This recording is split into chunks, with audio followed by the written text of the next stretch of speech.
करधृतवीणा पुस्तक करधृतवीणा पुस्तक वरमणिमालालङ्कृत करधृतवीणा पुस्तक वरमणिमालालङ्कृत सरस्वती नरहरिनुत विधिलालित वरमणियुत कंबुकळे नरहरिनुत विधिलालित वरमणियुत कंबुकळे सुरसेवित पदयुगळे सुरसेवित पदयुगळे सुधाकर समधवळे सरस्वती नमोस्तुते शारदे विद्याप्रदे Saraswati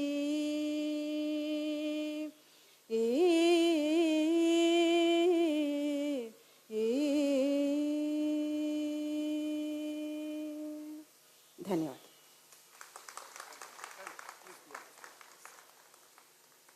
May I request Engineer J. Gopal sir to please convey our gratitude and thanks to Srimati Lakshmi Madam for this invocation.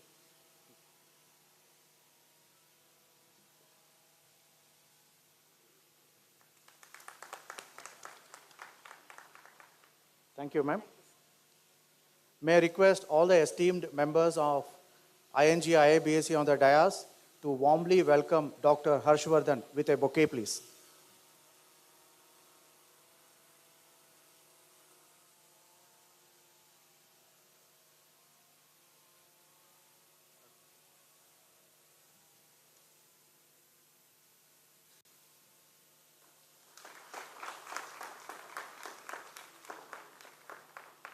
Ladies and gentlemen, you'll be delighted to know, in almost 100 years history of IABSE, Dr. Harshvardhan will be the first Indian to become the global president of IABSE. And he is a pioneer in his own field. Please give him a big hand. And with that note, I request all the esteemed dignitaries on the dais to please light the lamp and inaugurate this two-day seminar.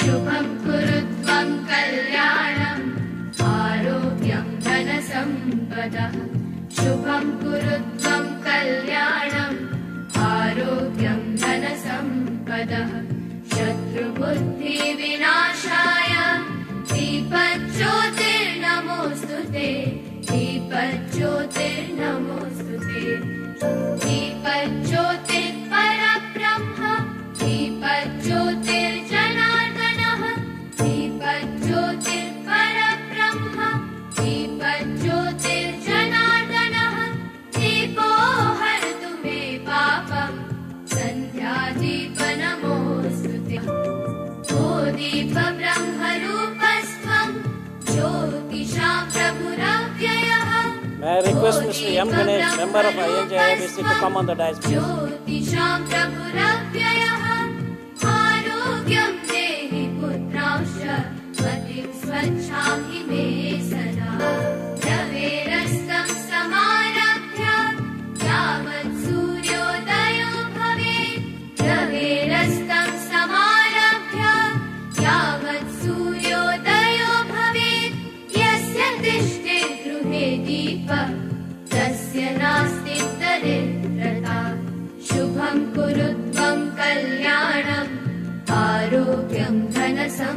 सम्पदः शुभं कुरु त्वं कल्याणम् आरोग्यं धनसम्पदः शत्रुबुद्धिविनाशाय दीपज्योतिर्नमोऽस्तु ते दीपज्योतिर्नमोऽस्तु ते शुभं कुरु त्वं कल्याणम् आरोग्यं धनसम्पदः शुभं कुरु त्वं कल्याणम् आरोग्यं धनसम्पदः May I request Engineer Burji to kindly welcome शुभं Engineer कुरु Ganesh. त्वं कल्याणम् आरोग्यं कल्याणम् आरोग्यं धनसम्पदः शत्रुबुद्धिविनाशाय दीपज्योतिर्नमोऽस्तु ते Ladies and gentlemen, as was told you, it's the immense pride of India, Bharat, that we have first Indian gracing the esteemed and collegiate position of President of IABSE worldwide. We would not like to miss this moment on behalf of IABSE Karnataka sector to honor Dr. Harshvardhan. Now we will have a very brief honoring program of Dr. Harshvardhan. दीपब्रह्मरूपस्त्वं ज्योतिषां प्रभुरव्ययः O दीपब्रह्मरूपस्त्वं ज्योतिषां प्रभुरव्ययः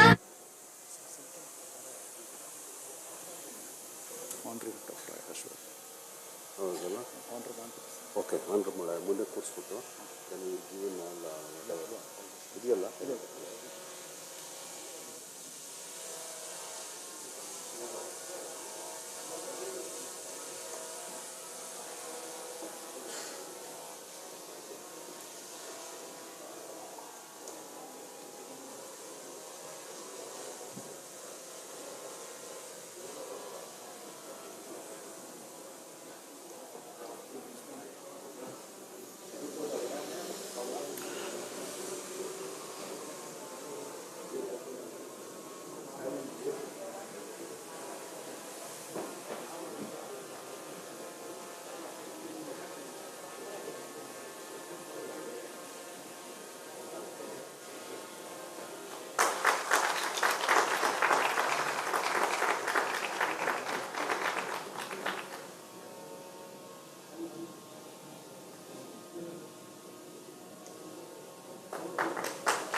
Thank you all, sir.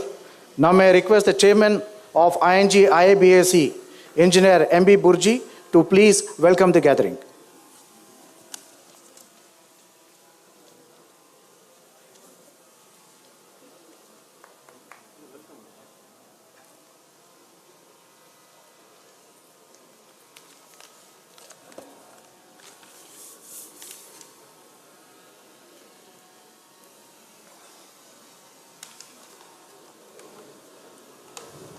Namaskara, good morning to one and all. Eminent and distinguished guests on the dais, brother engineers and brother engineers who are present for this session today, and also other guests who are online. I welcome today's chief guest, Dr. Harshavardhan Subrao, President-elect IABSE Zurich. Other dignitaries had to come today.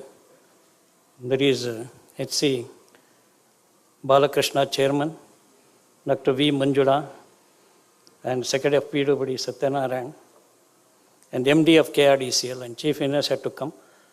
Because of some pre-engagement, they could not come. Anyway, on behalf of the IABSE, I welcome them also. Anytime they may come and join here. Once again, I welcome all the participants who are assembled here. I think most of you are aware of this IABE, that is Indian Institute of Bridge Engineers. But very few are aware of this IABSE, that is International Association of Bridges and Structural Engineers. This IABSE is a scientific and technical association of members representing from 100 different countries with 51 national groups worldwide. It was founded in the year 1929 with the headquarters at Zurich, Switzerland. And presently, the president of IABSE is Ms. Tina Vejeram. And luckily, it is our privilege and happy to know that Dr. Harshavardhana Subrao, who is with us now, right in front of us, President-elect IABSE Zurich. I think already told by our Mr. Girish that he is the first Indian President-elect, and that too from our state, Mysore, if I am correct. And again, let us give good round of applause to him. As you know well, IABSE deals with all types of structural engineering starting from design, construction, operation, maintenance, including retrofitting also, considering all technical, environmental, and other aspects.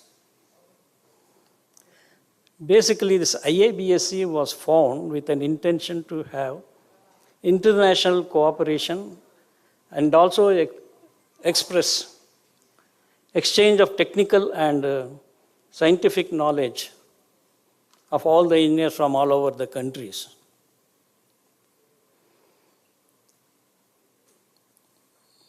This ING-IABSE, under the patronage of Government of India, MORTH, was established in the year 1957.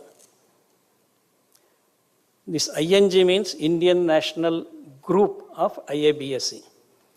This is actually an extended arm of the main organization at Zurich.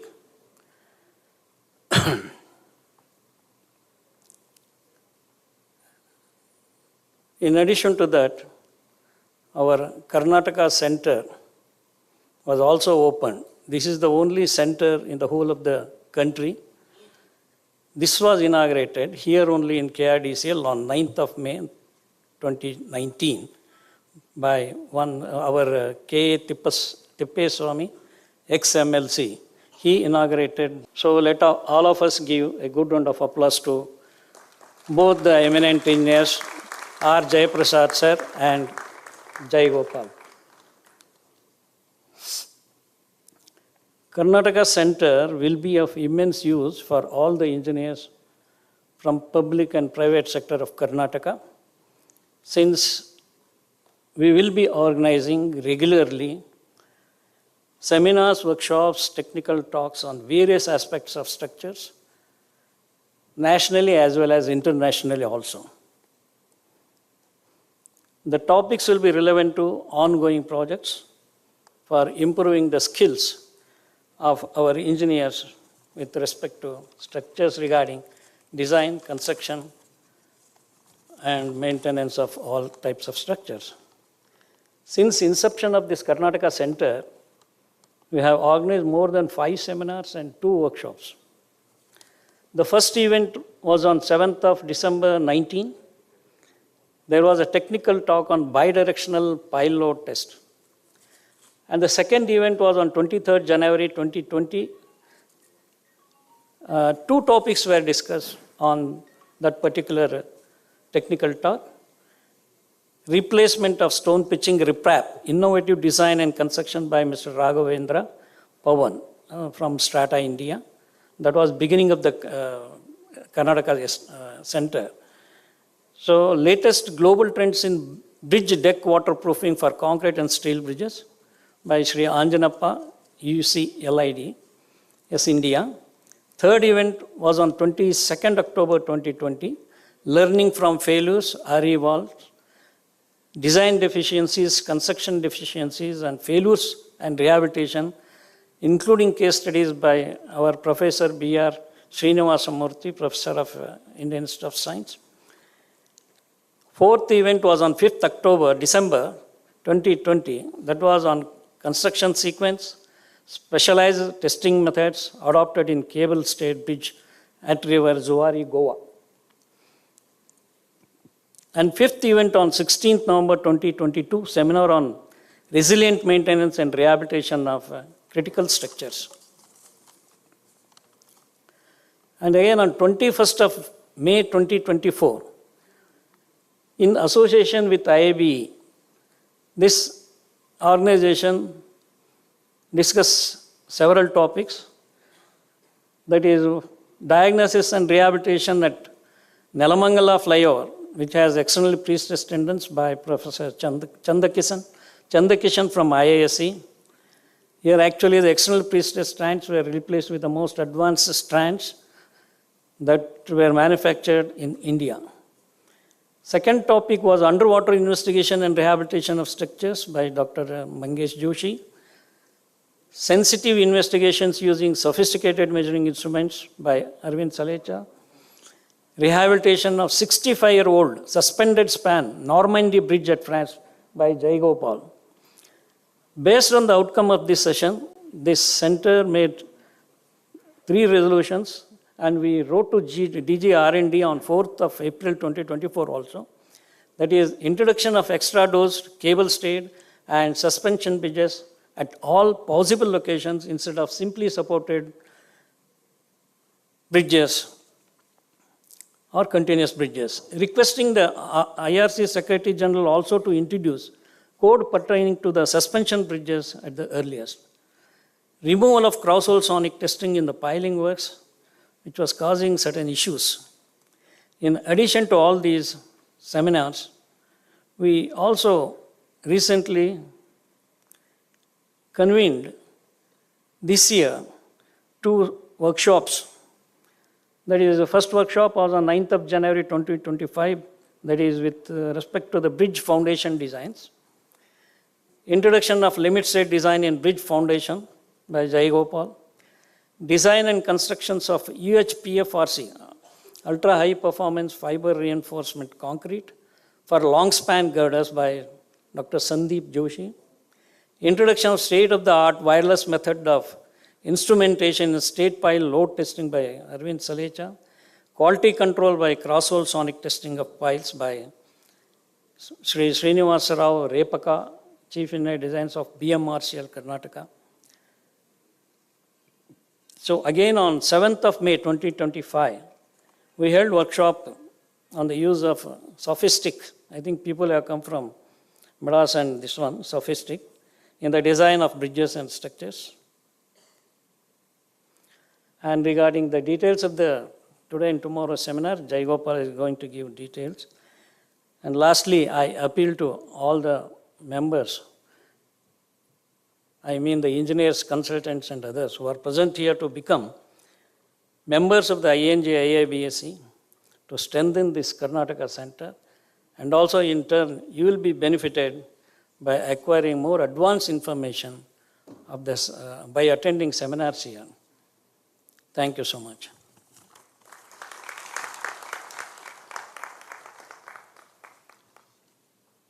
Thank you, Engineer Burji sir. Ladies and gentlemen, that was the chairman of ING-IABSE Karnataka Center addressing you.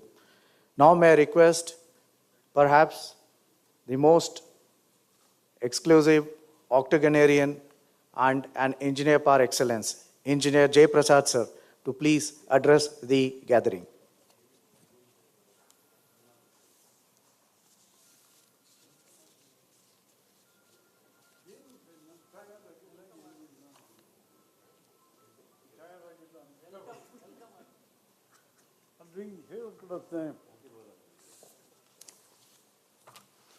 ಇಷ್ಟೊಂದು ಎಲ್ಲ ಓಡಾಡ್ಬಿಡ್ತಾನೆ ಅಷ್ಟೇ.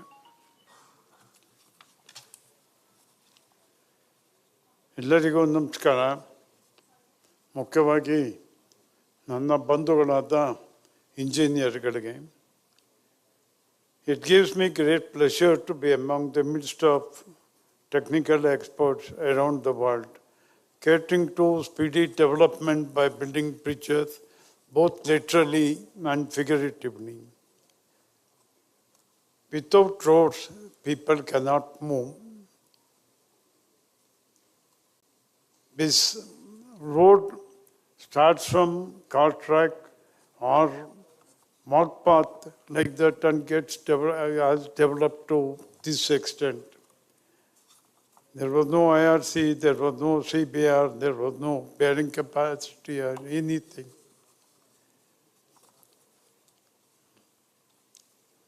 MOTH and IRC have been publishing standards and specifications for execution of roads and bridges to ensure quality.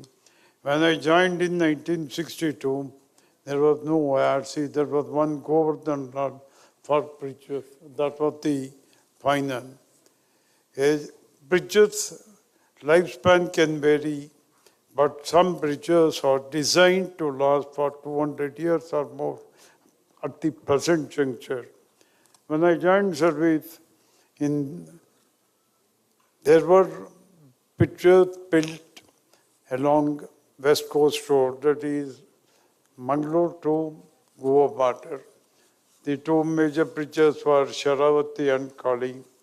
Incidentally, Kali Bridge was built, designed by Harshavardhan's father, the late Subbarao, a great engineer, and he used to move always in suit with a pacer, and what a style he had. Earlier we had timber bridges, just put two trees and walk along. Then it came to masonry or arch bridges and went on. And now we have RCC and more so steel bridges, even then stainless steel bridges. I've been advocating for steel bridges for the very simple reason that it is faster. There is no casting, curing, reinforcement, and putting it on the deck and all that. The time is saved. My colleagues argue that it is expensive. Yes, it costs 50% more.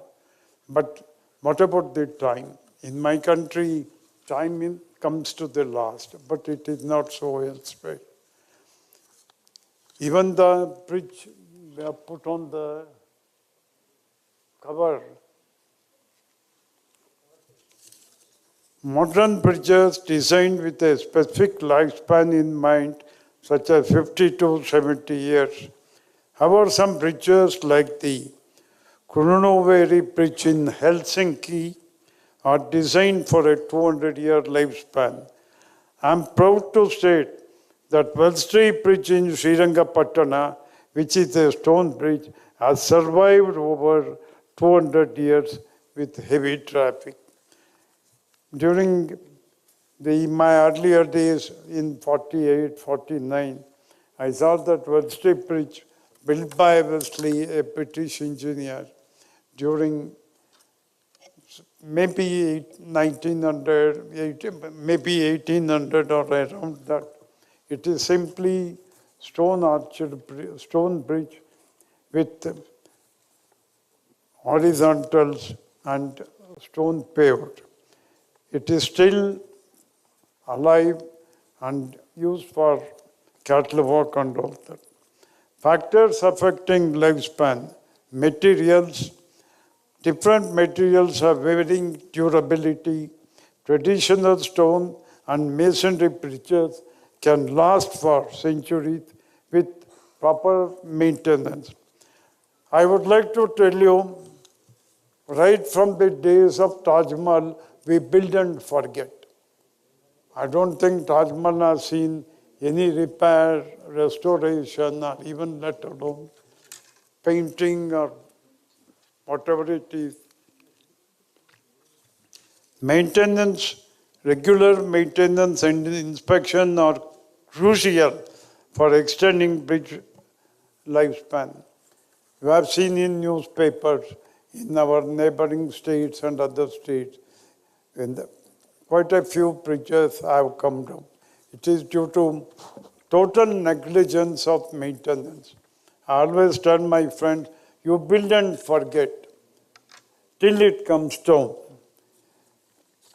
The initial design of the bridge, including the choice of materials and construction, influences how long it can withstand the test of time. I would like to share the following for taking up during deliberation. Standards for bridges for village roads and major district roads. Bridges should follow ministry standards considering 70-hour loading. Here, I would like to beg that 70-hour loading is done for tankers which participate in the war, which are used in the war. I don't think in interior places 70-hour loading is necessary. But engineers, you know, no two engineers see eye to eye and agree for each other's points. Economical spanning is required to be standardized. Encroachment of rivers, mining for building materials have resulted. Particularly mining has been to two bridges due to their failure. There was total removal of sand and the bridge came down. In another case, earth and sand was dumped and the stream changed the direction, bringing down the bridge. We have seen most of the railway bridges are built with girders are in use for more than 100 years. That's what I've been advocating, and unfortunately, nobody listens to a old man. Bridge management in India is a critical aspect of infrastructure maintenance, given the vast network of bridges and the challenges associated with. Karnataka has a total road network length of 91,000 kilometers under NH, SH, MDR and district roads. Next, bridge management is crucial for maintaining the safety, functionality and longevity.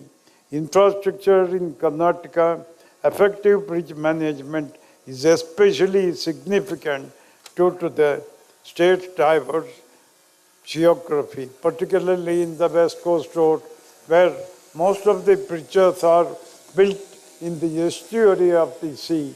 The salt in the atmosphere will react and affect the bridges.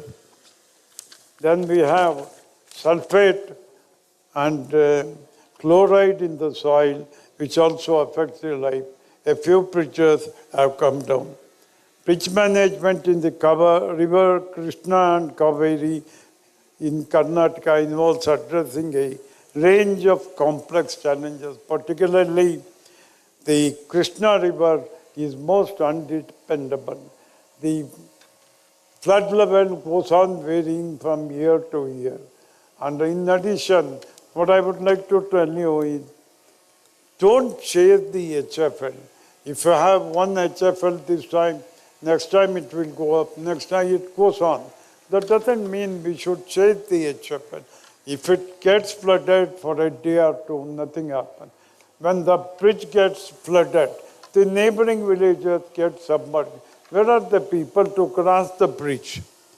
Increasing volume of traffic and heavier loads, bridge failures due to inadequate management and maintenance again, inadequate attention to inspection, repairs, and load management, particularly in bridges, bearings fail and joints fail, expansion joints fail.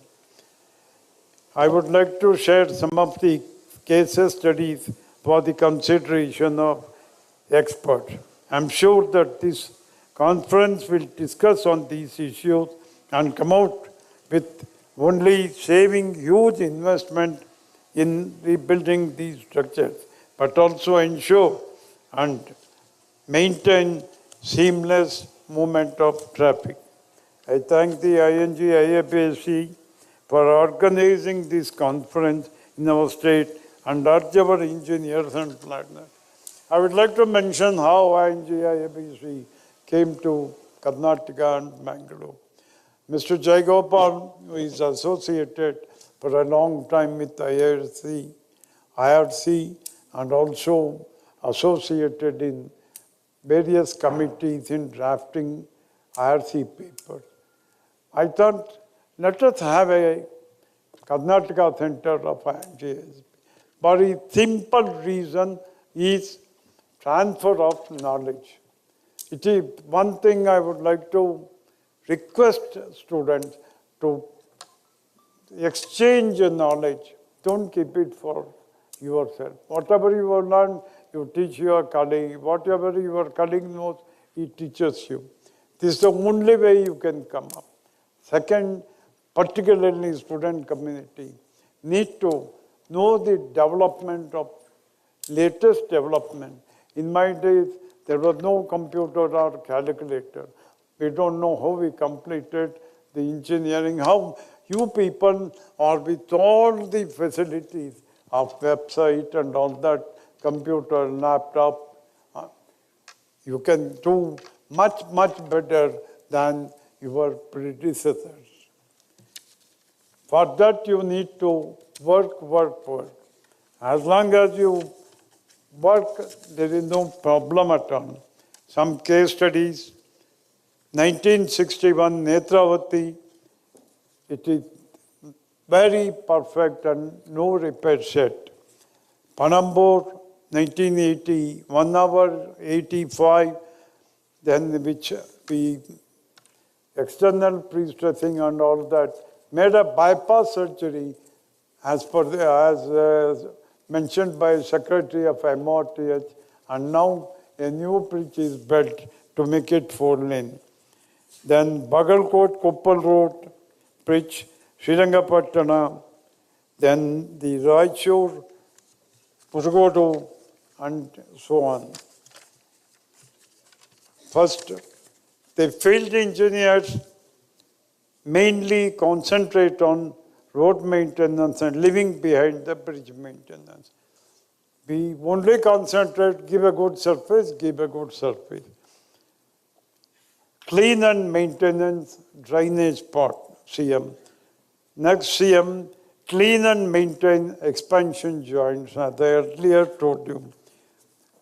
I can't see any drainage port anywhere in the existing bridge because they are blocked and clogged. In the airport road, when a heavy rainfall came, the drainage port was blocked.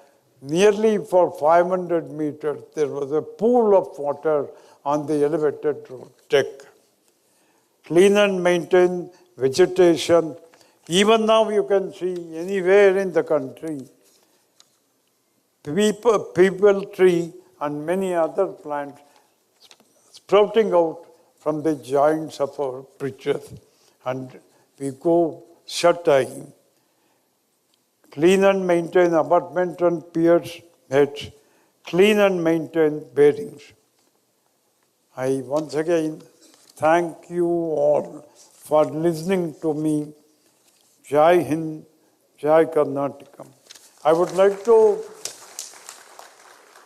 mention here, I wanted the organizers have to have a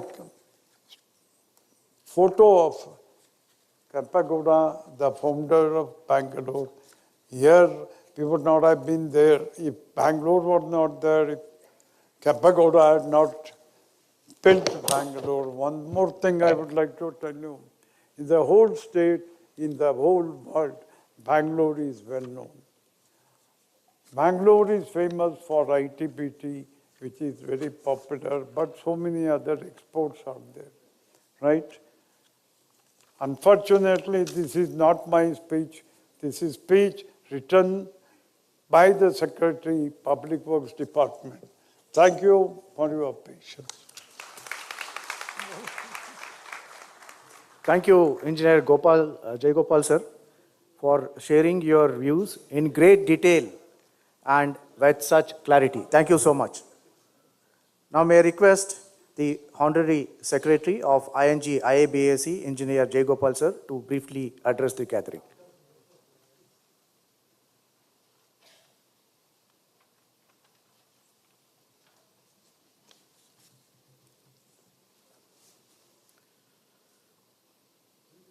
ಎಲ್ಲರಿಗೂ ನಮಸ್ಕಾರಗಳು. Good morning to the engineers present in this auditorium.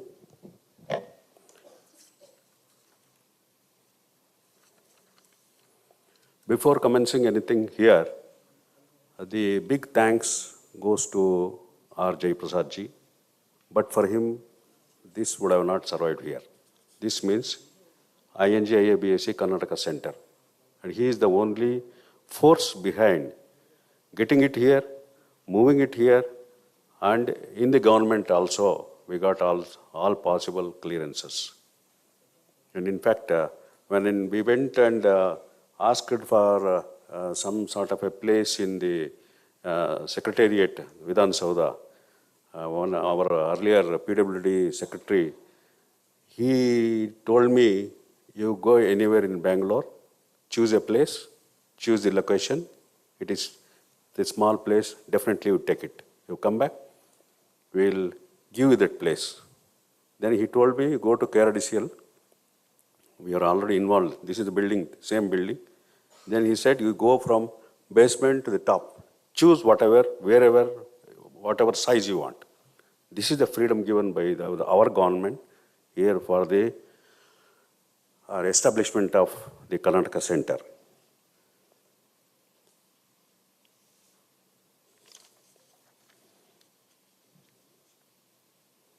Before dwelling on the IABSE, we'll have to our guests, I will have to tell you about the Bangalore.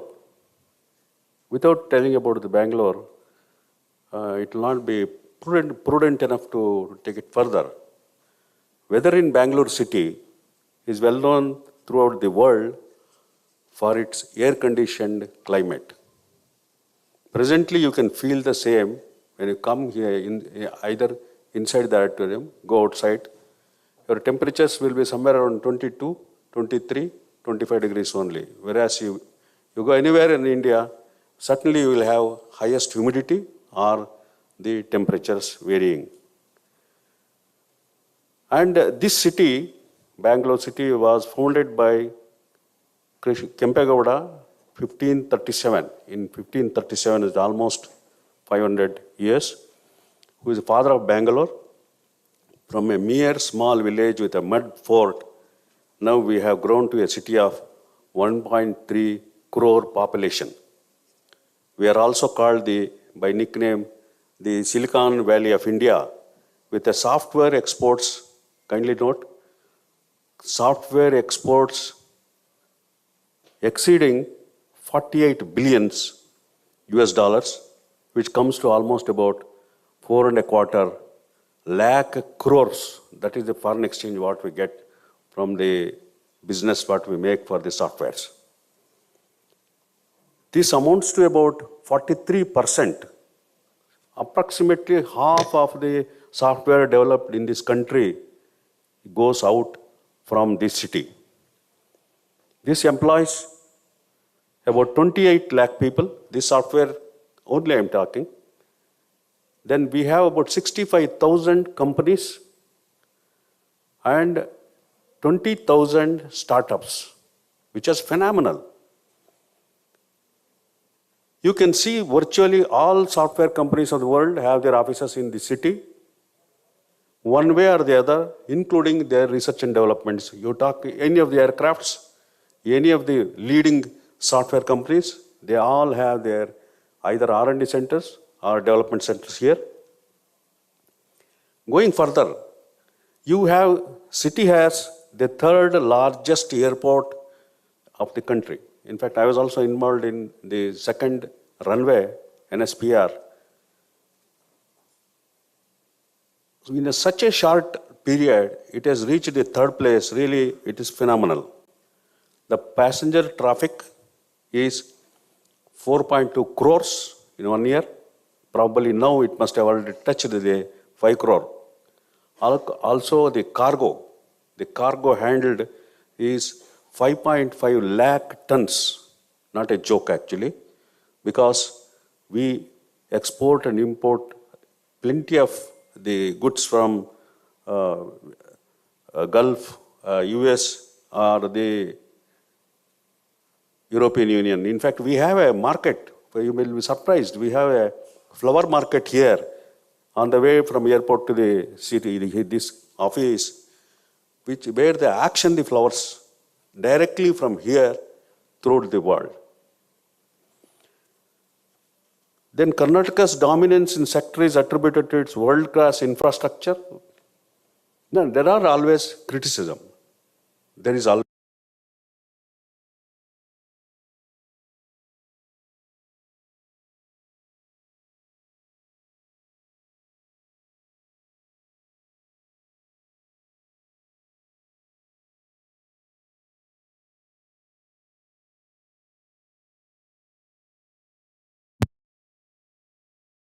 is high. Your population is growing much faster than what we give. There slightly some hiccups. Certainly the government will certainly take care. And especially this corporation, where I am also a technical advisory committee chairman, we have developed certain overhead facilities to be tendered shortly with the tunnel roads also. DPRs are in progress. And the state's exponential growth in IT exports continue to set benchmarks that other states find hard to match. In fact, other states, they tried their level best to compete with the Karnataka. Of course, it's good trend that Indians are one behind the other. With this city introduction, let me tell you a small thing about our president-elect. Our president-elect, Dr. Harshvardhan Subbarao, son of T.N. Subbarao of Mysore, he already, our earlier speakers have explained that he is the first Indian to occupy IABSE Zurich. He is highly experienced structural engineer. He is in many codes. Euro codes, you talk about Euro code, numbers will come out from his mouth one after the other. He is such an expert. ASTO, FIB, talk anything. My very good friend, and actually his forefathers, probably the great-grandfather from Mysore, he was a doctor attached to the palace. And an offer came from England to study further there, and he went. When he came back, his community told, don't enter here because you have already crossed 7 seas. Then he went back to the Maharaja of Mysore. He told, this is the problem I'm facing because of going abroad. Then Maharaja gave him a land there. He has recommended you construct a hospital here for the benefit of the Mysore citizens here. Even the eye clinic in Banshankari, one of the well-known eye clinic where the Vice President of India used to come here for the examination, it is also his uncle and aunties. Now, I need not tell much about him because I am going to request him to deliberate about 5 minutes about everything in depth into the IABSE. Then he will be able to dwell more. Now, Karnataka Center of ING-IABSE, as my predecessor told about the IABSE, how it came to India and all several years back. Now, the Karnataka Center, somewhere around 1970s, 80s, I was just trying to get a center here to Bangalore. Whenever I am one of the top committee members there, whenever I request for, please give me one small center in Bangalore, Karnataka, so that we will also propagate, because we have plenty of civil engineers, structural engineers, they need some sort of a exchange of. Then every time, I think I took it about 3-4 times, every time they used to tell me, our seniors, our EC, MC, VPs, they used to tell me, ये कैसा दे सकता है? We cannot give you. This is the answer I used to get regularly. Then my determination also went up in the same hard way that I must get it somehow, hook or crook. And of course, when I told our J. Prasad Saab, he told that you managed to get somehow. Here, city in Karnataka, I will manage.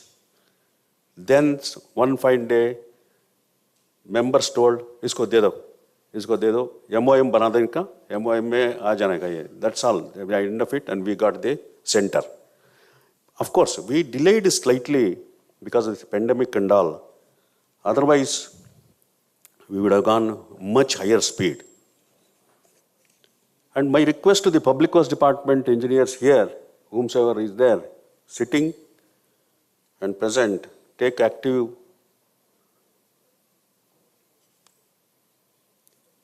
Your active part is very much required to take this center forward. As our Jay Prasad ji told, you should involve yourself more into the activities to take it further. Now, at last, about the conference. The conference theme is goal more than 200 years lifespan. This theme has been chosen as many of our bridges are getting distressed at an early age of even 12 to 15 years. Bhaumik ji is here only. We have done some investigations, some places in the country. 12 to 15 years, the concrete pH value has dropped from 14 to 8. Surprising. And if it is allowed like that, one day it will crumble down. Structure will come down. The IRC has fixed a age limit of at least 100 years for bridges in India.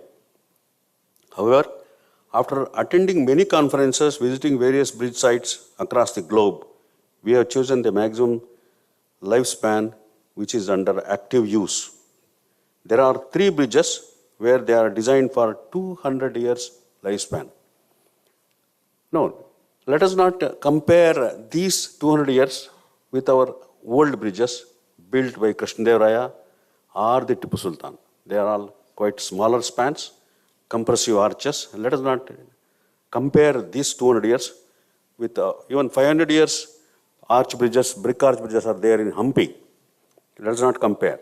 Here what is happening is the present day material is concrete, steel, or a combination of that, either independently or together. 3 bridges lifespan are chosen. Probably by tomorrow you will get to know about those 3 bridges where 200-year lifespan is considered, and they are already working.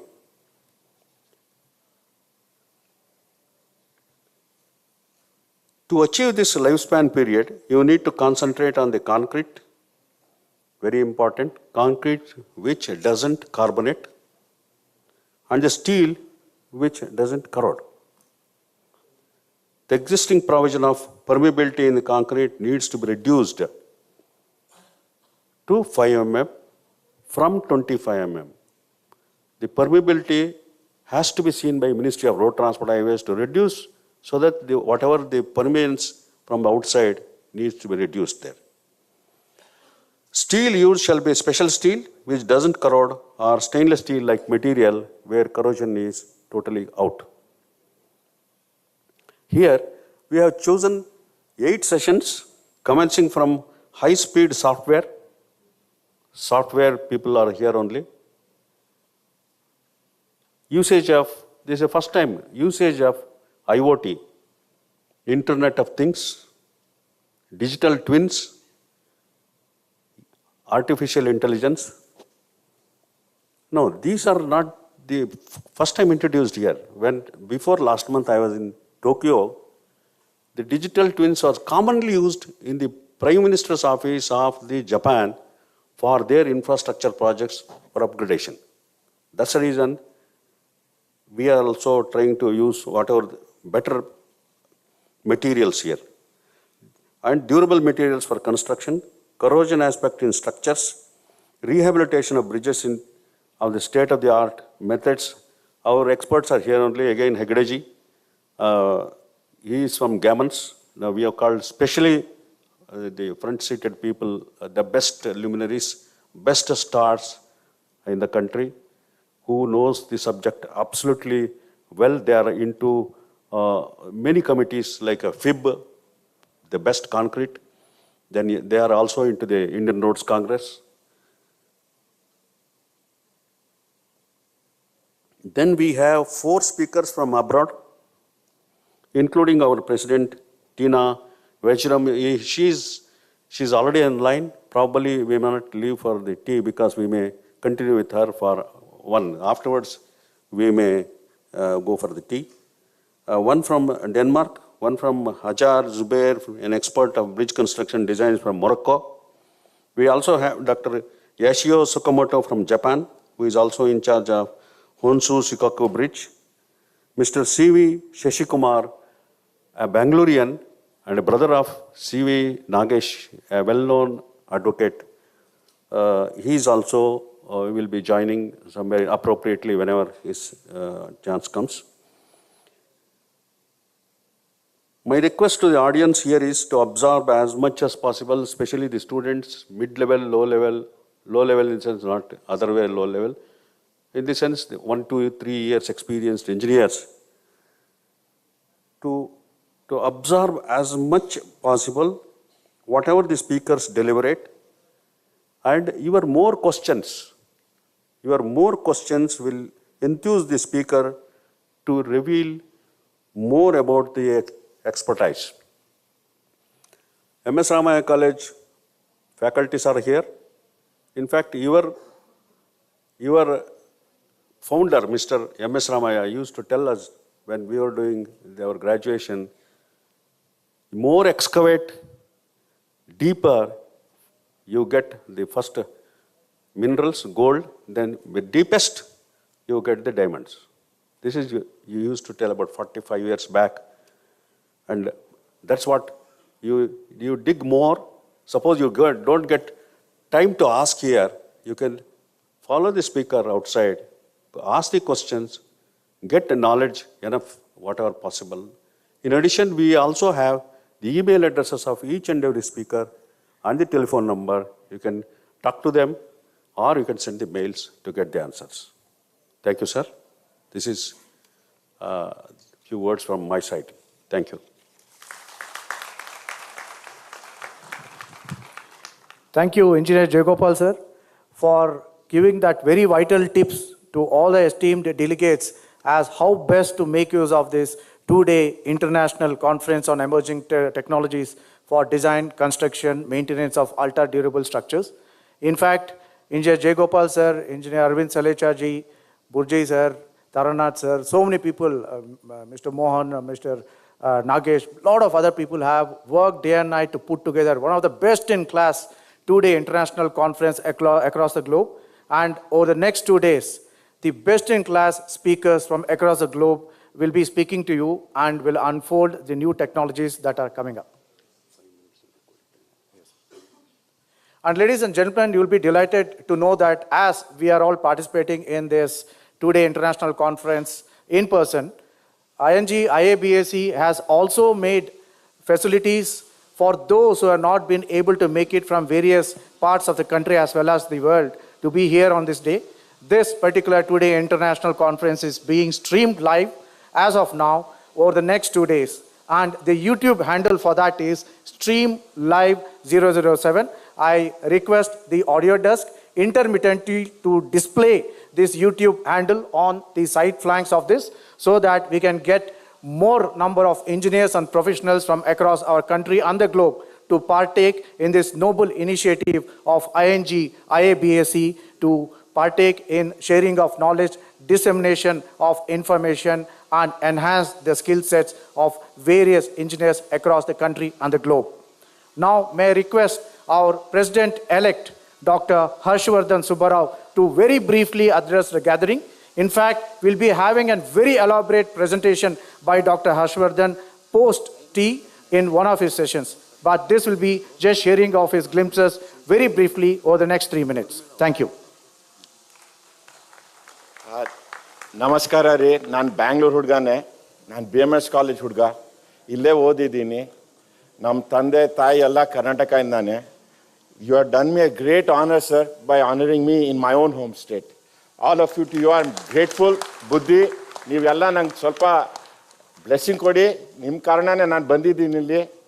ನಂಗೆ ತುಂಬ ಖುಷಿ ಆಯ್ತು ರೀ ಇಲ್ಲಿ ಬರೋಕ್ಕೆ. Thank you so much. I feel actually emotional. So let me switch tack before I do get emotional. So I'll switch to English.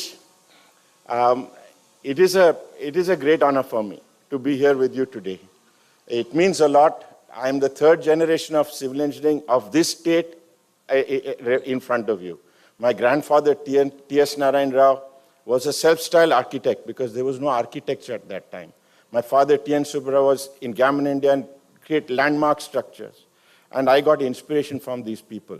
I studied at BMS, lived in my grandfather's house, and he was practicing. I went to Institute of Science. I was inspired by K.T.S. Iyengar, writing the 456 code, and all Anant Ramu and so many other professors. They put a bent in my mind for thinking. They put me into that thinking mode in my life, that to delve deep, to inquire. They developed that for me in Institute of Science. So I'm very much a product of this city. And the other side, which Jaigopal talked about, is my mother's side. They are, of course, my great-great-grandfather, B.K. Narayan Rao. He was the chief physician for the Vodiyar Maharaja. And even today, we have 4 seats in the Dashera festival. The family has 4 seats in the Dashera festival in the front few rows. So that is the honor of my grandfather's side, on my grandmother's side, grandmother's father. And he was asked to leave India because those were Kalapani days. He went abroad, got an FRCS, came back, and then he was told he could not practice medicine. And he was absolutely a pure vegetarian and very strict Sanketi man, and he was absolutely ostracized by the society. So from that, he built up, the Maharaja gave him some land, he built up what is now Prabha Clinic. In its various avatars over the generations of our family, the eye hospital Prabha Clinic is part of my family in this city. So we all are very, very proud of that hospital. I just want to tell you the pride I have in standing in front of you all and what it means for me to be honored here today. So I will tell you a little bit about IBSE. IBSE is a global apex body. It is truly one of its kind. It has about 105 member nations representing us in it. It has about 50 member groups, national groups, like we are a national group. It has nearly 50 national groups across the world. All are engaged in their activities. Like we are doing activities like this, other national groups are doing activities in their own countries, or sometimes regionally 2-3 countries get together. They are headquartered in Zurich, formed after World War I. After the vagaries of World War I, there were a lot of problems, but they all came together. Enemies came together at that time to form what is IABSE. So one of the hallmarks of IABSE is its percept that we don't, politics has no place in the way we act, the way we think. All members are welcome. All nations are welcome. Whether they are at war with each other or otherwise will not make any difference. They are all part of our profession. and they're all part of IABSE. So this is the birth which IABSE took. And over time, as it evolved, it became a body of very high knowledge. It became a body of great experienced engineers, great academicians, and of course, they would write documents, and we have a leading state-of-the-art journal, which is unique in its kind. The Structural Engineer International is a unique journal of the IABSE. It has research as well as practicing project reports, actual project reports. The engineer, the academician, and the professionals all are addressed in that one journal. It's the only journal of its kind in the world where we have technical reports and scientific papers. So that is one of the other benefits you will get from, say, being a member of IABSE. There are task groups, commissions. We have a number of commissions. Tina will talk a little about that. The commissions and task groups are headed by people who are interested to further knowledge, to form documents, to develop, maybe a specific workshop, or to develop a course for the IABSE Academy, which is just about to be launched, or to develop, guidance for documents. And many of the documents that are created in IABSE form basis for national codes, for design and construction thinkers. And they are very, very important documents. There are a lot of publications of the IABSE, structural engineering documents, case histories, and a new series of documents called special publications. So you will see that all these documents will help you grow, will help you learn.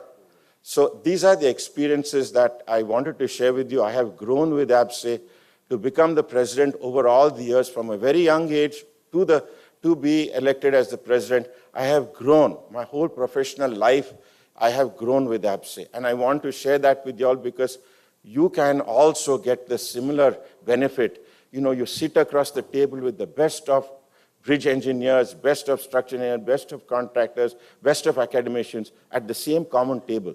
And you can discuss and exchange views and learn. So this is the biggest strength of IABSE. Its body of knowledge is so, so strong. And its repository of knowledge is so, so strong. Its publications are so reputed all over the world. They're highly reputable publications. And the young engineers have a special place in IABSE. The young engineers are very, very much the driving force now in IABSE. There is a young engineers board, a special young engineers board where they have their own activities, their own programs, and they have the best PhD award. We have a best PhD award for anyone under 40.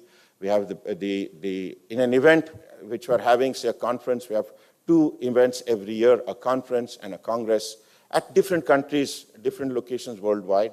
And in 2027, I want to inform you all that India will be having its chance to have this event. The global event will be held in India, and I welcome you all to that in 2027 when that comes to us. We have to bid for these things, and they recognized India, and we were given this opportunity to again do this after a successful New Delhi Congress. We were given this opportunity again to host it in 2027. So these are aspects of IABSE which are unique. The young engineers have a special place in IABSE, and I want young students, young engineers to enroll and join. There is, in fact, lots of benefits to the young engineers and students especially to join. I wish all will all participate and help in the, put energy into IABSE, take knowledge and views, ideas, and growth agendas back from IABSE. This is what I entreat you all to all enjoy. So with those few words, I would leave you on a good note. Let's look forward to Tina's talk, and my talk will be after hers. So, Jayagopal, back to you.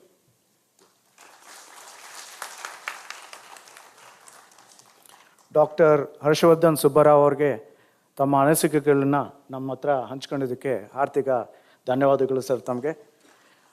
Now, ladies and gentlemen, we have all the way from Copenhagen, the president of IABSE addressing us.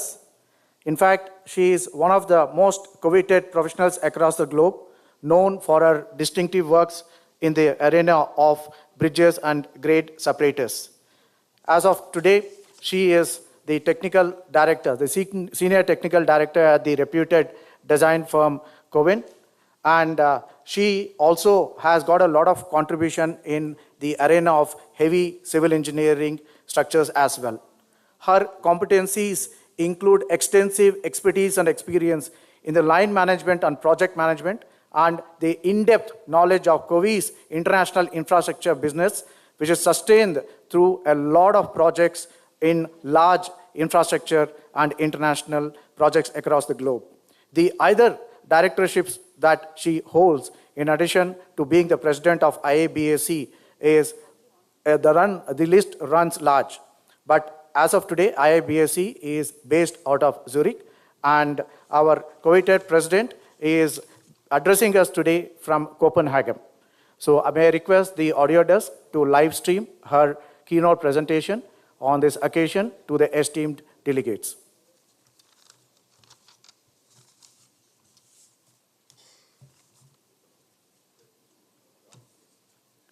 She is live online.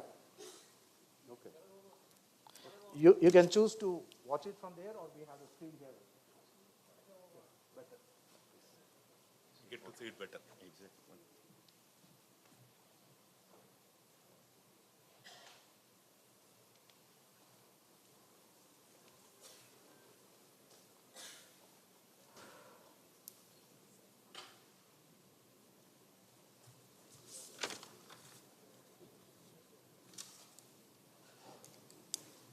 Yeah, very good.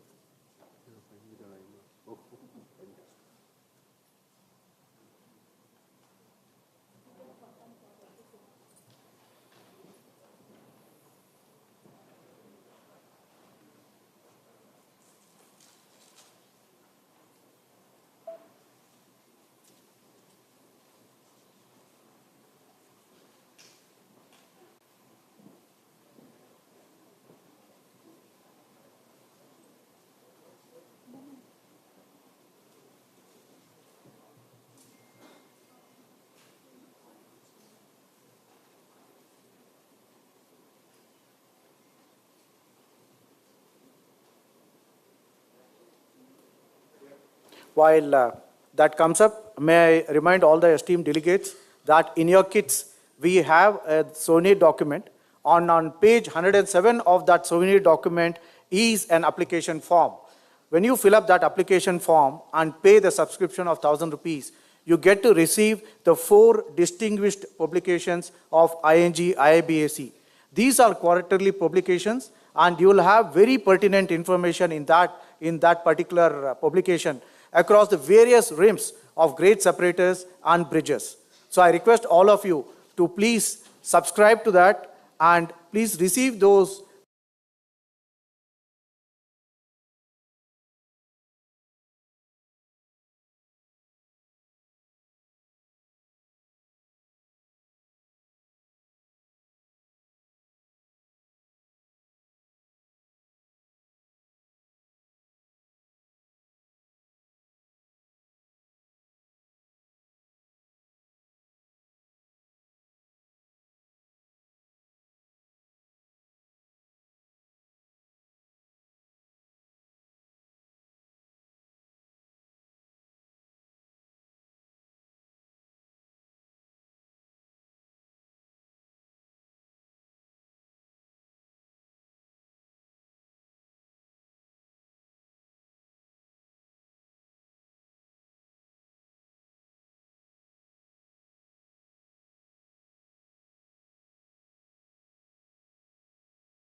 Scotland, it's a cantilever truss. It carries, as the name says, railway. And it was the longest span of any bridge type when it was completed in 1890. And it actually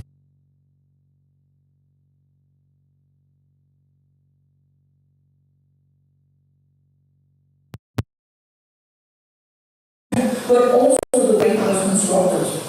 And again, the structure has proven its quality by still being in use and carrying railway traffic across the Firth and Forth, and thereby saving many, many kilometers of transport.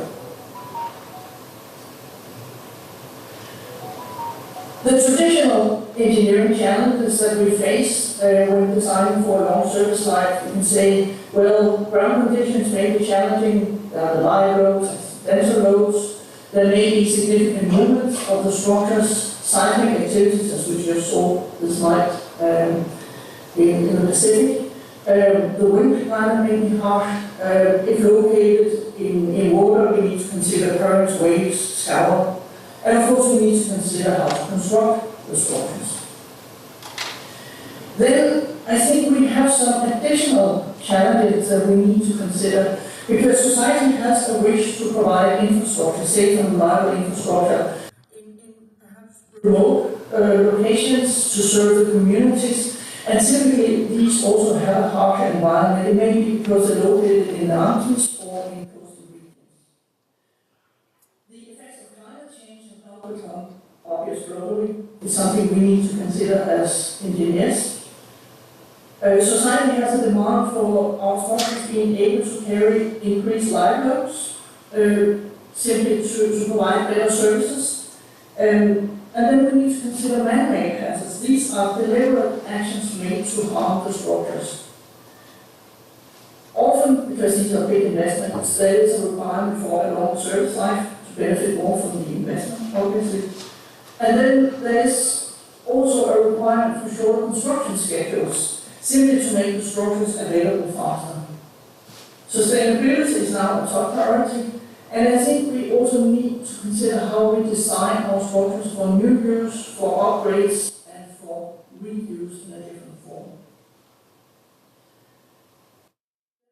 Open strategies are more well-known, they are tested, they have proven their worth. So, durable materials, protected coatings, design surfacing systems, and drainage to protect the structures.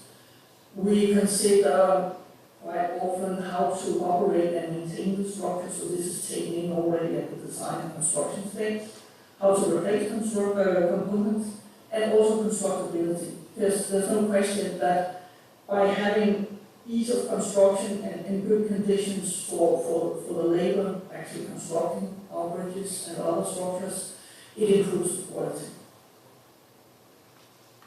But there is also a need for, say, improved approaches and further research. And I will mention a few areas that I personally believe where we need to focus as structural engineers. So in locations, construction sites, where the environment is harsh, we do need site-specific design criteria, either based on measurements and or simulations of the situation. In terms of climate changes, I've just participated in a workshop organized by the Joint Committee on Structural Safety, and it focused on how to deal with the effects of climate change. It's clear that research is needed into the future extreme events and design values. We no longer have a stable system. The climate is not stable anymore, so therefore our statistical methods are no longer able to predict the behavior of the system, and this is a very important area of research. In terms of line loads, I would like to mention the fatigue as a particular issue. We need better assessment of fatigue. We need load logs to be more precise in terms of the loads and the volume. We need predictions of what the future traffic may look like. We need better detailing and better analysis in order to ensure that our structures have a long service life. Fabrication in a controlled environment is a very good way to ensure quality, for instance, by prefabrication. Involvement of the designer during the fabrication and construction process is a good way to follow up on the original design intent. We need the designers to answer the technical queries. We need the designers to help the contractors improve constructability and thereby the quality of the final product. I believe we need better control of the library to prevent overloading of the structures and thereby premature deterioration. Still, we need better maintenance, and this is an issue all over the globe. All countries, all regions have an opportunity to improve on maintenance and thereby ensure better durability in certain local service life structures. And a component in doing so is to actively use structural health monitoring and actively use digital twins in order to have a faster prediction of the structural behavior. And we need to consider resilience, robustness, and the flexibility, adaptability of our structures, as we saw with the example of the aqueduct that was changed into a road bridge. So, in our home country, Denmark, we have two very critical bridges crossing a strait between the second largest island and the peninsula just north of Germany, in the northern part of Europe. It's the old Limburg Bridge that you see in the background, and the new Limburg Bridge. The old one carries two tracks of railway and two very narrow lanes of road traffic, and this is the only rail connection across that strait, and it is vital both for passenger traffic and for freight trains. Being a 90 years old bridge structure, it is undergoing constant maintenance and repair to extend the service life. It has just recently been predicted to be extended by 40 years, so this is a major step in ensuring our infrastructure in Denmark. And to relieve the old Limburg Bridge, the new Limburg Bridge was constructed in 1970 to carry 6 lanes of highway traffic. And I would say that design and construction very much helped to bring in international know-how and state-of-the-art experience to our country and adapt it to a Scandinavian context. So I would say these huge infrastructure projects, they really enable us to take a big step forward in terms of technological development. It has a streamlined closed steel box girder where the inner surfaces are corrosion protected by dehumidification. And this was the first time ever. It was new. It has been now adopted on numerous projects since to improve the durability. And also new for our country was that extensive wind tunnel testing was carried out to confirm the stability of the girder, completely new technology in a northern European context. Two more examples of my company Coby's role in upgrading existing infrastructure and extending the service life. The Lions Gate Bridge in Vancouver opened to traffic in 1938. It has a main span of 472 meters, and our company has been the engineer of record for over 50 years, so we have in-depth knowledge about the structure and how it behaves and how it has deteriorated. And towards the end of the 1990s, the superstructure was so deteriorated that it was decided to replace it entirely. So the entire suspended deck and the hangars were completely replaced. This took place during nighttime closures only, and it was a requirement that the bridge was opened the next morning to accommodate the daily traffic of 70,000 vehicles. And as a result of this upgrade and deck replacement, this structure, which was by then described as not designed for durability, it has had its lifespan extended, and it has won numerous awards for in recognition of the innovations and the overall achievements. Another example is the Pont d'Aquitaine in Bordeaux in France, main span 400 meters. It opened to traffic in 1967, and it was suffering already from the beginning from severe corrosion of the main cables. And that in turn made it more sensitive to fatigue. So Keynote was responsible for the retrofit project, you can say, only 25 years after it opened. It's actually quite quick that the bridge was so deteriorated that it needed a major upgrade. The entire suspension system was changed, including the main cables, without disrupting the traffic, which comprised 90,000 vehicles per day. And at the same time, the number of traffic lanes was increased from 5 to 6. So the functionality was significantly improved. And the learning is really, these may seem like complex structures. By applying some clever engineering, it is possible to rehabilitate even complex structures and without significant interruption to traffic. And I think as engineers we have a major role in actually ensuring that the existing infrastructure is maintained and operated. A new example, the requirements to service life have generally increased for new structures, and the Messina Bridge in Italy, which is currently in the final stage of design for construction and start. This bridge, the project has a requirement for a 200-year service life, so very much in line with your topic for this important conference that you're holding. It will become a new world record for suspension bridges with a wingspan of 3,300 meters, and it carries both road and railway traffic. It was put on hold in 2010, but now there are past signs that the government of Italy may bring the project back to life later this year. And it is of course super exciting because it will be yet another huge step forward for our technology and understanding of structures. It has a triple box girder and of course there's a significant fatigue loads because of the train traffic. One of the important takeaways from the previous design phase was the understanding of the importance of global stresses when assessing the fatigue stress cycles. This is typically not done, it's typically only the local stress cycles, but we actually saw that because the structure is so flexible, the global stress cycles also play an important role. And that experience from the first phase of detailed design of Messina provided valuable input to the fatigue assessment of the current world record suspension bridge, which is the 1915 Chandler Bridge in Turkey, which opened to traffic in 2022. So now we have actually included the fatigue verification directly into the global fine element modeling of the structure to make sure that the global effects are accounted for without having to make overly conservative assumptions. And I think this demonstrates the importance of understanding structural behavior in order to design safe and durable structures.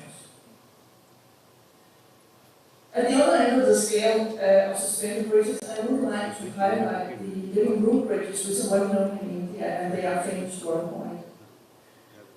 While these structures provide connectivity, the living room bridges are at the same time climate resilient, they are regenerative, and they stabilize the soil by preventing landslides.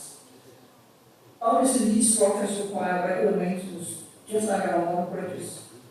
And of course, the low carrying capacity of modern concrete and steel bridges is superior, as well as the functionality. But I think, contrary to our engineered structures, the living room bridges, they grow stronger with time. They are, to a certain extent, self-repairing, and they become more robust as they age if they're properly looked after. And of course, we cannot copy directly, as there's a significant difference in both scale and functional requirements. However, I believe we can take a lot of inspiration from nature in terms of the principles and the approaches when we are designing and constructing structures for long service life. So in order to be successful in delivering structures suitable for future demands, we need to combine a number of approaches. We need to develop new technology or we need to apply known technology in new fields. We need to integrate sustainability so that it becomes a natural part of the design process and not just something that we add on towards the end. We need to apply digital tools and parametric design to allow maximum flexibility and agility to changes even late in the design process so that we can accommodate these very fast and short construction schedules. And it is essential that we consider operation and maintenance, future repair, replacement of components, reuse of entire components, and even upgrade to new use. This is what essentially gives structures their longevity. And in my opinion, this also requires a change of mindset. The stakeholders are all partners who should be working together in a trustful manner towards the common objective. And also sometimes this even requires involvement of people outside of the engineering community and outside of what we would normally have in an engineering team. This is really needed in order to have a holistic view on the entire process. So my final slide shows how IABSE's technical activities are organized. Under 6 commissions covering all stages within the design life cycle, or within the life cycle, or the structure. And as discussed in this presentation, each stage of the process is vital for ensuring safe and durable structures with a long service life, while keeping the cost and the effort of maintenance at a reasonable level. So I hope that you will engage with the technical activities that take place in the task groups that are anchored under each commission and dedicated to very specific topics of engineering. In the link provided at the bottom, you will find more information. And with this, I will end my presentation and I will wish all participants a very successful conference and a valuable exchange of knowledge. Thank you so much for the opportunity to speak.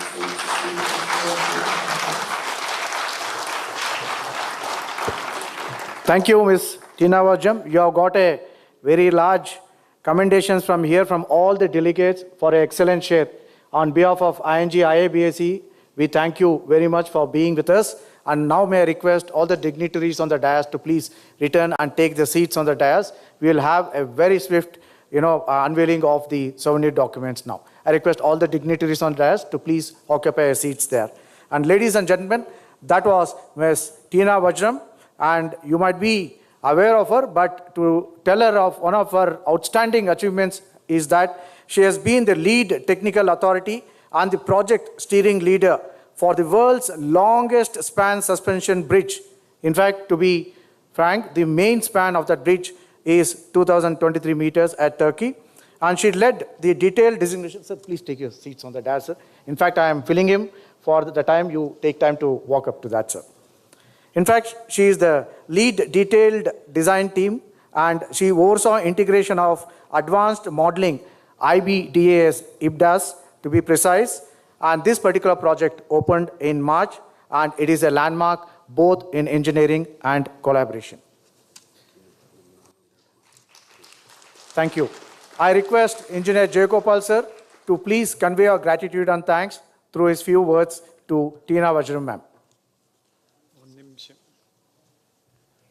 On behalf of all of us and Karnataka and the country, I thank Mr. Jayagopal for getting this talk from the lady. I thank her. I thank Jayagopal.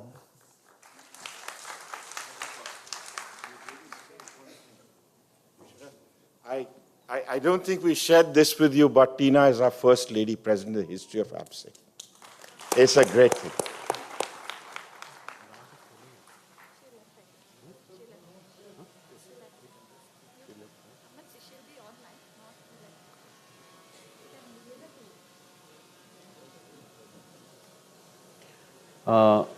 On behalf of the Karnataka Center of ING-IABSE, our sincere thanks to the President, Ms. Tina.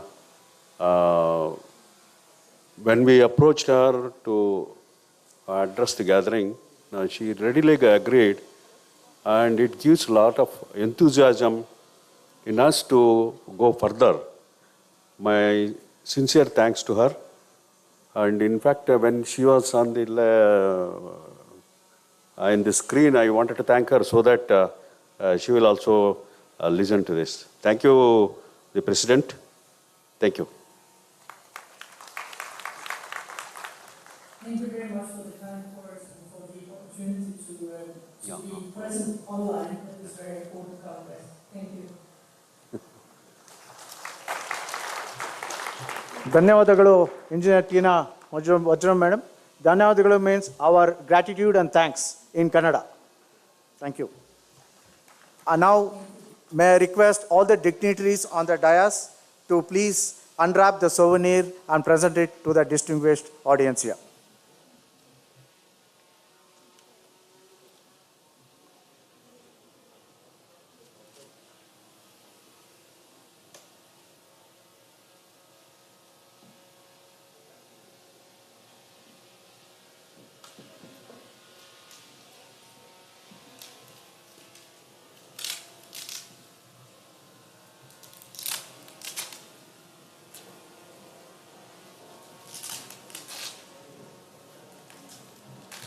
Perhaps you may prefer to please raise from your seat, sir, so that the audience can have a look at a souvenir.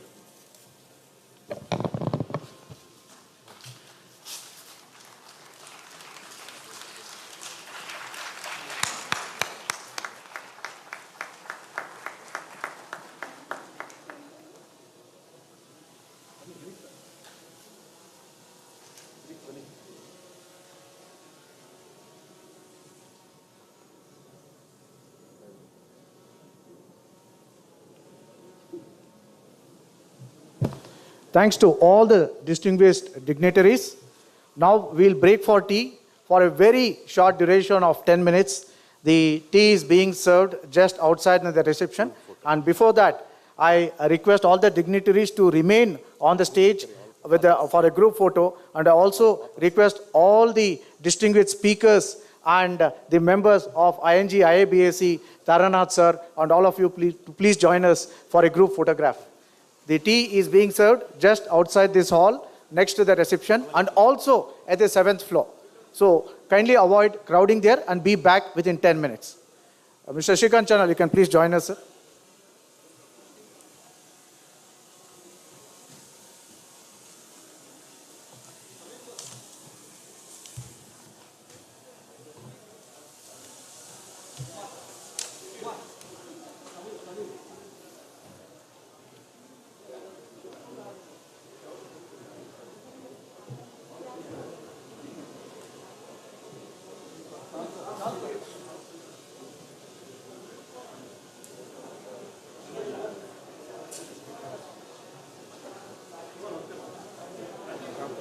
Please come.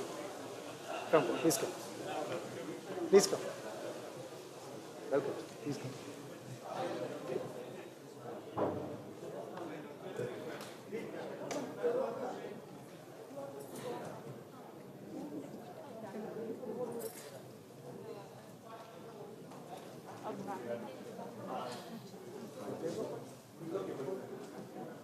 Sir, 10 minutes, sir.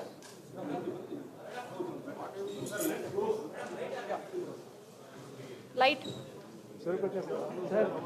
Devaraj light on ಮಾಡಿ.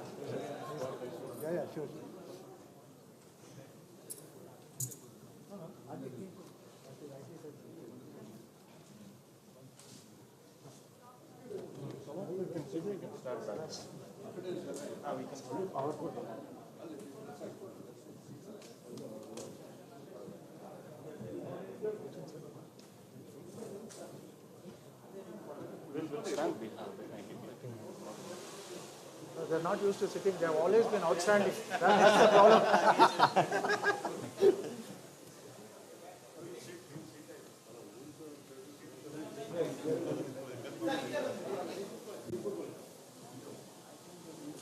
Hey, Samir sir.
its inception in the year 1978.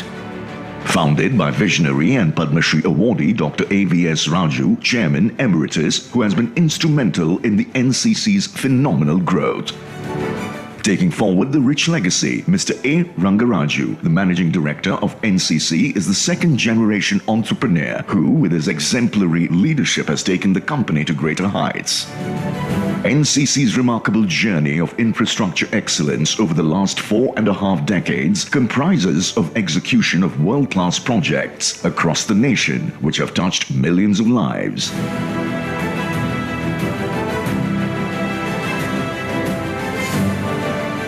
NCC continues to excel in the diverse sectors of construction and infrastructure development, encompassing buildings, transportation, water and environment, electrical, irrigation, mining, and railways. We have successfully completed diverse building projects and continue to build country's assets for the future. NCC has been at the forefront in developing the healthcare infrastructure of the nation by executing the prestigious AIIMS projects across India. We take pride in transforming the airport infrastructure by constructing the new integrated building terminal of Maharaj Bir Bikram Airport at Agartala. Our sports infrastructure portfolio comprises of the iconic cricket stadiums, indoor stadiums, athletic stadiums, among others. We have built world-class educational institutions for a brighter tomorrow. We have successfully completed state-of-the-art international cultural centers. NCC is deeply honored to be associated with the prestigious National War Memorial in New Delhi. Over the last 4.5 decades, we have touched millions of lives by laying 20,000 kilometers of water pipelines for ensuring water supply to every household and by protecting environment through water management and sanitation solutions. The execution of Vizag ADB 24/7 project has ensured 24/7 water supply to over 3.3 lakh citizens of Visakhapatnam. The prestigious Mission Bhagiratha project in Telangana provides water supply to over 65 lakh households. The Ambarpet sewage treatment plant is Asia's biggest sewage treatment plant. Saurashtra Narmada Avtaran Irrigation Soni project diverts overflowing flood waters of Sardar Sarovar Dam across Narmada River to other reservoirs. The 245 MLD Chambal Bhilwara water treatment plant has improved the water supply in Bhilwara.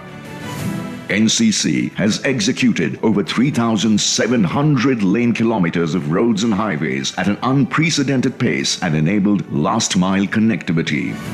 We have been playing a pivotal role in shaping the future of public transportation with metro projects in major cities of India.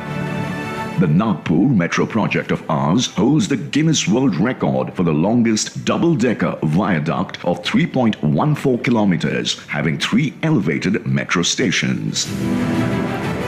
NCC has set the growth in motion by developing over 254.71 track kilometers of unparalleled dedicated freight corridor projects, zonal railway projects, and private railway sidings. We have built irrigation infrastructure for the nation's agriculture sector and enabled irrigation to over 350,000 acres of land, and we continue to make a difference in the lives of farmers. The Gaya rubber dam in Bihar at 411 meters is the longest rubber dam in India.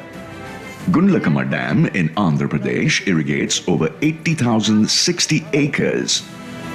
The Kutch branch channel ensures water access to 948 villages and 10 towns in Kutch. Saradi Barrage is an engineering marvel spanning across Mahanadi River with barrage length of 1,194 meters with 81 gate openings. To meet the growing thermal power demands of our nation, NCC, in collaboration with the Government of India, has successfully completed over 30.5 crore cubic meters of mining works encompassing overburden removal, extraction and transportation of coal from open cast mines. We have successfully completed electrification of over 35,000 villages, and our resolve to electrify India continues by undertaking turnkey projects right from design, engineering, erection, testing and commissioning of substations, transmission lines and high voltage distribution systems. NCC Urban, a group company of NCC Limited, is redefining luxury living with its residential and commercial projects. Over the past 4.5 decades, NCC Limited has spread its footprint and has delivered over 1,000 landmark projects across India. The greatest asset of NCC is its people, its human capital. Our journey of excellence is powered by a strong workforce of over 11,000 proficient and experienced professionals. Our vibrant work culture enables, empowers, and inspires every individual for achieving one's growth and collectively towards achieving organization success. The Planning, Engineering, and Design Department of NCC has evolved into a center of excellence. It is the heart of the organization with technical expertise that exceeds user expectations.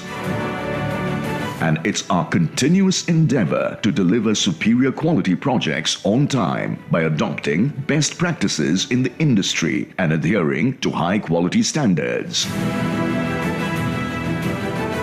By adhering to the best occupational health, safety and environment practices, we ensure a safe working environment for all our employees. We are committed to the well-being of our workforce at every stage, fostering a positive and responsible workplace culture. At NCC Foundation, we strongly believe economic growth should be inclusive to ensure better socio-economic development for society. We are delighted and humbled by the recognitions and accolades we received over the years for our corporate governance, operational efficiency, and exemplary track record of delivering world-class projects.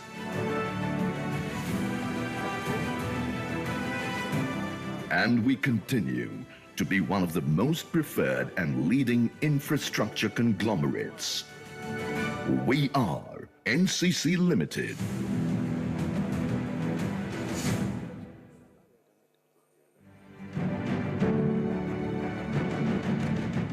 We have been at the forefront of India's infrastructure growth story. A growth story which we are proud to be part of. Thanks to NCC for supporting us for this today international conference. Now, ladies and gentlemen, we have a very distinguished speaker who have been introduced to you this morning. May I request Dr. Harshvardhan Subbarao sir to please come over and make his keynote presentation. Thank you. That will be a principal keynote presentation by Dr. Harshvardhan Subbarao sir.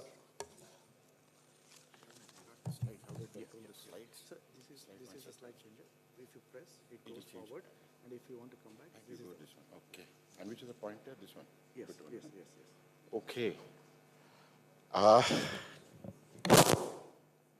Right. Good afternoon, or is it still morning? Have we crossed 12 o'clock? Okay. So this is a very short keynote. Actually, Tina's done most of the work for me. And I will just share some thoughts rather than something. This you see is the Mila Viaduct. The construction techniques used in this were ahead of their time. The design concepts used ahead of this are beyond their time, at the time it was constructed. And you can see the clouds below. So this is an engineering marvel. And it was designed only for a 100-year life as per the code. Now, a structure like this, you would not want to lose in 100 years. You want to extend. The service life is 100 years, but we want the operational life to be beyond 100 years, right? That's the point we start with. So even if you've designed for 100 years, sustainability now today requires you to address longevity in the structure and to take a structure beyond its design life in any case. Okay, so that is the purpose of this presentation and this topic today. I want to share with you something that I sketched, if I can find that page, something about the bridges that have been in use worldwide and which have stood the test of time. The Dom Luis I bridge in Porto, it was built in 1881, and at that time, Gustav Eiffel designed the longest span of 172 meters in iron, not in steel. Okay, steel did not exist at that time it was built. So 6 years before that, there's another bridge in Porto which still carries railway traffic and is an arch bridge built in steel. 6 years predating this bridge of 1881. When it was designed, it was the horse carriage time. So the horse carriage can't go up the hill. So at the lower level, there was, between the two abutments or the two thrust blocks, there was a carriageway for the horse carriages to go. And above the arch, on the what we would call a road deck or the deck at top, was for pedestrians to walk and enjoy Porto's unique landscape on the Douro River. So what was designed then in 81, if you go to Porto today, is in use today. It has been repurposed. It has been fully repurposed. It carries cars up to 2005 on the top deck, and on the bottom deck, full pedestrian and cycling load and so on. Fully repurposed. And in 2005, it got repurposed to carry tram loads. That means dynamic loads. You can imagine the resilience and robustness of an arch made out of iron and not out of steel. It still is in operation today. So this is one such example I want to share, a modern idiom. Then you take the other Albert Bridge in London, built in 1895, designed by the great Isambard Brunel. That bridge, as a chain link bridge, I used to drive over that every day to go to Imperial College. That is my experience of something that lasted long with simple painting maintenance. It was designed for horse carriages and pedestrians. There was no car at that time. The train link between Mumbai and Thane, our first train link in this country, 1853, arch bridges were still in use, maybe are still in use today on that first train line. Masonry arch bridges. Yamuna Bridge in Delhi, 1867, what we call Lohe Ke Pul is still in use, or is at least visible in use. The Golden Bridge in Gujarat, which they call Lakdi Pul in Ahmedabad, is still in use. The Coronation Bridge, built in 1930 at Sevok in Sikkim, is a piece of engineering marvel built in 1930, and there's very little distress to that bridge built in 1930. It's an arch bridge. Then the Purana Pul in Hyderabad, where I just came from, I realized, is a 16th century bridge, built by Adil Shah's time and so on, and that bridge, 16th century build, is carrying vehicular traffic today. Okay? If you take the Barapula Nala Bridge in Delhi, where I was involved with the modern bridge, design of the modern bridge, it crosses over the old Barapula Nala Bridge. It's a UNESCO heritage site, which we didn't know. There are fruit vendors and so on that bridge, and vehicular traffic is plying on that bridge. Recently, it was decided to preserve that bridge because that was the entrance to Delhi city, built with simple masonry arch, carrying vehicular traffic today, able to carry vehicular traffic today. And that is a Mughal era bridge.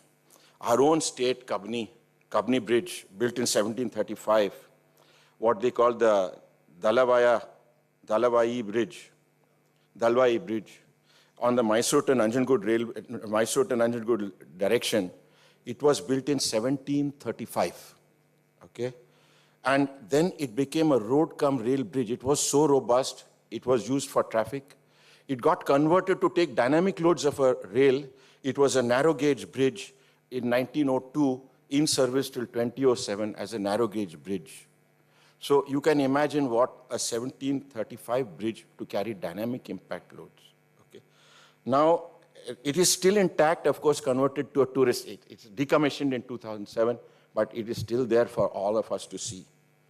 So when we talk about resilience, robustness, longevity, these are examples which I wanted to share with you before I start my talk.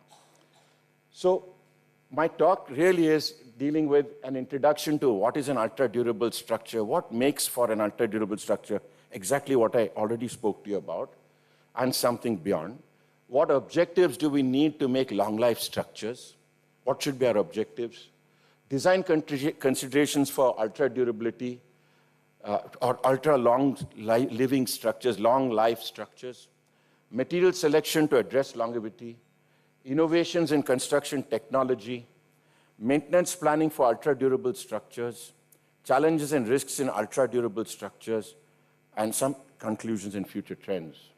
Ultra-durable structures are engineered to last centuries, minimizing the need for frequent repairs or replacements, like I just gave you some examples. These structures face challenges like environmental degradation, material fatigue, evolving load demands, and natural hazards exacerbated by climate change, of course, these days. Historical structures, such as the Roman aqueducts, demonstrate durability beyond 2,000 years, inspiring modern engineering. Pont du Nord, which Tina talked about, a case in point. What are the key principles in designing an ultra-durable structure? Innovative materials and construction techniques that support design life, what and how and where. These are an epitome of what is going to be discussed over the next 2 days. I'm just giving some simple throws and look-ats for you to carry away, and the details of what I'm talking about, addressing here, will be in detailed presentation by successive speakers. So this is just a lead-in, very sketchy lead-in, overview sort of. So maintenance planning, the importance of maintenance planning, and advanced monitoring to address longevity. The need to do that has become very evident in recent times. Design considerations for long life, not ultra-durability, I would call it for long life. They are design issues for long life. So first of all, we don't have, in modern idiom, we don't have a service life design code in India.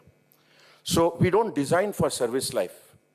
We design for limit states. We don't design for performance-based design.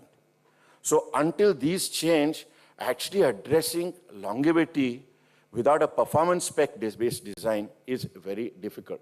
Through limit state, you will achieve something, but you will not specifically address the need to be addressed. Okay?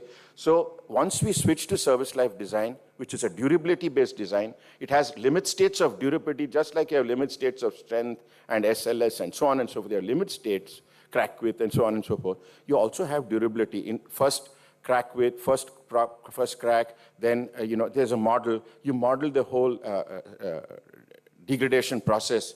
So there is service life design, which we don't have a code for in India at all. This is some point I want to put to you. Then what do we do to overcome the future possibilities? We design with higher factors.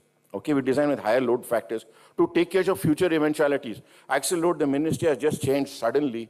We get a circular and the axle load is to be increased. The bridge is already built. So to cater for such future vagaries, we have partial safety factors, but not for some unusually heavy loads that may come. And frequently we see built bridges on our national highways, on our transport links, corridors collapsing with the special vehicle going across it or something. These are there. So we have to design with higher safety factors in the first place. Analyzing environmental impacts like wind, seismic activity, temperature cycles, and chemical exposure which affects the structure in design. So design has to take into consideration the increasing incidence of such events, glacial Glough events, glacial lake outbursts, floods, which have demolished, in the Himalayas, hydro stations, hydroelectric stations, and so on. Just completely wiped them out, wiped out structures, wiped out villages. So Glough was something which we hadn't known about, that a lake will glow up, go on the Himalayan glacial lake, dam will burst, and the water will suddenly be discharged out, and we have number of hydroelectric stations subject to such risk, which was never designed for, and were not designed for, and are not even capable of handling that, as we have seen. So design for structural redundancy to prevent progressive collapse. If you have alternate load paths, if you have a very indeterminate structure, if you have different ways in which loading can reach its foundations through alternate load paths, you get redundancy. So alternate load paths is redundancy. This is what we need to design rather than having what we had in the bridge that collapsed in Italy, only 2 cables and no redundancy in the cables. The famous bridge in Genoa which collapsed is a case in point of not addressing redundancy, buying that risk, chalta hai attitude, it went on for long, then it one fine day just failed, okay? So it's not only here, it is anywhere. Consider adaptability for future use and modifications. Repurpose, recycle, reuse are the 3 tenets of having something beyond its designed life. It is now a tenet of sustainability. We cannot waste the material that has been made. You cannot recycle everything from a concrete bridge. Hardly 30-40% of that material is actually recyclable to good use. Steel is far more recyclable than concrete ever can be. So your choice, your initial choice, if things switch to whole life costing and whole life assessment, probably will only build steel bridges. Just a thought, okay? So consider adaptability for future use. I see in my city in Bombay, these caterpillars, what they call yellow caterpillars. These are skywalks, okay? The common person calls it yellow caterpillars, but they are actually skywalks. Suddenly the metro comes down that line and knock off all the skywalks which are crossing across the roads to the railway stations which are on the other side, taking safe people across. Suddenly we are coming down this with the metro in the middle of the road, so knock off all these links. Bandra, this, that, huge inconvenience to people, huge human safety risk added on to people which were never planned for. And now these caterpillars are made redundant, okay? These, what we call skywalks, are made redundant, made useless. In fact, I'm building some in Uran, I'm building some in Jogeshwari and away locations where I could simply have modularized my span, decommission these in parts because there are splices in a steel bridge, open the splices, take it there, repurpose and reuse. Not let to waste, and clients simply put out a tender. They're not interested for recycle and reuse. So the onus of this is with the client as well. Please hear clients, repurpose, recycle and reuse in the tender document. It changes the way you design, it changes the structure you create, okay? So these are issues that we need to address in design. How we have to change to address long-term, these are some of the issues of design I spoke about. Then you have material selection. There, Bombay, orthotropic steel deck, first time used in India, and this came from overseas by sea, in the most aggressive environment, transported from Vietnam. It came like that, and it will be launched out and taken and put in place on the permanent bearings. This is the Trans-Harbour Link in Bombay on which I drive every now and again. It's won international awards, but the aggressive environment, the beauty here is C5 coating. there's a 30-year guaranteed life on the steel structures coating. It comes with a written guarantee. Not like a waterproofing fellow who says guarantee data and it suddenly leaks after 3 years of waterproofing of your terrace. So this is a written guarantee, and there are JICA norms, there are ISO norms for the C5 paint. Okay? C5 means 5 coats. That's what C5 means. So we get the ability to extend the life, and after 30 years, we know it will last, we will recoat the bridge. We have a designed maintenance strategy, a planned maintenance strategy. The intervention interval is known and planned proactively upfront. Okay? Then this structure in the sea can survive. There's no problem. Steel is not going to corrode. Okay? So corrosion-resistant alloys, stainless steel, use of stainless steel. I'm designing one cable stay bridge with stainless steel in Mumbai at the moment. I want to share that with you. There are weathering steels, which are certain types of steels to be used away from the coastal area. But if you use it away from the coastal area, they develop a patina after 1 or 2 years. They get a constant sort of a color, oxidizes, if you like to call it that, and it develops a high resistance to future corrosion. So inland areas away from the coastal areas of 50 kilometers, 60 kilometers, where chloride effects are high, then we can easily use weathering steel to get structures which don't need to be painted. And you don't, paint is negative to the environment. It's a negative thing to paint because of the fumes and so on. So if we can use that weathering steel in the hinterland areas of India for addressing rapid construction, quick bridges with that type of steel, okay? The use of GFRP bars, Venkat and Dr. Lakshmi are here. They've written a code, and there is some BIS code at the moment.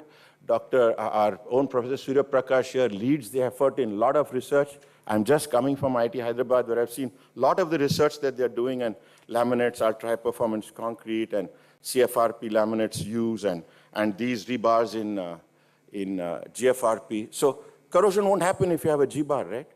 But then do you get the resilience you need for the post-yielding? Do you get the resilience in the structure which you need for handling an earthquake? You don't. It's brittle.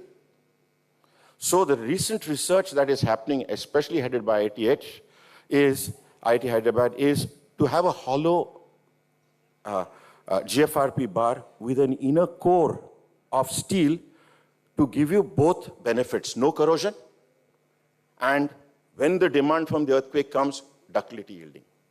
So this is innovation. This is what we need. We have to innovate.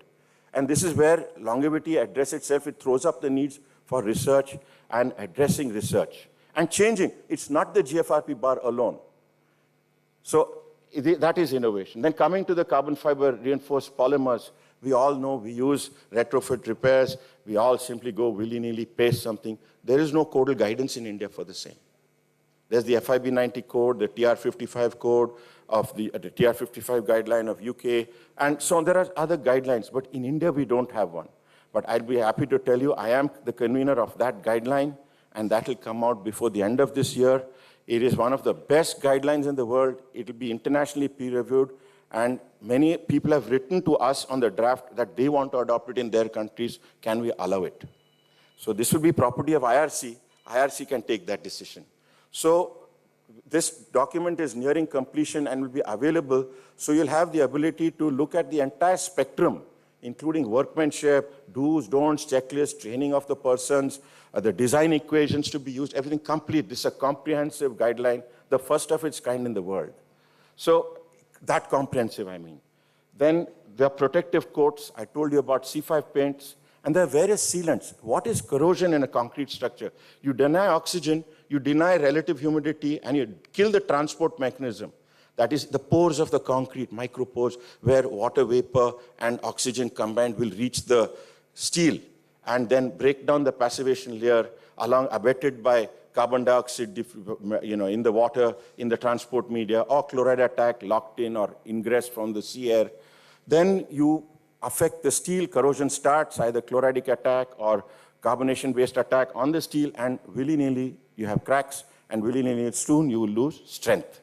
After that, you will lose strength, right? So protective coatings and sealants are very, very important to be applied periodically, and these will delay the onset of corrosion, completely keep delaying the onset of corrosion. Don't even let it happen. Don't reach the point where you start to see cracks and start to act. You know that cracking may happen in a TUT model, say about 10, 15 years for that particular concrete mix. But there are models today which will give you an estimated prediction of when you'll see first crack. I don't want that crack. So I simply put the coating previous to that happening. I know my coating recycle, whichever.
Constant where there's an abrupt change in angle of the shape of your structure, where there is a hole in the structure, where we have infinite stress because the point load, there is no contact area, the P by A becomes infinity. That is concentrated stress.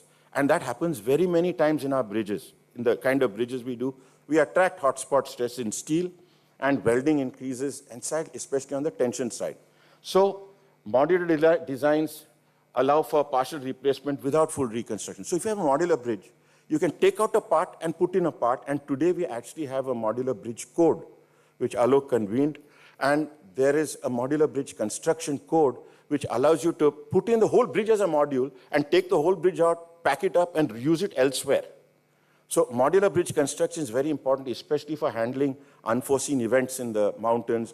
Bridges get washed away, or earthquake events where you need a quick replacement to establish the communication line again between places. I'll take about 10 minutes. Use of expansion joints and flexible connections to accommodate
you start to notice it in tilt or subsidence, first of all in your structure, right? If it's slowly happening.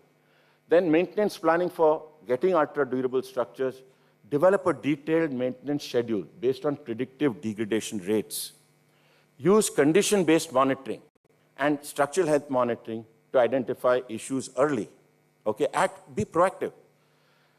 Incorporate non-invasive methods such as what you see, the drones, infrared thermography cameras can home in on cracks, which you can't see an infrared camera. If that's a beam that's cracked there, with an infrared camera, pick it up without even having to go that close. Okay? So infrared cameras, the use of ultrasound techniques, the use of acoustic emission techniques, which today are highly advanced. We just awarded a PhD, IABSE award PhD, to someone who developed an acoustic emission technique with a direct detection of localization and quantification of the size of the distress, which was not possible even 3 years ago with acoustic emission technique. So things are evolving. Techniques are also evolving. Plan for access points.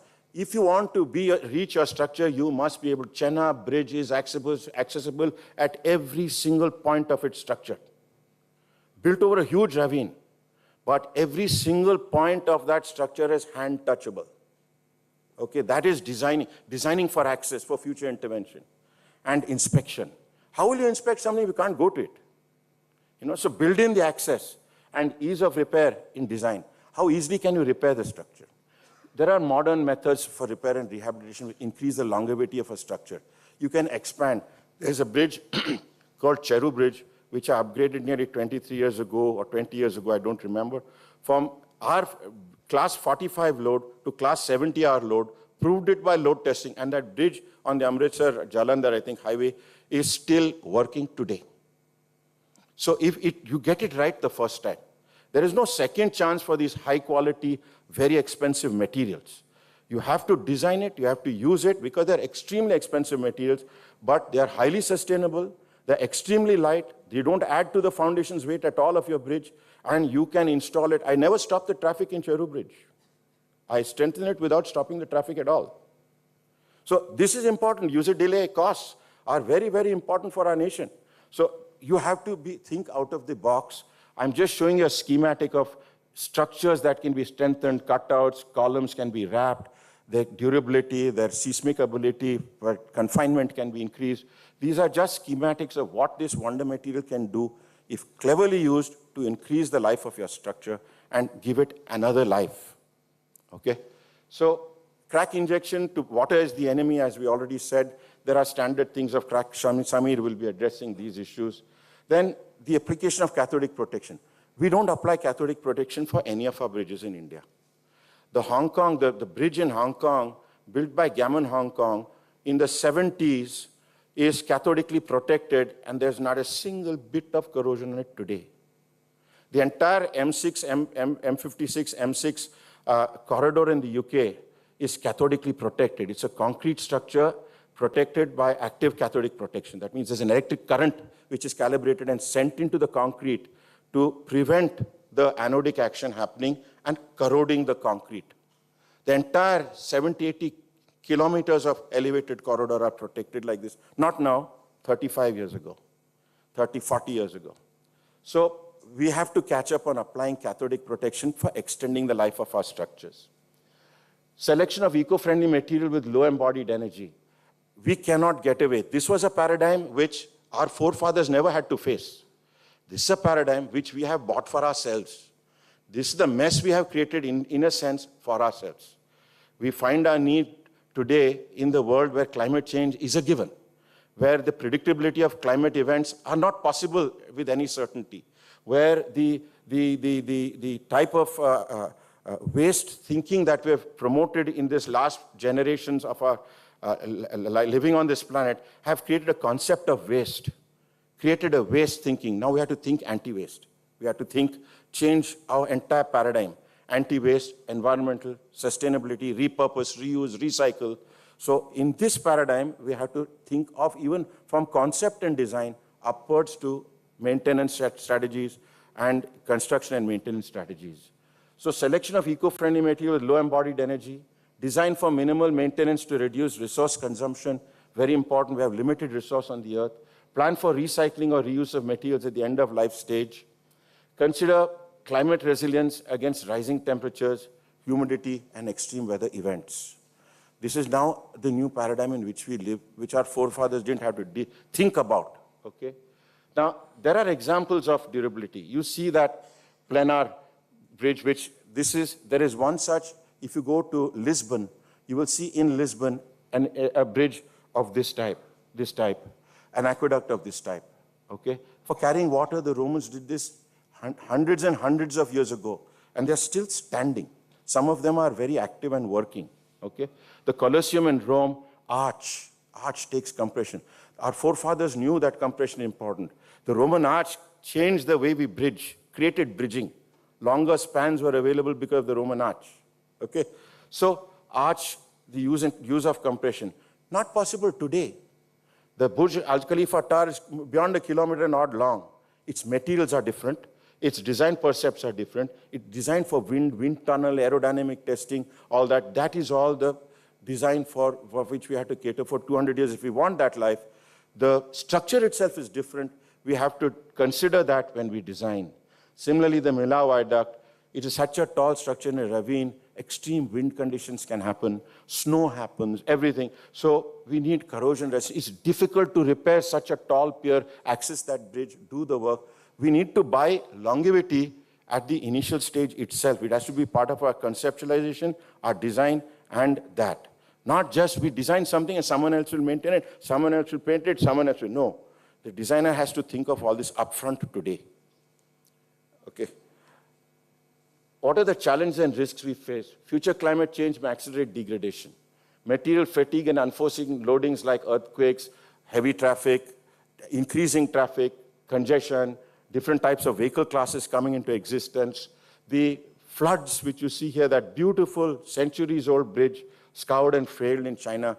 It had stood for hundreds of years, but one particular flood knocked out that beautiful bridge.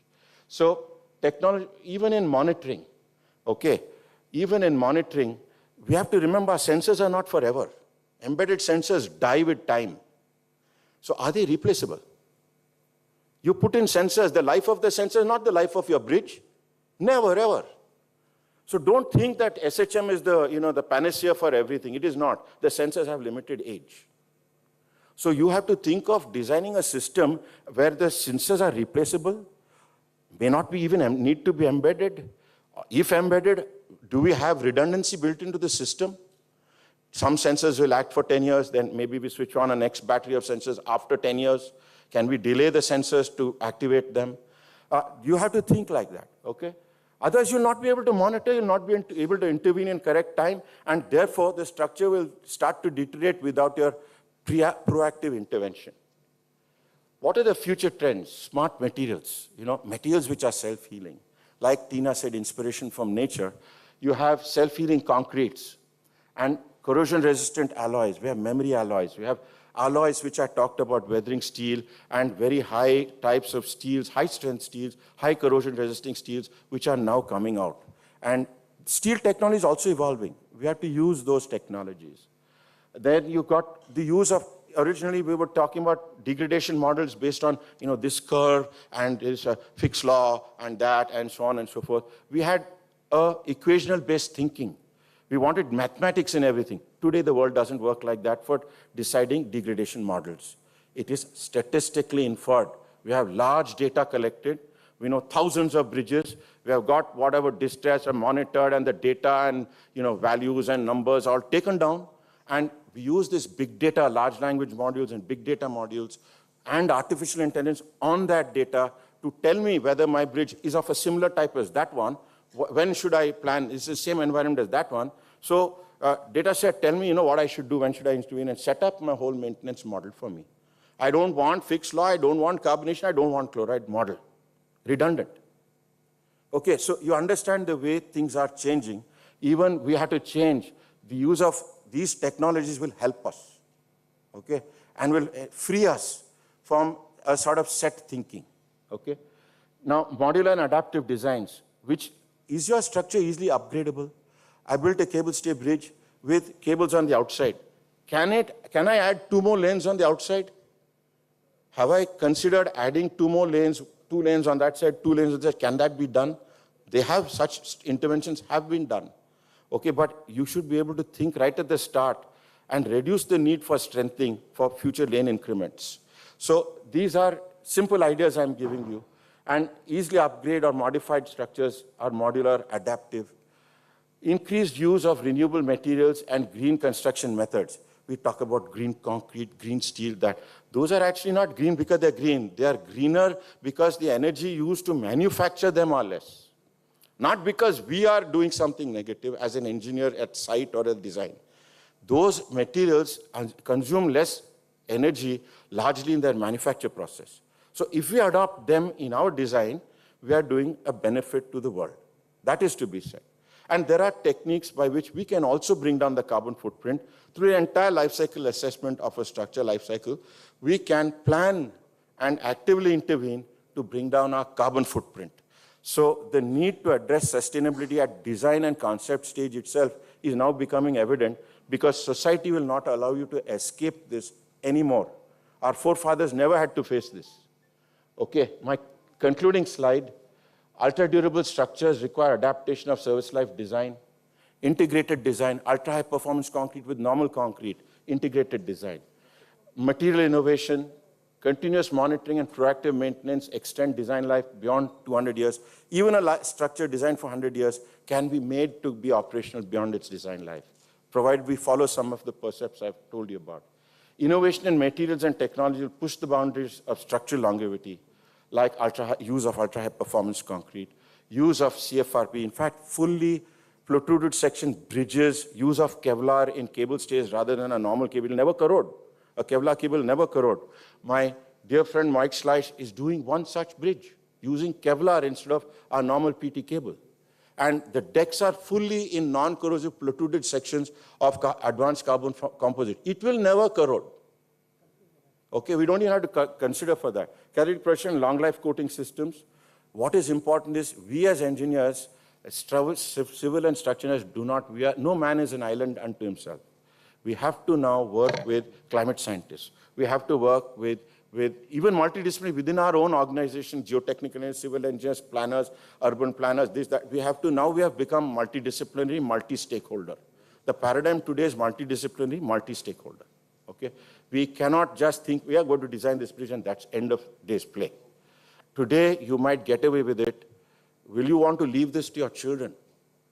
Would you want to leave this to your children? Should we not do something to address this demand which society is already putting on us, increasingly putting on us, to change the way we think right at the concept stage itself and make sure that our structures last for the goal we've defined 200 years plus.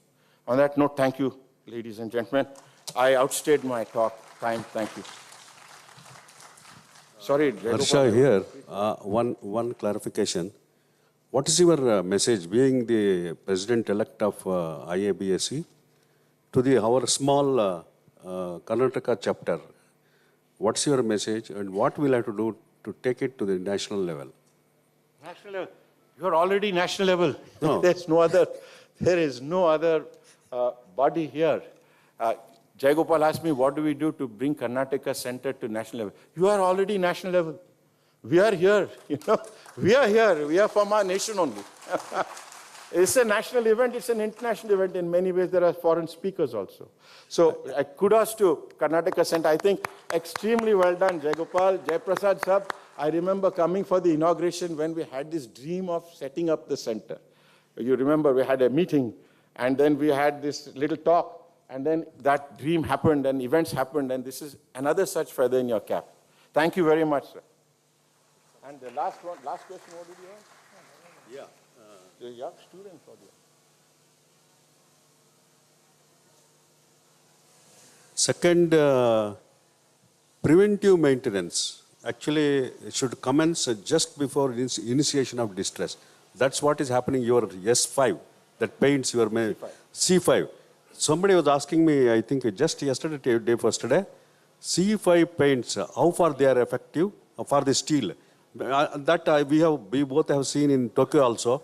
Even after 25 years, absolutely it is in good condition.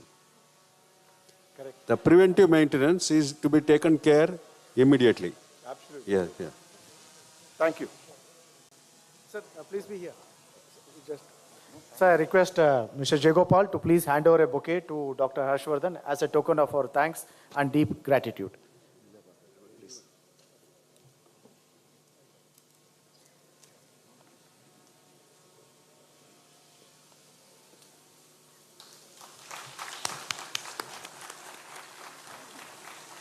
Thank you once again, Dr. Harshvardhan Subbarao, sir. And now may I request, we have a very special person amidst us who has done yeoman service for the profession of civil engineering, and he is leading a team which is behind the Karnataka Professional Civil Engineers Act. May I request Engineer Shrikant Chanal to please come over to the stage to receive the honors on behalf of ING-IABSE. May I request Engineer Jayagopal, sir, Engineer Burji and Engineer Arvind, sir, to please be on the center stage and do the honors on to Engineer Shrikant Chanal. In fact, Engineer Shrikant Chanal has been nominated as the president of the new entity called the KCPCE, which stands for Karnataka Council of Professional Civil Engineers. And he is the first president of KCPCE. And KCPCE is now been given the responsibility of ensuring that the Karnataka Professional Civil Engineers Act is going to be implemented very shortly, and they are on the now stage of formulating the rules and regulations so that the act can be implemented on ground.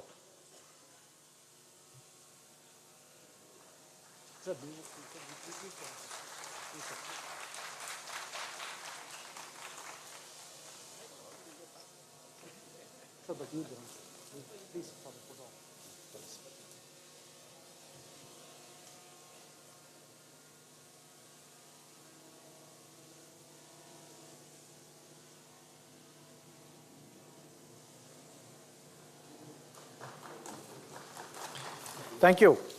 So we will begin with the first session of this international conference. And the first session, just before we start, I request the chair and the co-chair, the chair being what or whom we fondly call as Bridge Nagendra. Engineer Nagendra, sir, I request you to please come over to the stage and take your place as the chair. And I request Mr. N.P. Sharma, the design head of the BMRCL, to please come over and take your place on the stage as the co-chair. Welcome, sir, please. So, ladies and gentlemen, we have 4 speakers, but due to the paucity of time, we will do some time management now, wherein we will have the first 2 speakers speak at this session, break for lunch, and then continue the other 2 speakers. So amongst the first 4 speakers, may I request the first speaker, Mr. Nandip Gohil of Midas IT Co. Limited, to please come over and take his seat on the dais. And may I also request Mr. Prateek Jain to please come over and grace the stage. Please. A very quick, brief overview of Mr. Nandip Gohil's profile. His current role is that of a technical manager at Midas IT India, which was earlier known as the Midas Research and Development Center India Private Limited. His expertise is in the realm of bridge and structural engineering. He has over 8 years of expertise in the technical consulting and review on bridge and building projects. By education, he holds a master's degree in structural engineering from NIT Surat, and his primary responsibilities in his present occupation include supporting structural and bridge engineering projects through technical guidance, software suggestions, especially the Midas Civil Specialty Review, and ensure timely completion of projects. May I request Engineer Jayagopal, sir, to please hand over a bouquet and welcome the esteemed speaker.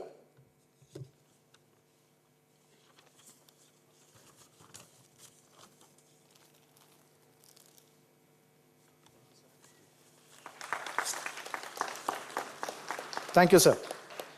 A very quick overview of the next speaker, Mr. Prateek's profile. Mr. Prateek is a bridge enthusiast with a flair of engineering wonders. By education, he holds dual degrees. One is a BTech in civil and then a MTech in structures from IIT Bombay. And he has his heart beating for the world of physics and mathematics, ultimately joining the world of bridge engineering. He plays many roles as a co-founder of Force Structural Engineers Private Limited, a company that is in engineering and also responsible for amazing bridges around the globe. He essentially is a jack of all trades and perhaps the manager of a few. And most importantly in that, on the technical side, he is the go-to guy for tendering activities and is always on the lookout to automate the mundane. But then going further, he is on a mission to share his knowledge and passion through teaching, and that is what finds him on this esteemed stage today. May I request Engineer Arvind to please hand over a bouquet and welcome the esteemed speaker.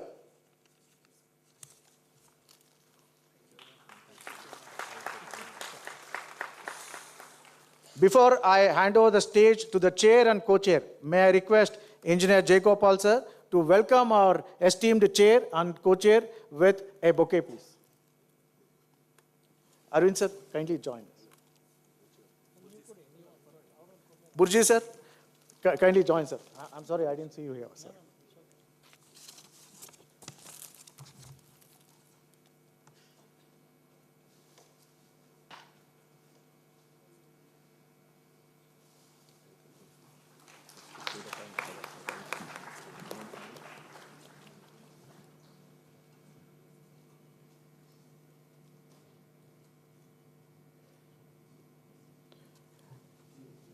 To the chair and co-chair, sir, we have seen your excellent management skills on bridges and the various structural designs. But we would like you to demonstrate your excellent time management skills here because we are pushed for time. And each speaker has got somewhere between 12 to 13 minutes with conclusion of 3 minutes each to both of you, sir. Over to you both.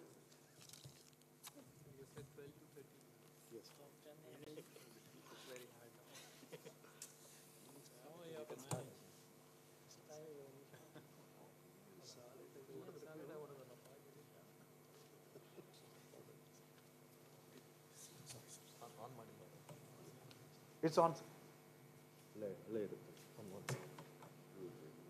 Green purple, right side things.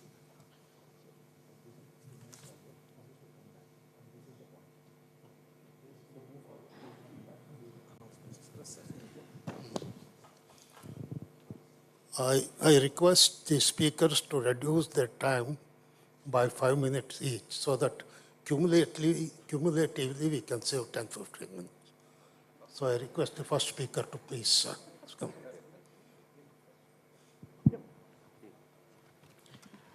Sir, like they say, always there should be a Midas touch. So the first speaker will be from Midas, sir.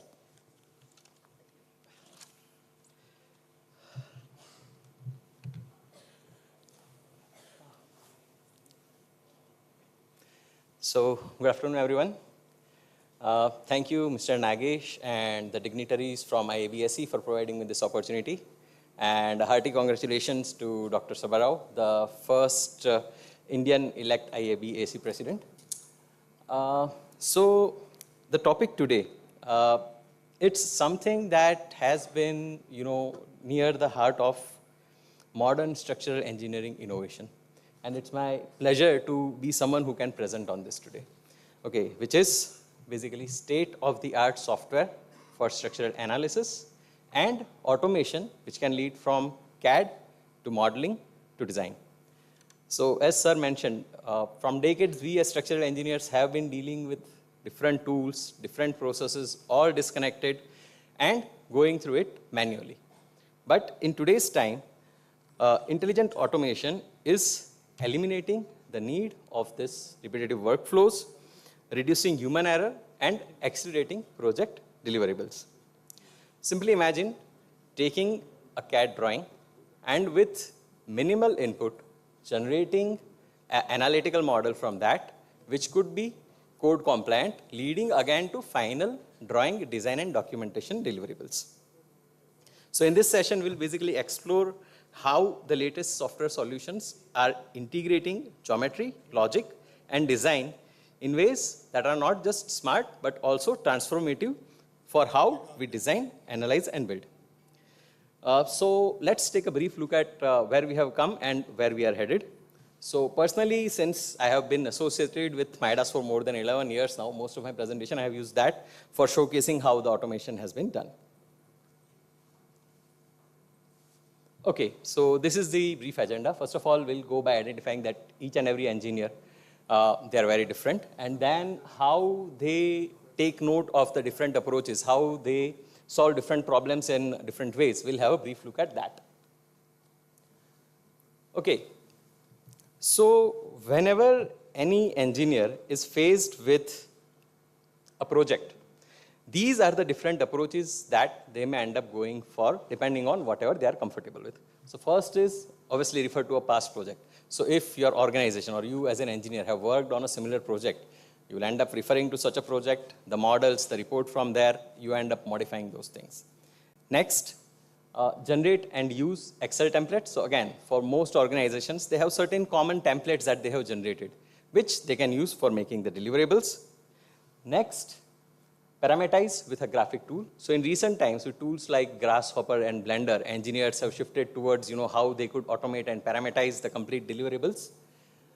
Generate information-based modeling. So what we are talking about today, the projects being sustainable, monitoring, health monitoring, those things. So for that, we need information modeling. So how they have been making use of that. But for now, I'll stick to how that is leading to the analytical models.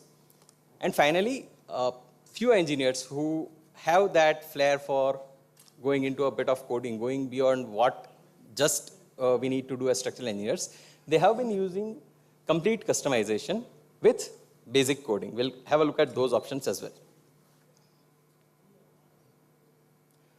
Okay, so let's start with the common approach, the one which you would be using user interface. So in this case, the engineer has the CAD drawings for a particular structure that he wants to erect. In this case, it's basically for a pier cap. So from those drawings, sorry, the video is pausing.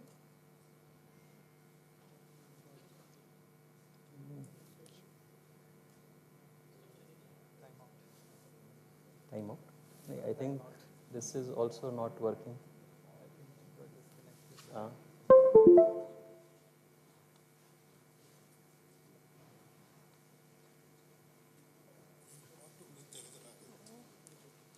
Okay. This is not my area of technical difficulty expertise, but otherwise I would have helped out.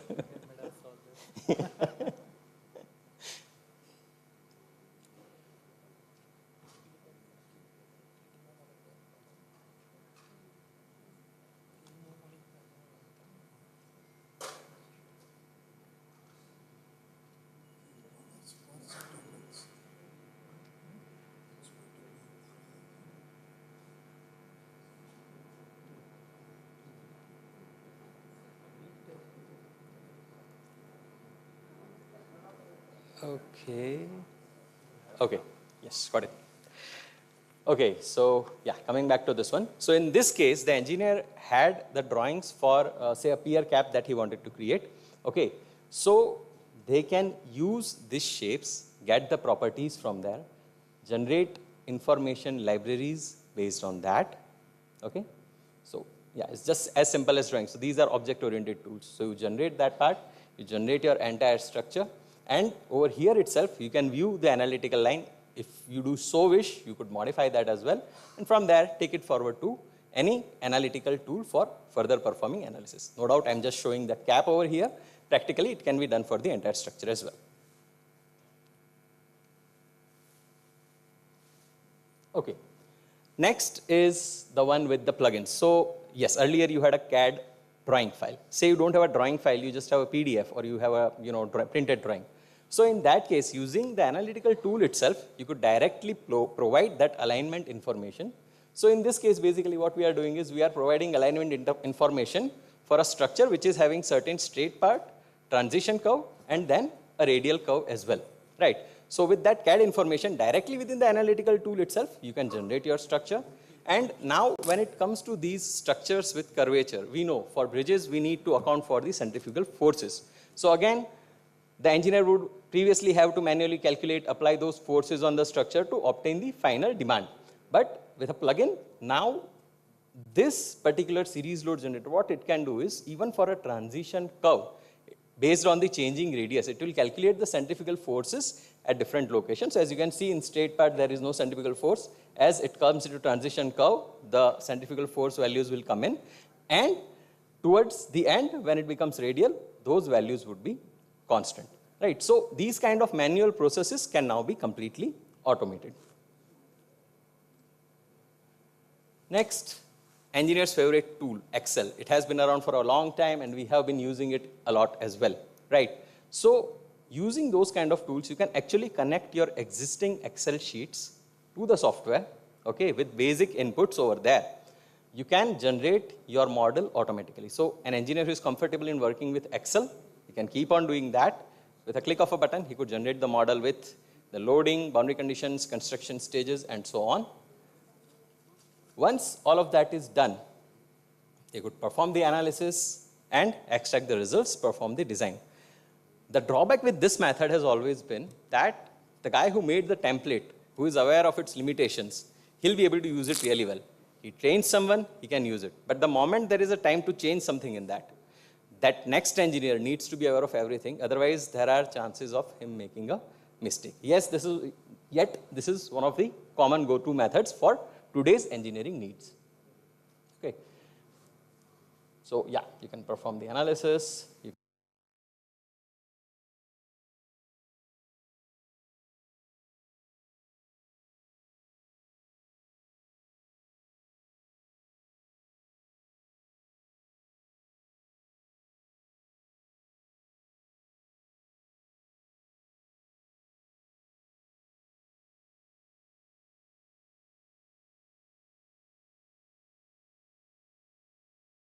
Should have connectivity.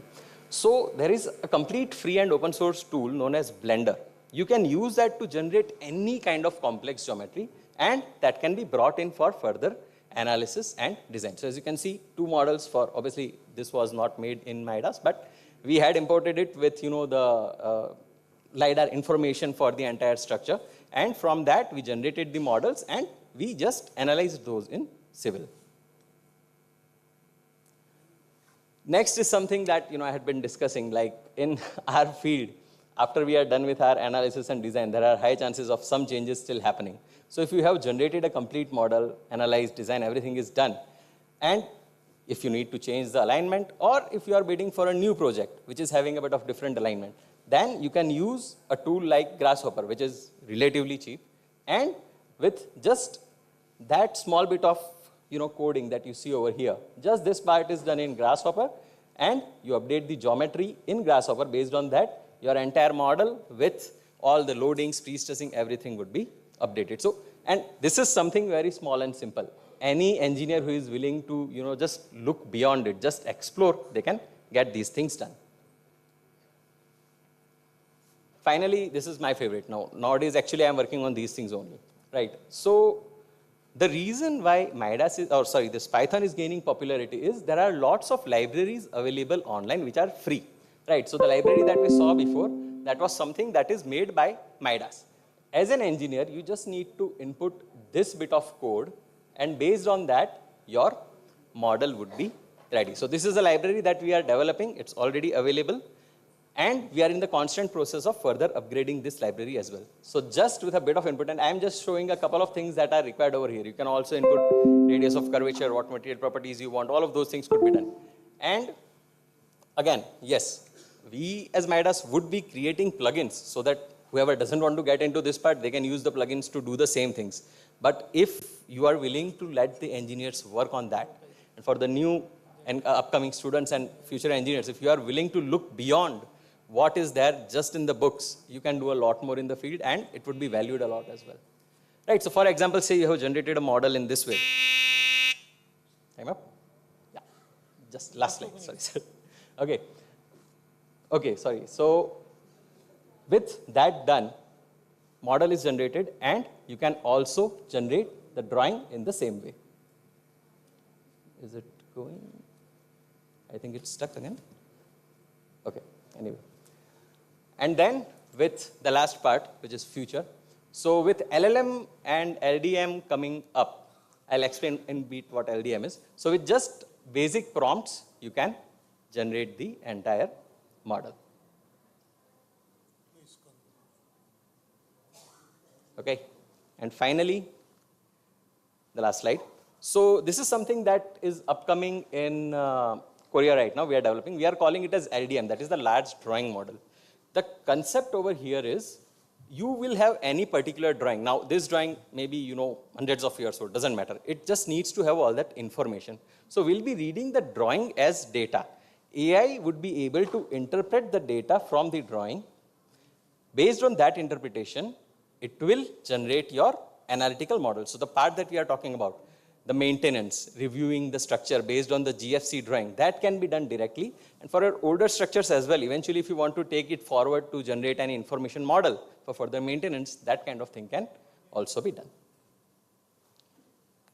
Okay, that's it from me.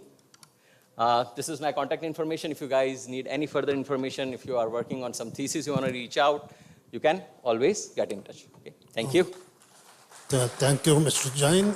I request the next speaker.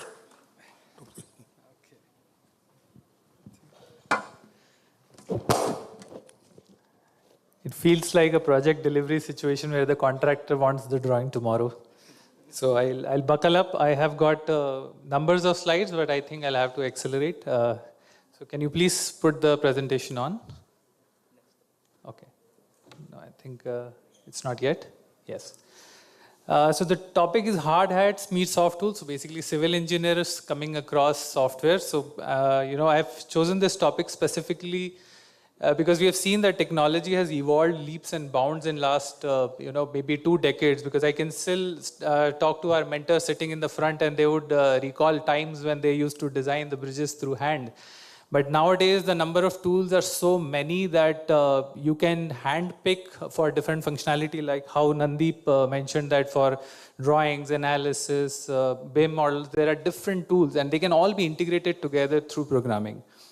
So going forward, I'll be skipping the part of the introduction of the company because that's not very relevant to the topic. I thought I had more time, so I'll speak. These are the projects that we have done. I'll skip to it. I think I've got a fairly good... This is not working.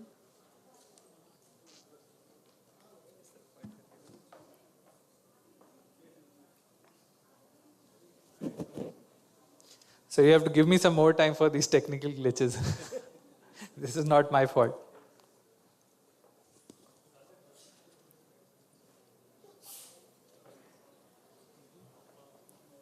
Yes, so I think Sir has already given an introduction about myself. So just to conclude, I love teaching. I'm here just because I want to share knowledge. And I also have a vision to start a school of bridge engineering very soon when I probably graduate from my own company. And I think we have many leaders here who will inspire me to do that. So about this talk, my main objective is, because I have a lot of young people out here, budding engineer students. So I want to incept an idea in your mind that, we can do much more with the current technology if we are able to realize their potential. And we have experimented with a lot of software, and I'm going to share some of our experiences in the last 12 years because since the beginning we have always been very keen with technology, always trying to incorporate what is new in our workflows. I'll also share some of the ongoing experiments where we have not probably reached to the maximum potential, but we are figuring it out, and some of the possibilities of the future. If time permits, maybe advantages and risks. So yes, so starting with Sophistic, this is the backbone of our company where since we started, we have been analyzing all of our structures on this software. I began my career with this software. It is a module-based software plus the networking licensing really gives it a great power because in 45 engineers that we have in Bombay, we are only using 3 licenses. So you can see that we are efficiently using the licenses also. It has got axis-based modeling, so that's a boon for bridges because bridges are never straight. I mean, hardly you'll come across an absolutely straight bridge, you'll have curvature. So axis-based modeling gives it a lot of power. The thing that we cherish the most with this software is that it has got a powerful text editor. We started 15 years ago. That was the time when we had this editing like C++ or VBA you must have all seen. But it also has got a very powerful CAD-based GUI, so your draftsman can actually create models for you. So they can draw lines on CAD-based, and then you can transfer it to your analytical models. And there is a concept called Sophistic Structural Desktop, which integrates everything together. So you have text, you have visual inputs, everything can be combined together and put into one CDB. And capable of doing advanced analysis, handling material and geometric nonlinearities, construction stages, cable sacks, stay cable optimization. So referring to this advanced analysis capability, I want to share one of the recent experiences where we have launched a 100-meter network arch bridge through a very unique method. I'll quickly start the video for that so that you have, I'll be talking about it. So it's a 100-meter network arch bridge. This is done in Mizoram. The method of transport is ropeway transport. And the complete concept, permanent design, and temporary structures were designed by us. So the bridge is assembled behind the abutment A2. The weight of the structure is only 450 tons, span with 100 meters. And it is designed for a 385 ton special vehicle. So the entire analysis is done in Sophistic. On the launch day, the unique part is that this is my partner. He's basically the designer of the bridge who launched the bridge. So he just not only designed it, but also launched it. The unique part of this method is that there are 2 towers over which there are 8 suspension ropes. And over the ropes, this bridge is moved with a 225 tons load as a point load on the cables. And the remaining 225 ton load was on the rear trolley. So this was moved from abutment A2. It was pushed to abutment A1. And this is, I mean, so far we have searched, it seems to be a world record so far that this magnitude point load transferred on a ropeway and maybe an arch bridge launched in this fashion. So this was a recent achievement that we did. These are the captures somewhere in the middle when the bridge was approximately 40 to 50 meter into the valley. The valley was 50 meter deep, so we couldn't really put supports underneath. So this was the only way to push it from the behind. And the movement rate was around 400 mm per hour. So we took around 6 hours to launch this bridge, and then it was received on the other end. And this was the team. Sorry for the lack of safety helmets. I was concerned also, but I mean there were no helmets out there. So yes, so coming to the style which Nandeep mentioned, that everybody has their own Excel sheets where they set up their project style, their way of reporting. So we first set up the project with its design basis, the typical cross section. If it's an eye girder, you have a typical eye girder cross section. If you have a box girder, twin cell, single cell, spine and wing. So you first that, then you have an Excel sheet which is the master control sheet from where you set up the design parameters. From the design parameters, you capture those parameters, take it to the text editor file which I mentioned. So we have developed our small in-house programs where we just need to paste the parameters. Now these parameters go into Sophistic, they run, and then eventually the analysis is created, the forces, bending moment, shear forces diagrams are ready. Those are extracted back to the Excel file for the IRC codal checks, because not necessary that softwares are very good at presenting codal checks. So an Excel does a much better job.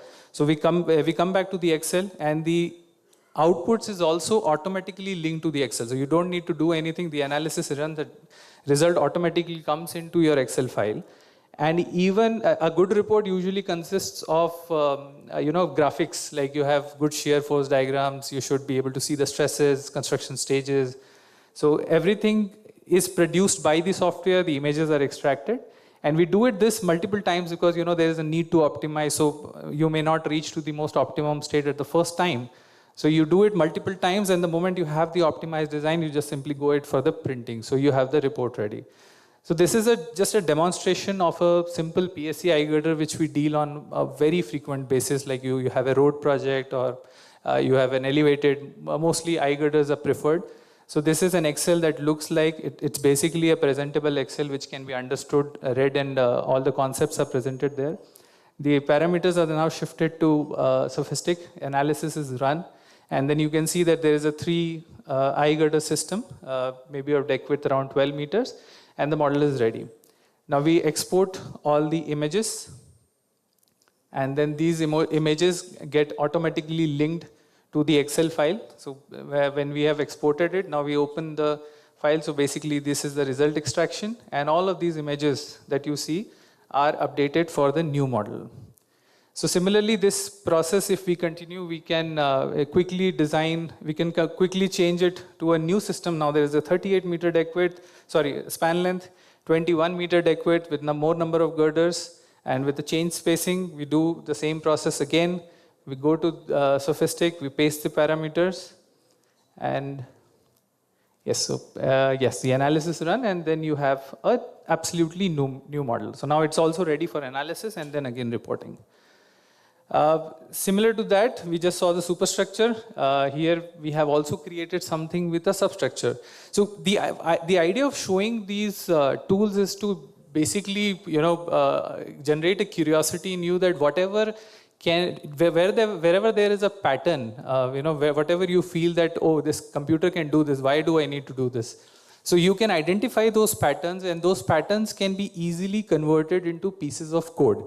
This is exactly the same thing. We identified that there are n number of variables. You deal with single pier. So here is a single pier with hammerhead. The number of piles change, the diameter of the piles change. So all of these parameters are already known to you. You can simply change them and get the desired output. You don't have to do everything again and again. So again, like coming back to it again, trying to change it to a completely different system. So here you have a portal pier, and we want to model it inverted T-beam. So similarly, we just made some changes in the parameter. We updated the parameters in Sophistic, and then we should have a completely different system available to us. So you see a portal pier with 4 piles underneath. So this is all done in just literally in minutes. So whenever you are dealing with some problem, you know that you have a system that can quickly generate models for you, apply loadings, create construction stages. So design and analysis become very fast.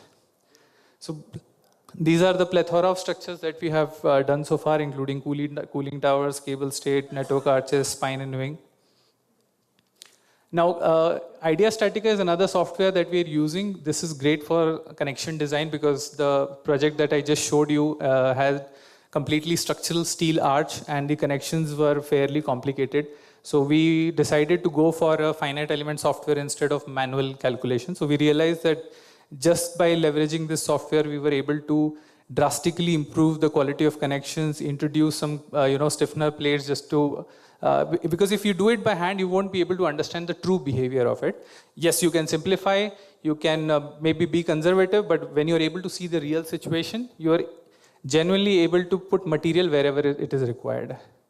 So all of these connections, basically, you can model this. The software allows you to have, like the bolts, welds, etc. are already built in. All you need to do is specify, apply bolts here, apply stiffeners here. Now, talking about Midas, Nandeep has already spoken about it. It's also great for advanced analysis. It is comparable to Sophistic. It's just that we have already been working for so long on Sophistic, but it also comes with an automation power with Grasshopper. And it is widely accepted across the globe. So we were in talks with a party in Dubai. So they said, no, we don't know how to use Sophistic. We want it in Midas. So something like that, what Nandeep showed, we have also tried to create in using Midas and Grasshopper. So this is a typical problem of interchange, where you have got variable spans and you have got multi-cell box girders. So you need to do a grill edge analysis. So this is a Grasshopper script which allows you to model the grillage of what you see on the screen is a 2-cell box. And then you can step by step define the various longitudinal members, then transverse members, and assign supports. So I'll quickly, it's a little bit long video, so I'll skip a bit. StatPro, it's a perfect tool for simpler problems. I think everybody agrees that every engineer begins their career with stat and then moves on to something else. And extensively used for pre-bid stage in our case because the times are less and we want to do quick analysis. We couldn't code directly, so we have used scripting of STD files through macros. And OpenStat definitely allows for integration with Excel. So this is also a quick tender tool that we have developed because we are dealing with multiple cable state bridges at pre-bid stages, and the times available are not more than 15 days. So whenever we have to do a live load analysis for a cable state bridge, so we model the entire geometry and we apply the live load. So what you have on the screen is a twin pylon system with a 600-meter span. But this tool can also handle asymmetric cable state. So right now what we are trying to do is change the span arrangements on left and right, and then again do the same thing, and Excel to STAD, we get a completely different cable state. This is again done in minutes. This is a real time video that we have made. And we have also programmed the live loading. So you have to run 70R, Class A, SV loading. So these are all coded as per the bridge length. Yes, so this was all analysis. Now there is a lot more to do in the drawing side. So I think in the current era, drawing means AutoCAD or similar tools. So in that case also there is a possibility to automate. We have done through VBA. This is again to spark ideas into you. So whenever you are trying to create a drawing which is which can be repeated. So I'll share an example. So it saves a lot of drafting time and also engineers time to check. And eventually you have least chances of errors in the drawing because it is generated by the computer and checked. So this is a simple tool that we have created for the drawing generation of box culverts. Usually we get box culverts in ranges of 200 to 300 in a particular highway project. So why to build drawings every time from fresh? So this is a tool that basically codes everything. So all of the parameters are coded, and this complete drawing is created, and our draftsman only spends 15 to 20 minutes just to finish the drawing. With certain, project-specific parameters that you need to it. But the complete skeleton or the content of the drawing is created automatically. Similar to that, we are dealing with a lot of balance cantilever structures. So you need to do, cable profiling. You need to show cable profiles at every cross section so that site has, necessary input. You need to show these tables. So whenever there is a change of cable profile, which is quite frequent, you don't need to go and draw those sections again. All you need to do is change your Excel file, update those cable coordinates, and let this program handle it for you. So it will create all the cross sections for you. This is probably a non-technical tool that we created, but it is also important because whatever report that goes out of our office needs to be consistent. It should look like it is originating from one office, right? But when you have 40 engineers, they all have their own styles of documenting and presenting. So, and this is also a very boring job to put headers and footers and writing revisions and creating tables of index. So what we have done is, again, we have automated everything. So you just need to focus on the engineering part and let this tool handle. So we have created an add-in in Excel. So on the top, you see that there is a ribbon which basically allows you to do multiple functionalities. And through this, like you can see that the table of contents is generated, and you simply click on a button, and all the slides that you want to print are printed in a very consistent format. All of the engineers produce the same set of formatting. This is again a little different tool that we have created because for tendering we always want to know what is the most optimized section from bending. So what we have done is we have designed maybe thousands of sections with different steel grades, different concrete grades, and we have created a database for flexure. And in this, if you see that we just need to input the grade of concrete, the grade of steel. Now the cost of material also varies from site to site. So you need to input the cost of concrete, cost of steel, formwork if you have, or else you can skip that. And we also need to input the values or the design forces, because at the end section depends on the design forces. So you input those values, you specify the crack width, and ask the software to optimize. So it will give you a range of depths and percentage of reinforcement that is most optimum, along with the running meter cost of the section. So this is basically we use when we do tendering, when we have to start with a section. So suppose if I have to design and I don't know where to start, whether to take a 1 meter deep section or 1.5. So if you have a fair initial idea of what the bending moments will be, you can simply come here and check for the most optimized section. As a business owner, I have also automated some financial processes. This is not technical, but this is a list of invoices that are pending from our contractors. So, we all need to make money at the end. Engineering is nice, but making salary for engineering is even better. So this is a tool that basically we are handpicking which contractor to nudge. We have selected, okay, push this contractor. And we have pressed a button, and then basically what it does is the accounts department sends multiple emails to the people. So they are constantly reminded of, sir. Two more, you can take on the 3 minutes. Oh. Yes, yes. 3 minutes. Yes, so the previous tool that you saw was developed in 2 hours using ChatGPT. So coming to this particular tool, this is a wonderful tool at the moment. And I urge all of you to start scribbling with this, because whatever you want to do, it can help you. It can script in almost every language, be it Python, be it C++, VBA, even sophistic study file, it can do it for you. What we use is we basically, whenever we are coding, we put it to ChatGPT and we say, okay, organize this code, give us some commenting, make it nice and presentable, and it does it for you in not more than 2 minutes. You can also create your own GPTs, which we have done in our organization. Is what we have done is we have given the entire IRC database to ChatGPT and made our own in-house GPT. So what it has is not any information other than the IRC code. So it cannot hallucinate on something like if somebody has written a blog on IRC code, so current ChatGPT or the global model has that information. So it mixes up. But right now, our GPT only has codal information. So it cannot mix up with any other information. So what we do is we search our own GPTs for codal clauses we don't know. Suppose I ask you about a bridge deck drainage. Maybe we don't know where it is written, IRC 52 or IRC 48. We don't know. But if we ask it, it will give you the relevant clauses. But do not trust it fully, because it can be delusional. So go to that clause yourself, read it out, and understand what it means. It's also a great assistant for writing emails. So whatever your thoughts, just organize them, give it to them.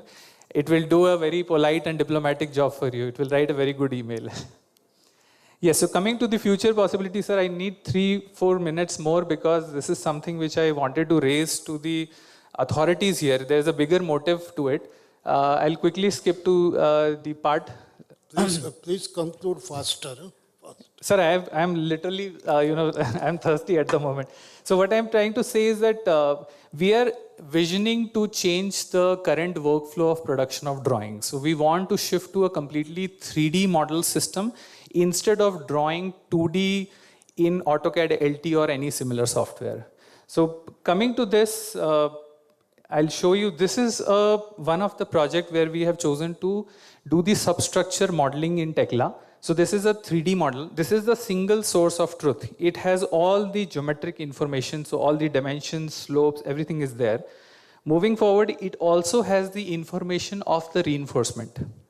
And this peer reinforcement and pile reinforcement you can see.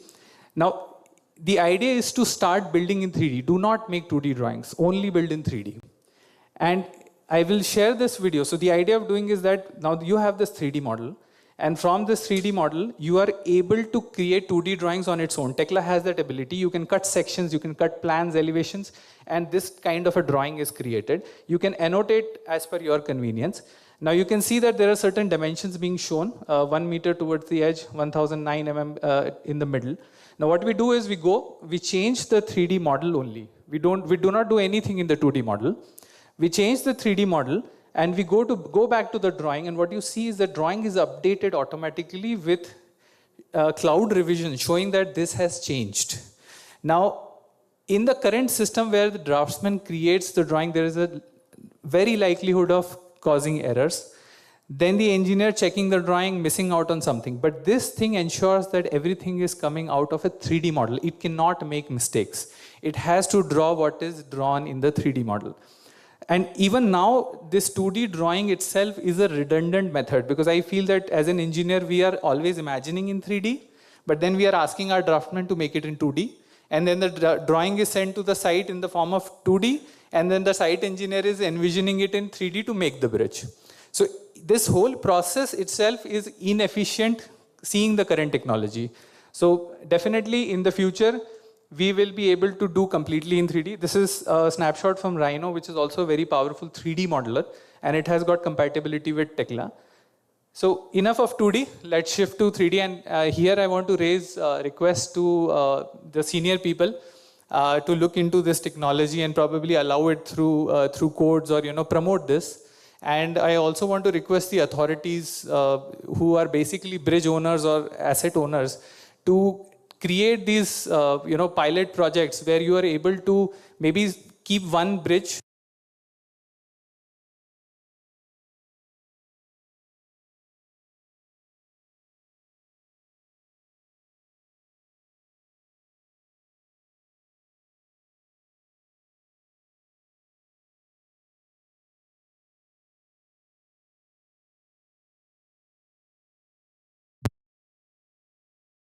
everything, reinforcement, dimensions, levels, everything you can imagine is there.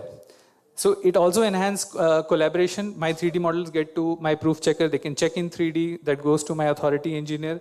And then the checking and approval process should also happen in digital mode. We should not be able, looking at printing hundreds of drawings, getting it signed from proof checker, then IIT, and then going to AE, and then one revision comes and this whole cycle repeats. We don't need that because we are in the world of technology. Why are we printing again and again, right? So it makes sense to go to this. The documentation is online. Even after 10 years, you want to access the details of a project. Right now, if I ask somebody, I need the drawings of some existing bridge, it's like nothing is available, right? But in this case, you have everything available online. You can check the structures even after 10, 15, 20, whenever the database is there. And it also integrates with the digital twins. People are talking about it. And just to conclude this presentation, I have kept a video from someone else. We are keen to work in this direction. And I want to ignite, ideas to all of you that our bridges require maintenance. We are building very fast. We are building faster than what we can digest. So we know that there are construction errors in the bridges that we are making or roads we are making. So we really need to have some way to monitor them. And this is by far, I understand, is one of the most efficient way because we have drones. Everybody, even a layman is now using drones on a daily basis. So we can, go to these bridges, somebody operates the drone, gets a 360-degree view of images and videos, high definition. Then you convert it into a 3D model using a technology called photogrammetry. So this, what you have on the screen, is actually a real bridge model converted into a digital 3D model. This is something, which is even fancier, that you're able to see your bridge in your AR headset.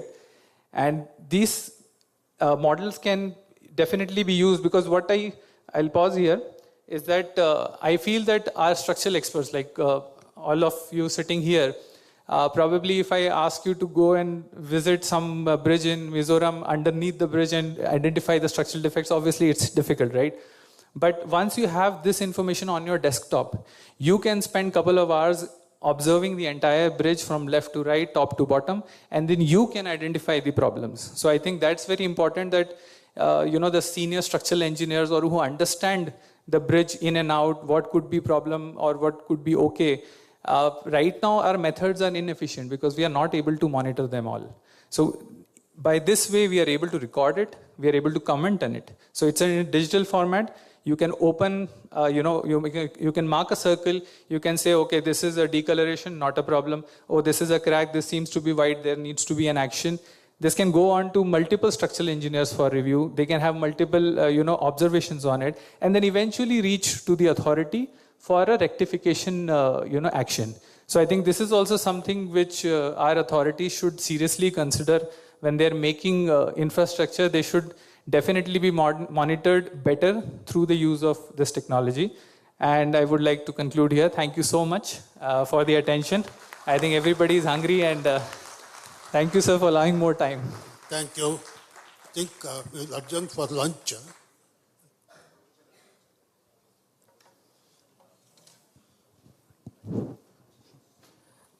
Anybody has any questions? One or two quick questions. Perhaps you can note it down on the piece of paper in case you don't have, and we'll do it. I think we have one there. Somebody has raised a hand. Please give mic to him. AV desk, can we have a mic going on to the delegate, please? One mic there, please. Yeah. It's right behind you, sir. You can take the mic. Hello. Yeah, myself, please. Rahul, Deputy General Manager from K, right? So I have two questions. One is, what is the difference between 3D beam and your Tekla? Okay. And second thing, we are already on 5D beam. Okay. So what is the worth of it, your Tekla? So you are asking me? Yeah. Okay. Tekla you presented, right? Yes. So, see, answering your first question, you said 3D BIM and Tekla, right? So 3D BIM is a philosophy, right? BIM is a philosophy. Tekla is just a software that works or towards it, right? That creates a functionality for BIM, right? So I hope that answers the first question. It's like analysis and sophistic, right? Analysis is a philosophy. You do analysis. So something like that, you do building information modeling or bridge information modeling, and Tekla only helps you to do that. There are other tools like Revit or Allplan, CIM from Midas. So there are multiple tools can do. Second question you mentioned is about 5D BIM, right? So yes, I covered only the 3D part, but you are right, there are more dimensions to it. The fourth dimensions I understand is also the timeline, right? You can do construction planning on your 3D models because you can assign that the foundations is built on a certain day, then your pier is built on maybe 0 plus 30, then your superstructure is built on 0 plus 60. Now, once you have this information in this 3D model, it becomes a 4D model because now it has a time information on it. So whenever you want to see, okay, at the day 30, what should be my current status of the bridge? The model will automatically give you that, okay, this much should have been built by that time because it also contains the time information. And what I also understand is that, this sensor information, which Harsha sir was talking about, also surveillance, you have cameras. So all of this information can also come together in one single platform, and you can completely access your infrastructure asset from one single disk. So you have 3D, which is the geometry, 4D, which is the time, and maybe 5D or 6D when you start doing surveillances or you start monitoring the sensors on it, where you have stresses, deflections, all of this you can do again in the same model. So I think that is what my limited understanding about higher dimensions of it. Up to 3D is all geometric. Thank you. Thank you very much for that two excellent lectures. And I hope you are commercializing this, this software. Your software seems to be very robust and dynamic. Build it up and then make it available to everybody to use it. Okay?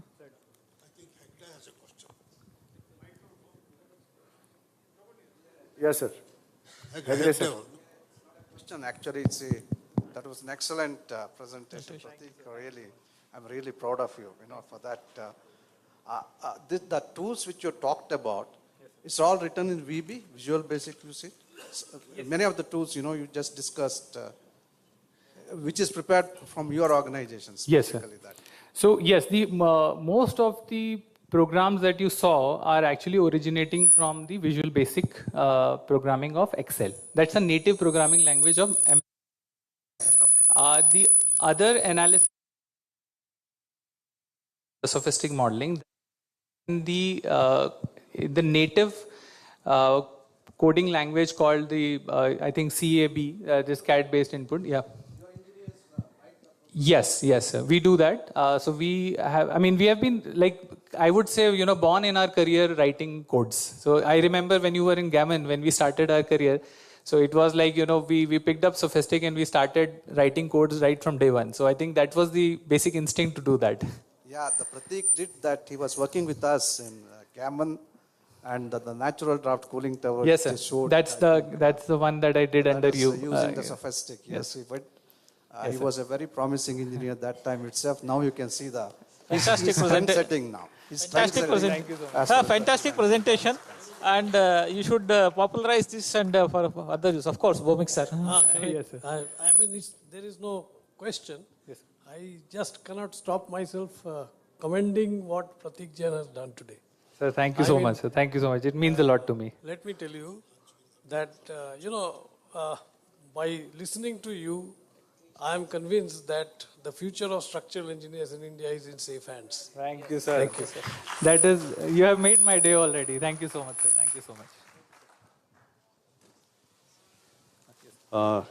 Regarding reading of the drawings, you told very in detail about 2D and 3D. Yes, sir. And you also recommended that henceforth we should look at the drawings in 3D because we construct in 3D, we look at in 2D. It doesn't work out. Yes. Now you should insist more on that. Yes, sir. Because here you have very luminaries of IRC, Indian Roads Congress, in the front row. Yes, sir. Whatever you talk will be taken care very seriously. You put up, sir. we'll take care. Thank you so much, sir. And that's why I took a bit of more time towards the end, because that's where the real impact is. Yeah. If KRDCL decides to build one bridge using 3D model, my presentation has got its meaning then No, today. not only that, you were Yes, sir. that whole of the bowstring arch, Yes, sir. lifting and placing. Yes, sir. It has impressed our technical advisory committee chairman very much. Thank you, sir. So that we can simply lift it and put it up to the place where earlier we were doing struggling hard Yes, to sir. piece by piece. Yes, sir.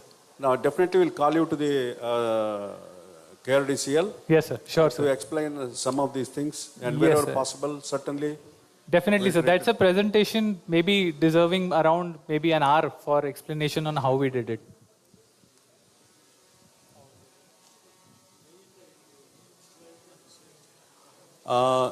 Our TAC chairman is telling to share your mail ID and other things here. But we have.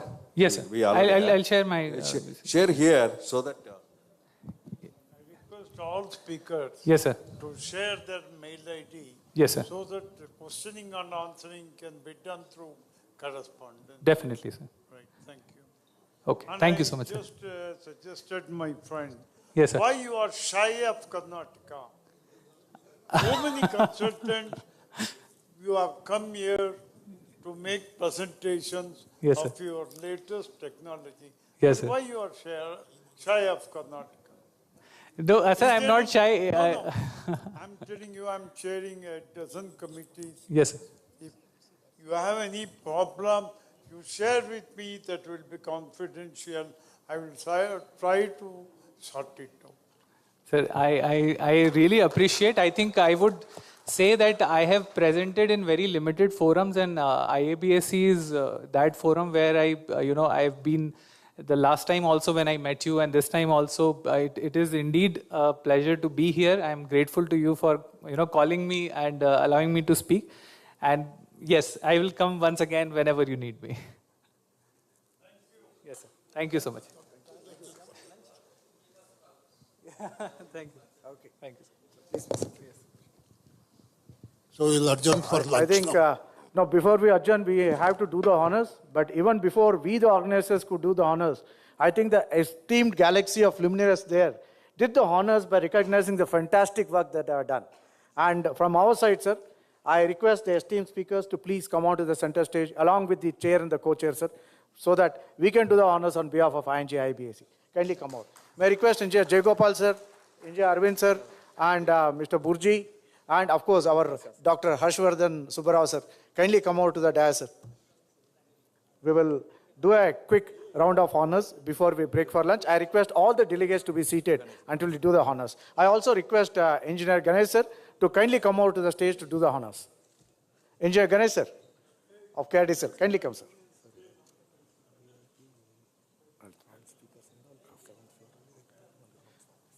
So the faster you come, I think the faster they can go. Take photograph. Yes, yes, please.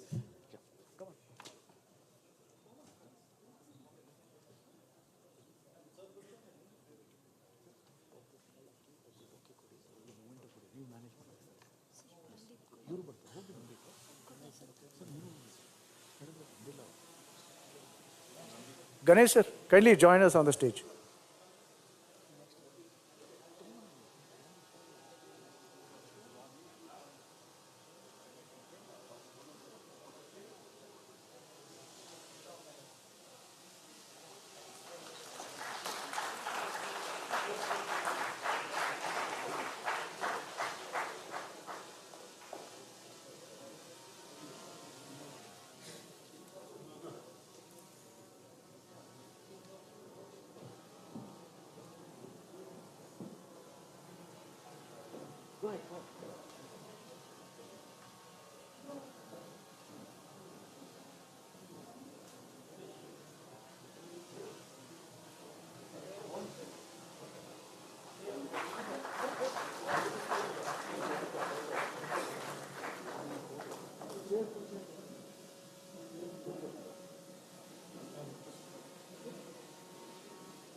Sir, no, no, not yet. We are not yet done, sir. Now, so highlight, sir.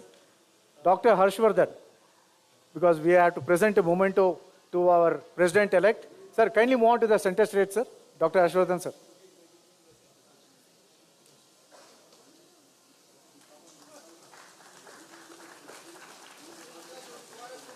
Yeah, ladies and gentlemen, please give them a very loud applause for the excellent contribution that they have been doing in the realm of great separators and bridges.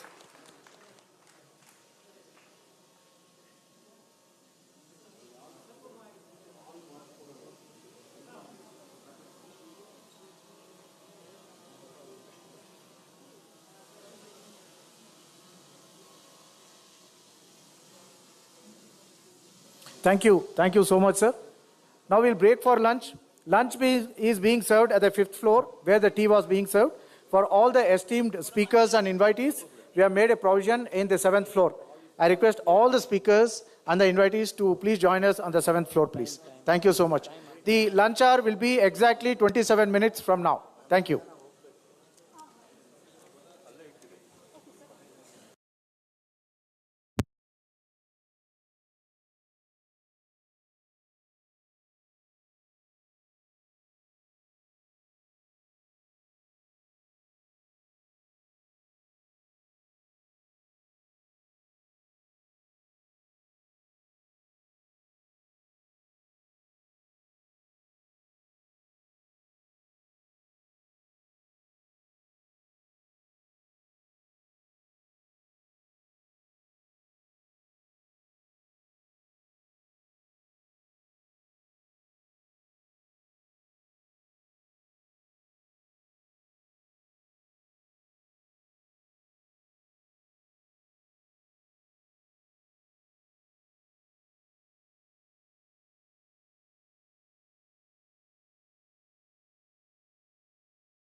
as the commercials keep rolling, may I request the chair and the co-chair to kindly come out to the dais and take your seats there, sir. May I request Engineer Nagendra, sir, fondly called as Bridge Nagendra, sir, and Mr. Sharma, the design head of BMRCL, the co-chair, to please take your place on the dais. May I request Mr. Shishir Kumar of Sophistic India and Mr. Bishwatos Purkesta, the manager from the Solutions Engineering Bentley Systems, to please come over to the dais and take your place on the stage, sir.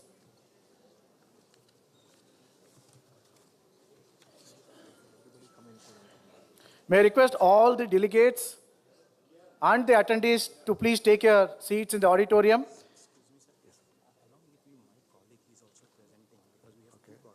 Okay. Yeah. What's his name? I request Mr. Saurav also to please take your seat on the dais.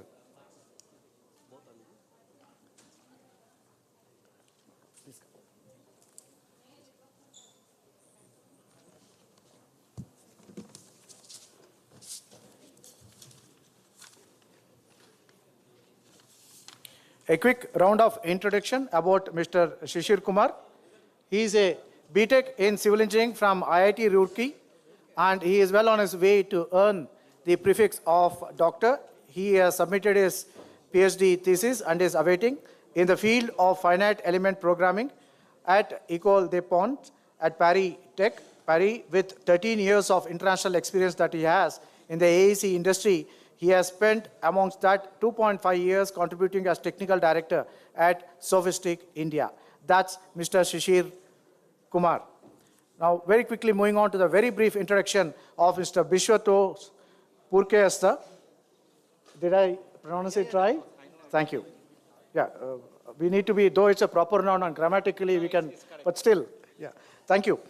He's a manager representing the reputed Bentley Systems, and more specifically at that, he is a manager Solutions Engineering. He is a registered chartered engineer at the Institution of Engineers with over 22 years of industry experience in various civil engineering projects across India and abroad. In 2007, he joined Bentley Systems along the team, where he further improved on various contributions of his and his skill sets, going on to master various nuances of the tech world, such as the FEA products, the STAD Pro, STAD Foundation, RAM structural systems, and RAM concepts. He has been delivering advanced on-site training for mid and senior management levels, as well as the freshers who are coming into the industry, and is also the technical support, and he is also seen at various seminars and webinars on various structural solutions to complex challenges in high-rise buildings, industries, and steel buildings. He is also adept at international design codes such as the ACI, ASCE, API, and so on. So the balance of his skill will be demonstrated through his talk. Now I hand over the stage to the esteemed chair and co-chair to conduct the panel session, sir. And we look forward to complete this panel session in about 40 minutes' time. Thank you.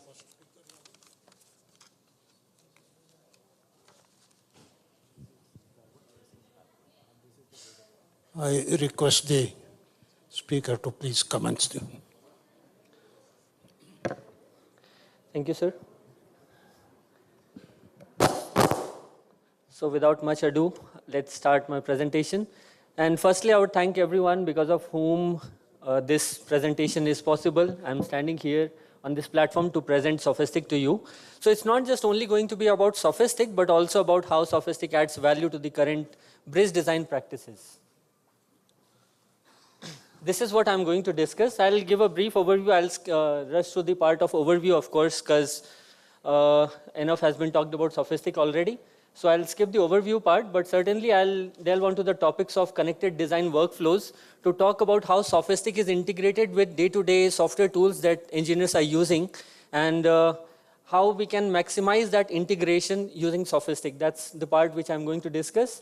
Next, I'll be discussing about automation for resilient design so that we can be ready for changes in the existing project or changes with new projects coming up, mainly repetitive structures. So for repetitive bridges, we can be ready with automations. So that's the part I'll discuss. And lastly, of course, sustainability can't be forgotten. So I'll talk about how Sophistic adds value for durability and at the same time gives us a tool to measure sustainability. Let me start with the overview. So Sophistic, though it was a PhD project in Technical University of Munich, it got registered in the year 1987. And Sophistic is official partner with Autodesk. So Sophistic and Autodesk are partners. We are partners to such an extent that Autodesk is the developer of our graphical user interface. To use Sophistic, you just use AutoCAD from modeling, boundary, loading, pre-stressing. You do it in AutoCAD, then you import the model from the AutoCAD to Sophistic to analyze and design. So that's the integration. Sophistic primarily has the text-based interface, and this CAD interface is developed by Autodesk. So we go hand in hand.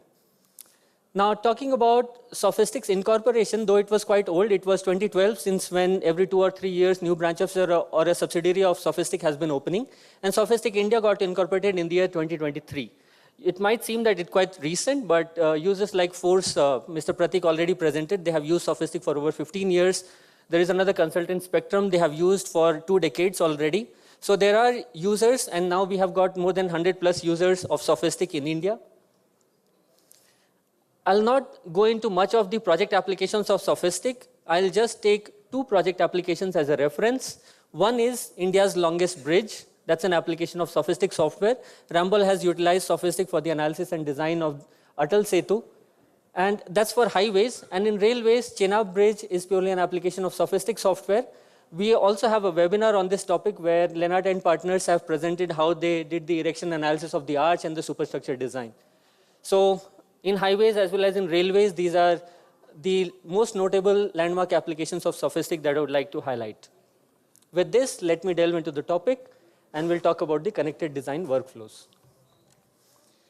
So this is an important slide which clarifies everything that Sophistic has to offer. SSD is the starting point of Sophistic. It has 2 interfaces, graphical interface and the text interface. Graphical interface, we use AutoCAD, like I mentioned, we use AutoCAD from modeling to pre-stressing. And once we are done using AutoCAD, we import the model in SSD to analyze and design. When we are using AutoCAD, there are 2 ways of working. One is GAD-based approach. I mean, for every project, usually as design consultants, we have the GAD ready. We can just use the layers of GAD which we need for creating our structural model, use it to analyze and design the bridge. Basically using the GAD in CAD to create our geometry for analysis and design in SSD. That is GAD-based modeling.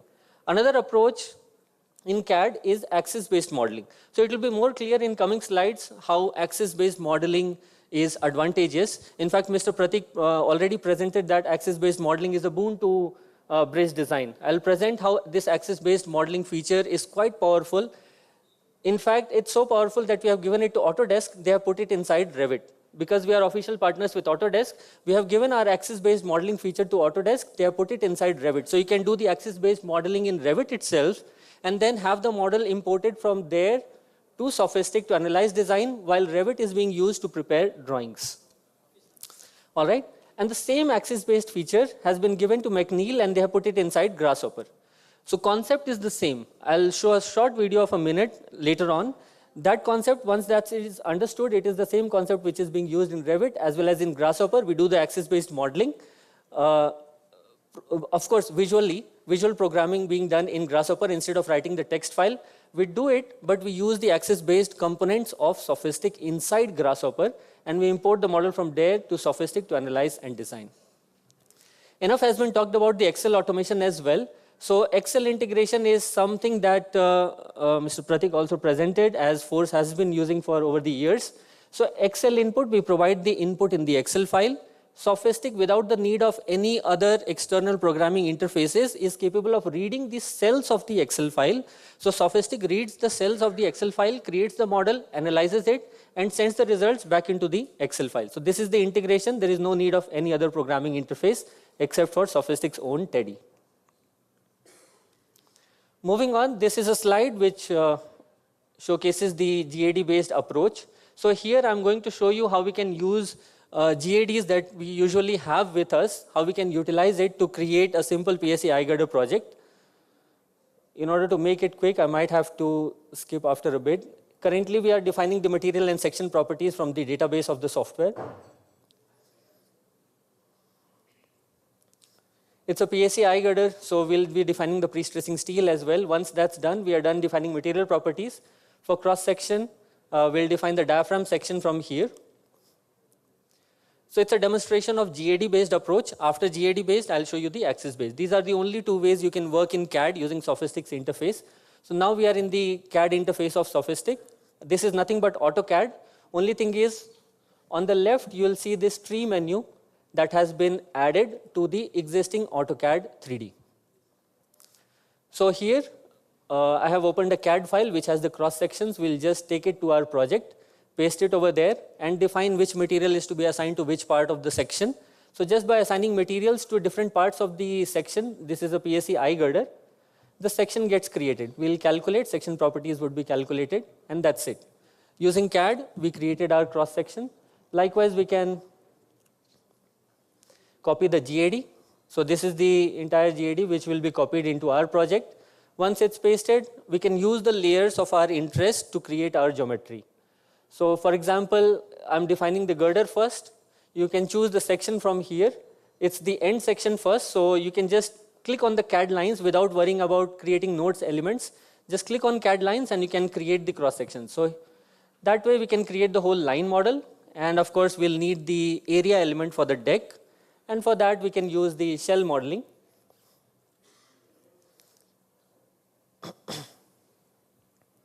We'll create the area element at the top, and that's it. So complete line modeling along with deck for the transverse stiffness is done. We can define boundary conditions. As it's AutoCAD, we can simply use the move command of AutoCAD, move the support downwards. The distance is 1.45. That's what is being entered here. And then connect it using rigid link. So there is no master-slave concept. Software is smart enough to decide which one to keep as master, which one to keep as slave. It gets defined. You simply use the copy command of AutoCAD and copy it wherever you want.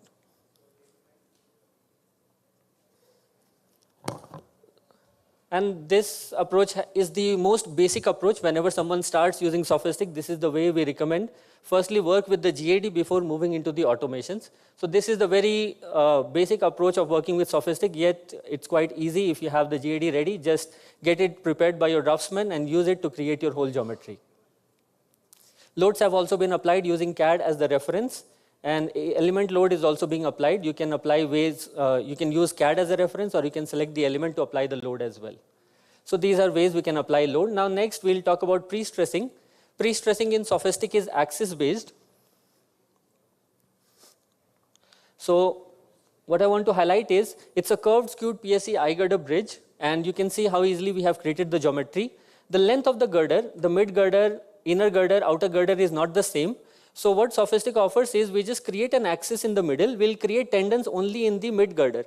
When we copy the tendon from mid girder to inner or the outer girder, the length of tendon automatically gets adjusted. And that is controlled with an angle in the placement. So I'll show you just now. So this is the tendon definition. Defining just the control points, or if you want to have this information inputted at every 150 or 250, you can copy paste from Excel as well. Here we are just inputting the control points and defining the whole tendon profile. Software in the output gives us the profile at every 150 or 250. So once we are done creating the profile, we can simply copy. And copying to different axis, right click, copy to different axis. You can copy the tendons to different axis. Depending on the length of that axis, the tendon length will be adjusted. So auto adjustment and easy to use tendon profiles, and that's it. We are done. The model comes into Sophistic. This is the basic approach of GAD. Isn't moving to the next slide.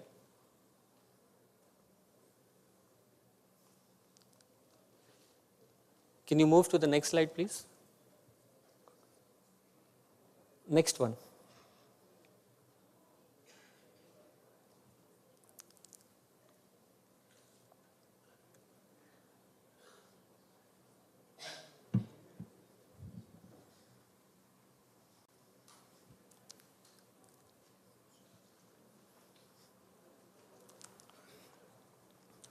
Next slide, please. Okay. Rest all other connected workflows with Sophistic are for automation. So I'll talk about automation. And when we talk about automation, this is the concept basically. So we have this blue line. That is the alignment. We call it axis in Sophistic, and we call this modeling approach as axis-based modeling approach. So we have this axis, it stores the superstructure information, and these crosshairs that we see are the placements which store the substructure information. Once this placement moves inside, the substructure moves inside, tapering gets adjusted, and also the tendon profile automatically gets adjusted. So basically controlling the whole geometry using the axis and placements. So let me give you an idea of the axis-based modeling approach through this small video. I have taken this from one of the Sophistic user companies. And it's a very short video in which we'll see how axis-based modeling is quite powerful and why our users prefer to have axis-based models prepared. So this is an axis-based model of a single-span PSC eye girder bridge. And if you see the line model, it has everything. It has the geometry, boundary, all the loads applied, tendons defined. What we'll do is, firstly, we want to, let's say we get a project, we want to reduce the span length. So we can go to the placements, move the placements inside. So what we are going to do is reduce the span length from 20.5 to 10.5. Span length has been reduced. So this is the span length now. Just clicking on OK, the span length gets adjusted. And now deck is still there. So for deck, there is another axis. We'll reduce the length of the axis for the deck. Deck also moves inside. Now we have got a small single span PSA eye girder bridge. If we want curvature and skewness, we can control everything from axis and placements. So here is the axis definition. Instead of line, we are going to have a radius. We'll specify a radius of -100, rotating it to keep it on top of the deck. That's it. We have got a curved deck now, and so the loads that have been applied on the deck are also curved, as you can see. Only thing that remains is providing a skew angle for the girders. That can be done by giving the rotation about Z. Once we rotate these placements, skew angle is provided to the geometry. So it's done. Now we are done with preparing a curved skewed PSC eye girder model within minutes from the straight model, axis-based model that we have. So in short, once you prepare one axis-based model of PSC eye girder single span bridge, you don't need to ever start from scratch to prepare your bridge models, as everything would be automatically done within 5 to 10 minutes using the axis and placements. Let's proceed. Now, integration with Revit is also something that's of value. So I'll talk about that in a few slides. As I mentioned, it's the same axis-based concept. So what we see over here is we have the axis. Axis stores the superstructure information. We can do the same thing that we saw in CAD can be done inside Revit. We can have the placements store the substructure information. Those axis and placements can be used to extract 2D drawings directly from Revit. And as Mr. Pratik was talking about the 3D paperless construction, so we can have 3D models with reinforcement as well to be sent on site for paperless construction, of course making the design more sustainable. We can have Revit file exported in native IFC format as well. And this is an application from one of our users. So this is to talk about Rhino Grasshopper integration. We have talked about the axis-based concept. The same axis-based concept is there inside Grasshopper as well once you install Sophistic. So Sophistic's axis-based components are there, using which, this is from one of our user companies, Ideas SE. They have worked on this project where they wrote the Grasshopper script using the axis-based components of Sophistic. And from the same script, they are generating the line model for the analysis and design. And the same script gives the full shell model as well. So you can imagine if you're working on, say, curved box girder where the warping distortion even becomes a concern and you have to go for the shell modeling, how much effort it will take for you to have a shell model. So same script giving me line model as well as the shell model ready to be analyzed. And the beauty with Sophistic is capable of handling pre-stressed plate elements as well. So unlike other software solutions, Sophistic has no limitations in terms of pre-stressing the plate elements. That's why shell modeling can be extracted from the same script because nothing changes. Tendon does not change, boundary conditions don't change, everything is the same. Only the element type changes from line to shell. That's the only difference.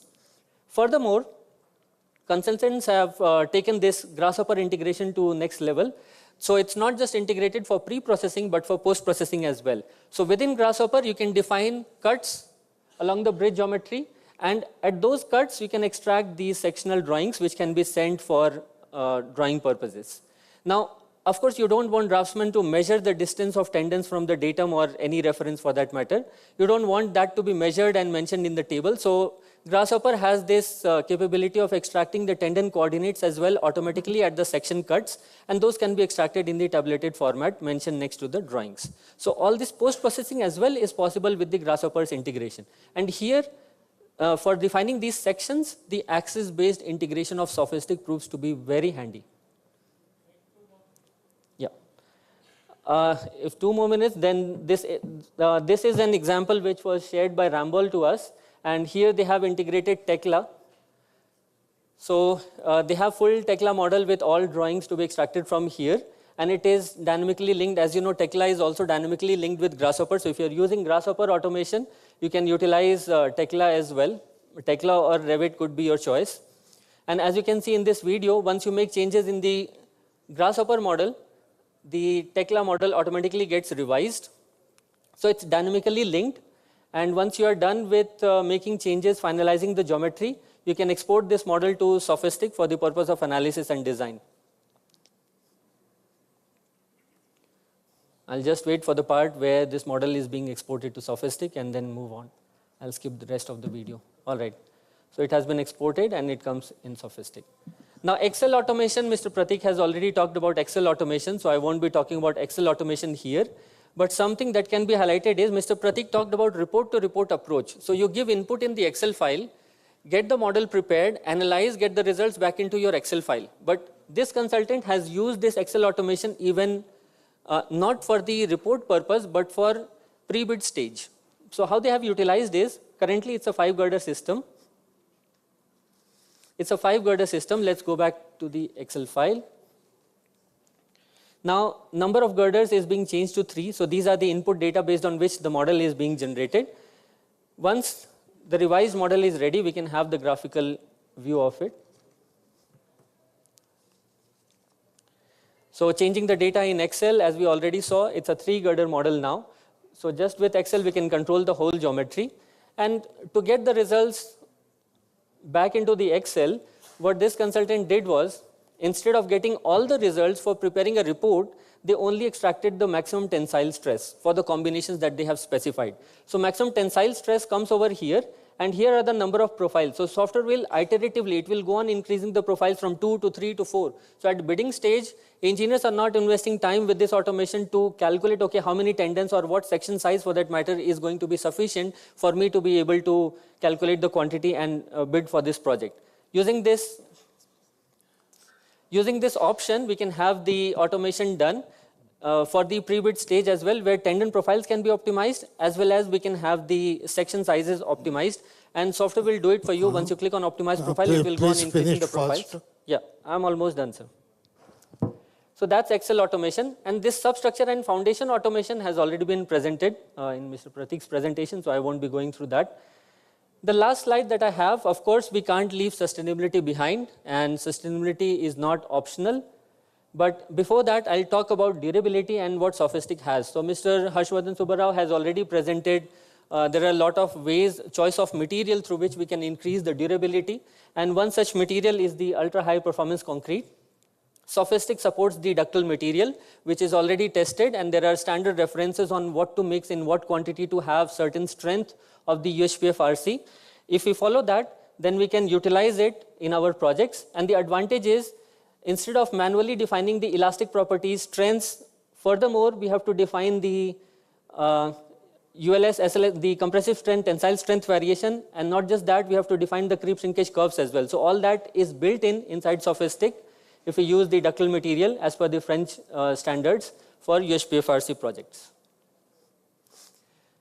Now, last slide, sir. So just talking about UHPF RC, of course, we can increase the strength, but ductility comes at a cost. When we go for the durability comes at a cost. So when we go for the durable structures, when we go for high strength material, the carbon emission increases, CO2 emission increases. Sophistic has a feature called life cycle assessment. It can measure the CO2 emission from different projects, and it can give you for your reference.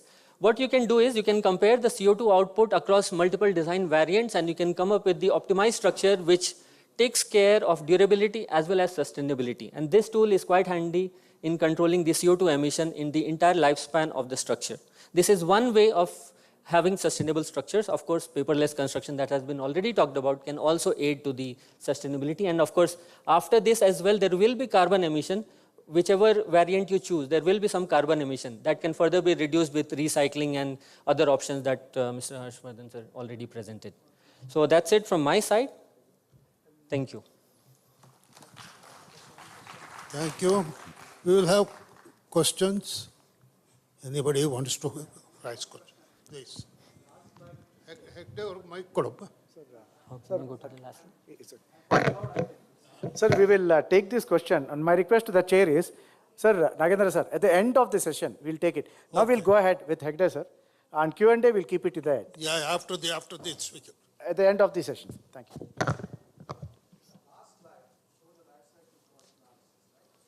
Yes, sir.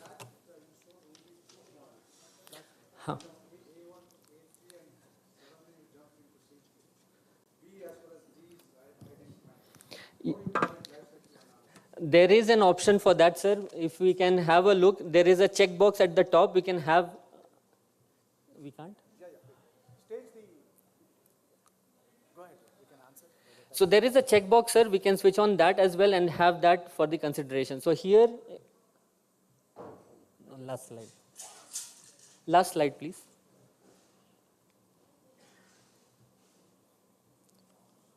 In fact, second last. Last slide is thank you slide. So you can have. Yes, over here. Yes. A1 to A3. C3, and this is for phase D that Sophistic considers. So this has to be checked on. Here, recycling potential wasn't checked on, that's why it wasn't there. If we check it on, then recycling potential as well gets added as a column for the input.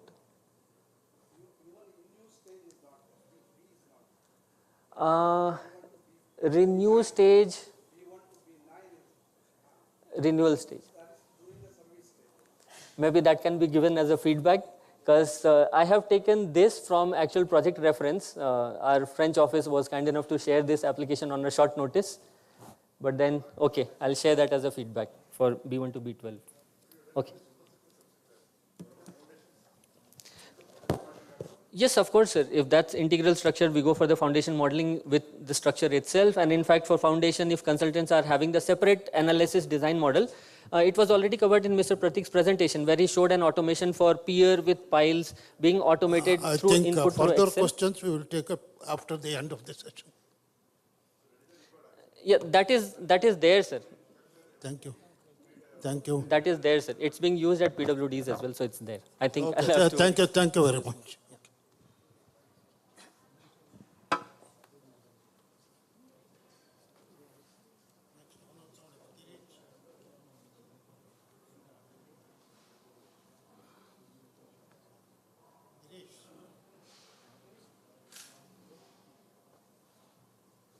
Yes, you can directly go ahead. He has been introduced already. Thank you.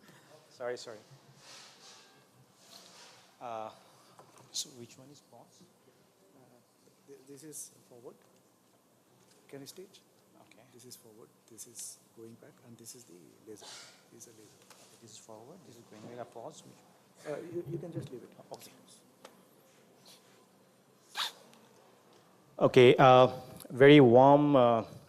Welcome to everyone and good afternoon to every one of you, all the senior engineers, the organizers and everyone, and it is a wonderful initiative. The reason being, we have seen that in last couple of years, so many bridges have been collapsed. There could be of several reasons, maybe some construction malfunctioning, some quality issues, structural analysis, geotechnical, so many things. We are not going into that. But this is an August juncture where we can spread more awareness because bridge is not a simple thing, it's a very complex.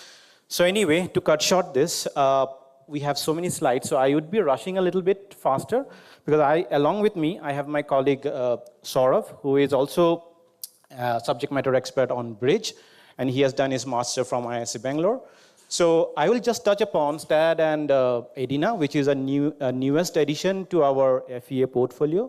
And then I'll hand it over to Saurav for covering the Open Bridge Designer, which is a dedicated product for the bridge solutions. So from here,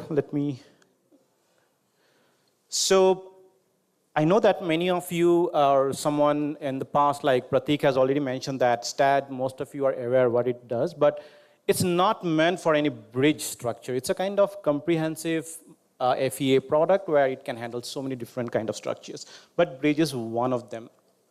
So we'll cover a little bit on this STAD, a little bit of updates, some integration.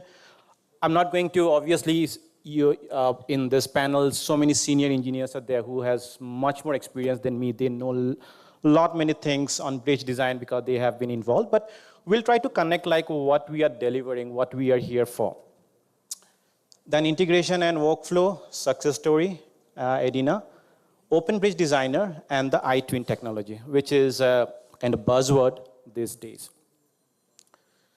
Okay, so many of you know that STAD, but STAD is not an independent product.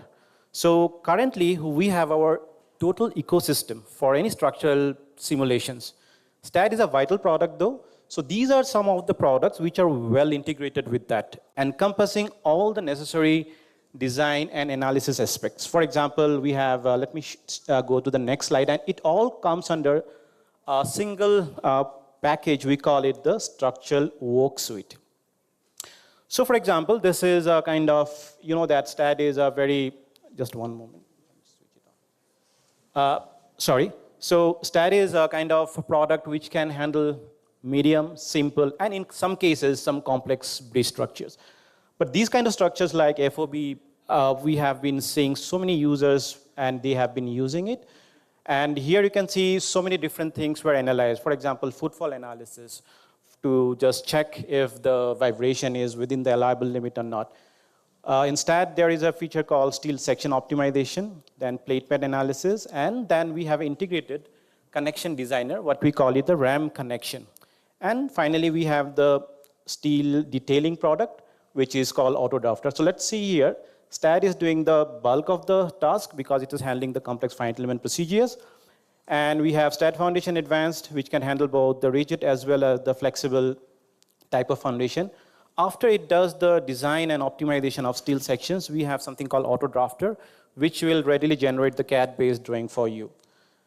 And that's the kind of some part of the ecosystem which I could encompass in this simple structure. And then the RAM connection, which is also an important part because for a steel structure, connection is a very vital part, and we have the RAM connection is also part of our ecosystem. Now, yeah, I'm not going to just speak too much on that because it's, I have prepared it assuming that it would be like half an hour session, so I have to cover, both of us have to cover in 15 minutes, so I'm just cutting it short just to show that the spectrum of different industry have been using with the different features, and bridge is one of them. And if I go to the spectrum of the bridge, so these are all the user products like foot over bridge, maybe open web girder bridge, normal arc bridge, suspension bridge, and in some cases, the cable stayed bridge. I think Pratik has shown one of the example, and this is a real life example from Philippines, one of the bridges which they have evaluated after modeling and analyzing in STAD. So we have different spectrum of bridges. So I'm not going into too much of the technicalities on that, but a little bit of integration and what are the latest things that we have done so far. Now, this is one of the bridge that was done in Indonesia. Now, you can see here so many different features were used, and one of the most important, just I want to highlight because I've seen many users are not aware, like pile-soil interaction instead through the multilinear spring feature.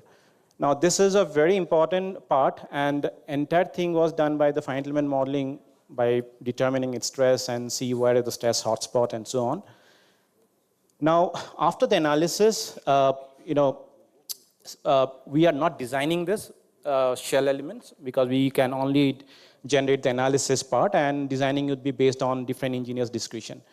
Now, this multilinear spring is very important, and it is one of the underrated feature because a lot of you, our engineers are not aware, but we can definitely define so many different non-linearity of the springs, and we can define it through this PK curve, that is the P versus stiffness curve.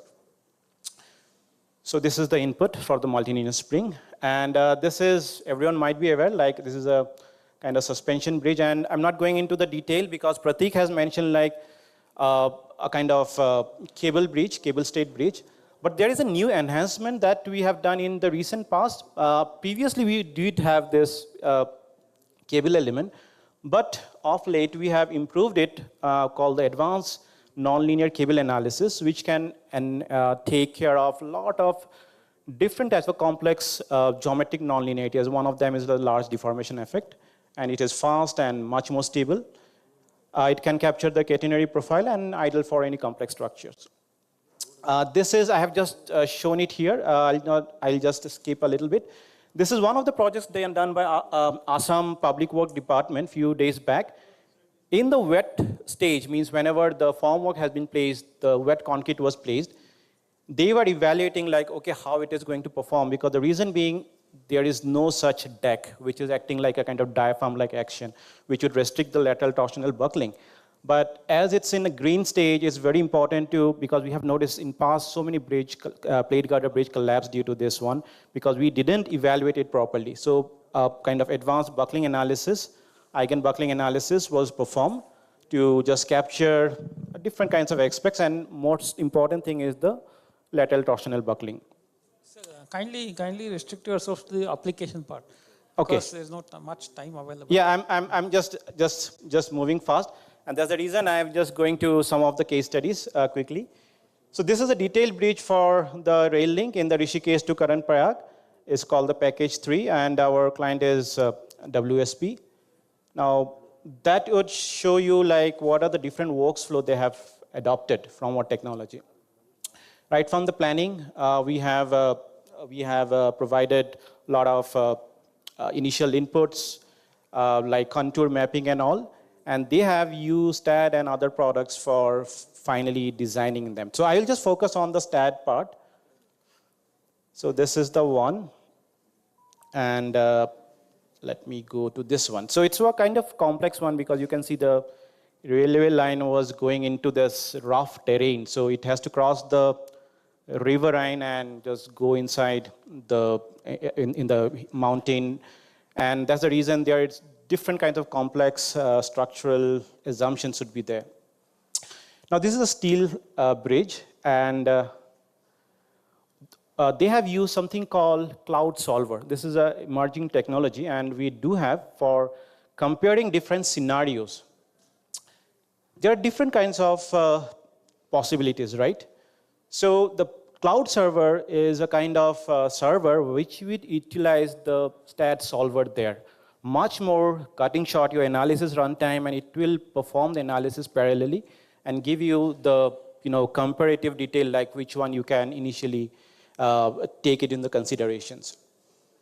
Now this is what we have. Intent of this is handling large scale problems, speeding up the computational workflow, and design space exploration. Okay, my part is done. Okay. Yeah, sir, I have 3 products. That's the reason we are trying to stretch it a little bit, but we'll try to just manage it. Okay, I'm just skipping. There is a product linked with STAD for generating the drafting drawing. So they have generated the drafting drawing for the steel. But one of the points that I want to showcase, maybe I'm just skipping this one. This is the integration one. This is iTwin Analytical Synchronizer. And this is a workflow that they have started right from the data collection to the delivery. EDINA, just to give you a kind of briefing here, it's a new acquire in Bentley for the advanced fine element analysis. You might be aware of Dr. Yarjan Bhathi. Now I'm just going to the last slide, maybe that would be more relevant to the bridge engineering. The good part is it is having the integration with STAD Pro. You can model anything in STAD and take it to the EDINA for simulating complex behavior like material nonlinearity and so many different things. Now, I just want to let you know that instead we can do the dynamic we can't do the dynamic analysis for the nonlinear problem, right? And here the EDINA come into the picture. It can handle both the nonlinear analysis along with the dynamic simulation. Okay, I'm handing it over to Saurav, who will just take care of the remaining part. Just complete it in 2-3 minutes, please. Oh, sir, it will be too less. Just give me 5-10 minutes try. only. Okay. Okay, you can go just pass.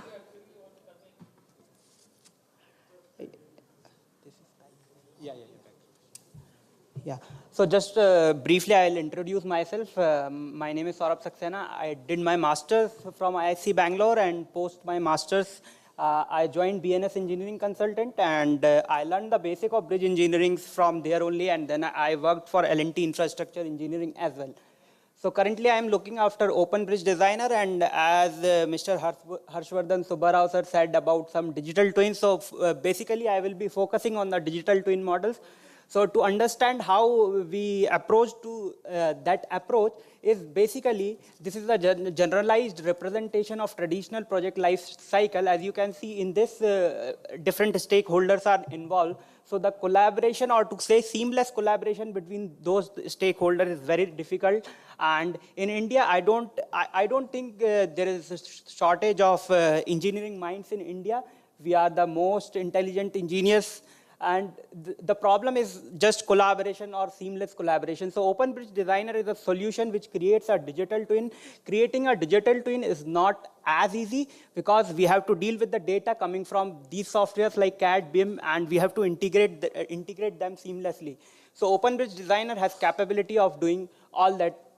So Open Bridge Designer is a solution in that you can import the, civil geometry part or digital terrain model directly to the Open Bridge Designer. You can reference it, or as well as Open Bridge Designer has all the capabilities inbuilt to create the digital terrain model and plan and profile of your bridge.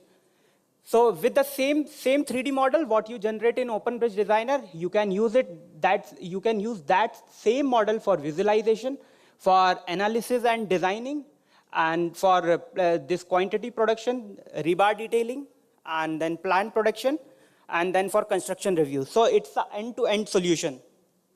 So this is the general UI of Open Bridge Designer. It's a unique application having modeling tool as Open Bridge Modeler, and 3 analysis tool: Leap Bridge, Concrete, Steel, and RM Bridge. Leap Bridge currently not having the support for IRC code, so RM Bridge is the most powerful tool to use for any kind of bridges having any type of construction stages. So this is a small video. Here you can see, just to start your project with Open Bridge Designer, this is an example of Open Bridge Balanced Cantilever Bridge. So you can reference the geometry, or you can create the geometry here as well, and digital terrain model. So just you can see at the top, like bridge setup, support line, you just need to place the support lines, and then deck, beam, all that. You can create the 3D model, physical bridge model of bridge, and that will act as the single source of truth. So after that, you can send that same model for your analytical purpose, or to say you can extract the same model for analysis. You just need to go into the utilities and push the button to analysis. Here you can define the support conditions, whatever you wish to define, and you can define the material properties here.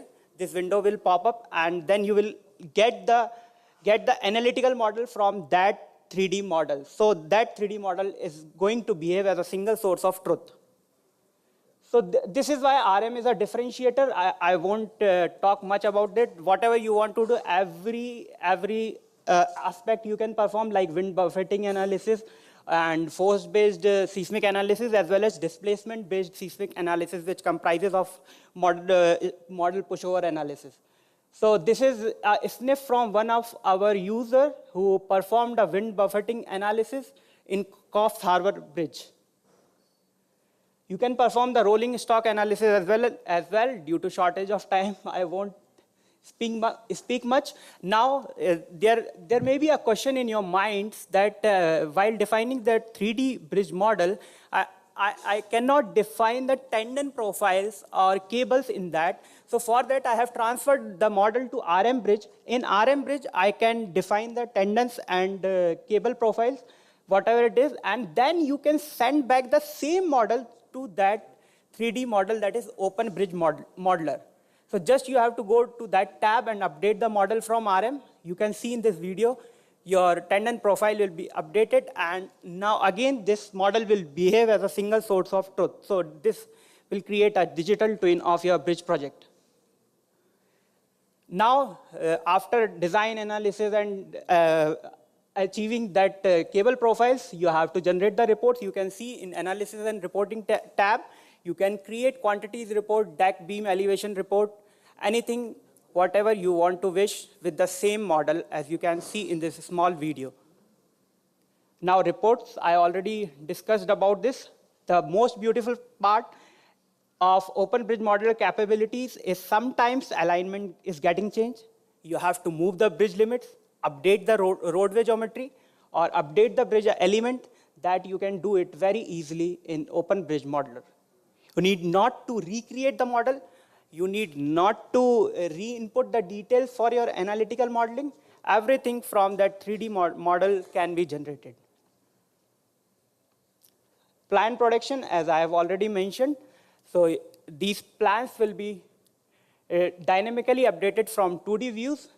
The most beautiful part of these plans are, if you are going to change anything in your model, that will be automatically updated in your plans. So it means there is no copy pasting is being done. These all drawings are referenced from your 3D model. So again, I am repeating, your 3D model will be behaving as a single source of truth.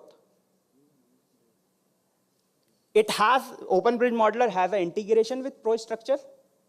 ProStructure, to be precise, it comprises of ProSteel and ProConcrete. However, now we have ProConcrete tools included with OBM only. So you need not to have the ProStructure license explicitly.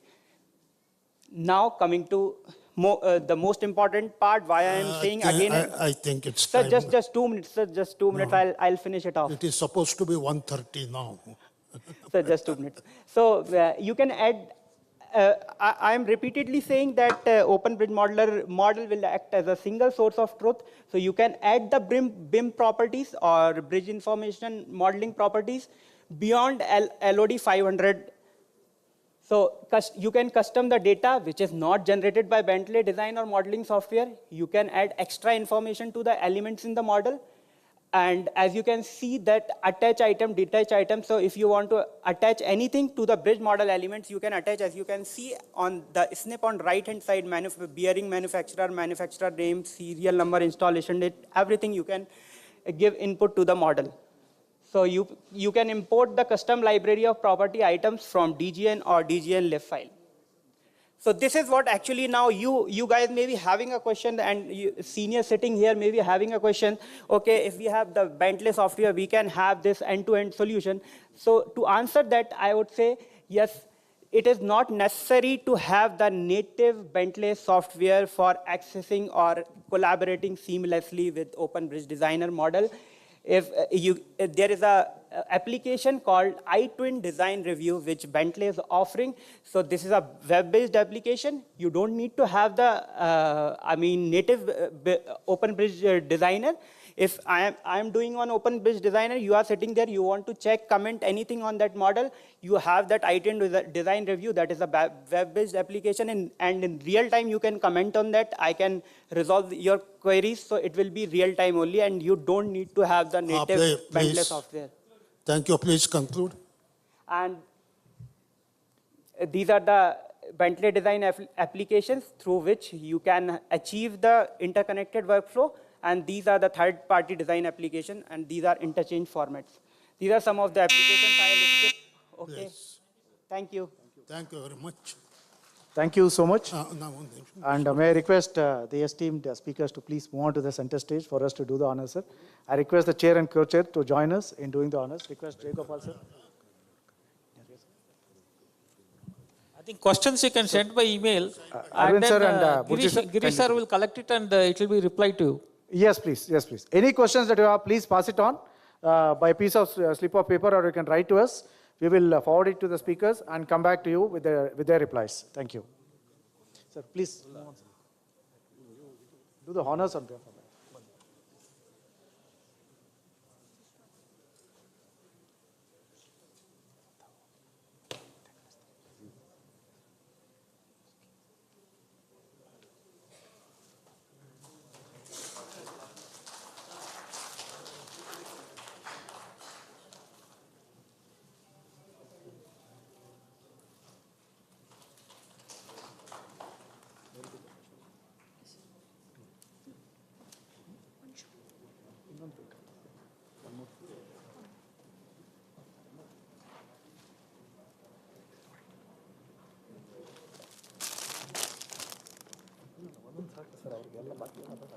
ಇಬ್ಬರು speakers ಇದ್ದಾರೆ sir.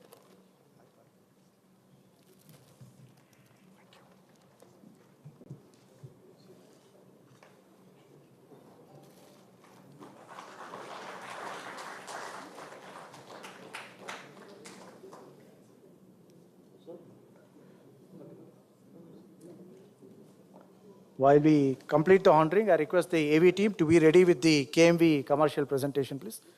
A corporate presentation. KMV. Sir, for the photo ops, Jay Gopal sir, please. Yes, now ladies and gentlemen, please applaud our esteemed speakers and the chairs and the co-chairs. Thank you.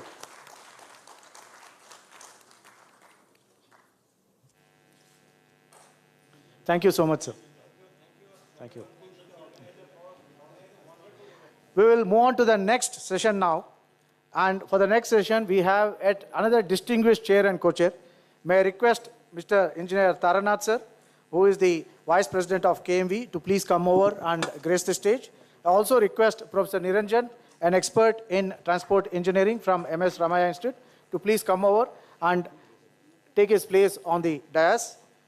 And also, we require the esteemed speakers, Mr. Charles Simos, Ms. Hazar Zawhir, who will be joining us from Morocco online, Mr. Krishna V. Karwa, and Mr. Varun Kumar K. Panchal to please come over and take their seats on the dais. Can we have the corporate presentation of KMV, please?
Thank you.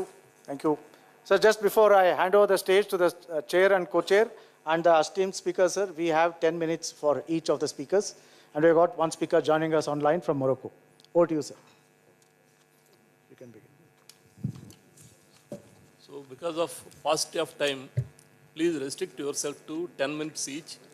Any question answers can be sent by a piece of paper or by mail. That will be answered by each and every speaker. Yes, sir. We have the first keynote speaker, Mr. Charles Simos.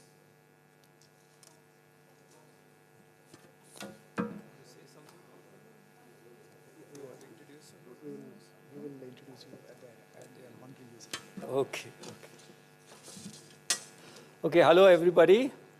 I hope you can all hear me.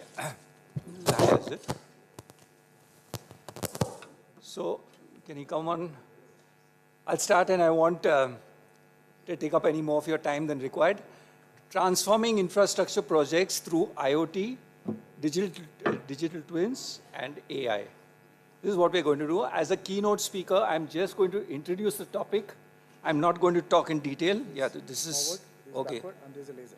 All right. This is forward, right? So, as you all know, India is driving progress by delivering world-class infrastructure. Large-scale road and bridge projects are paving the way for modern and resilient nation. Here are a few examples that we've got. One is the Atal Setu, which you all know.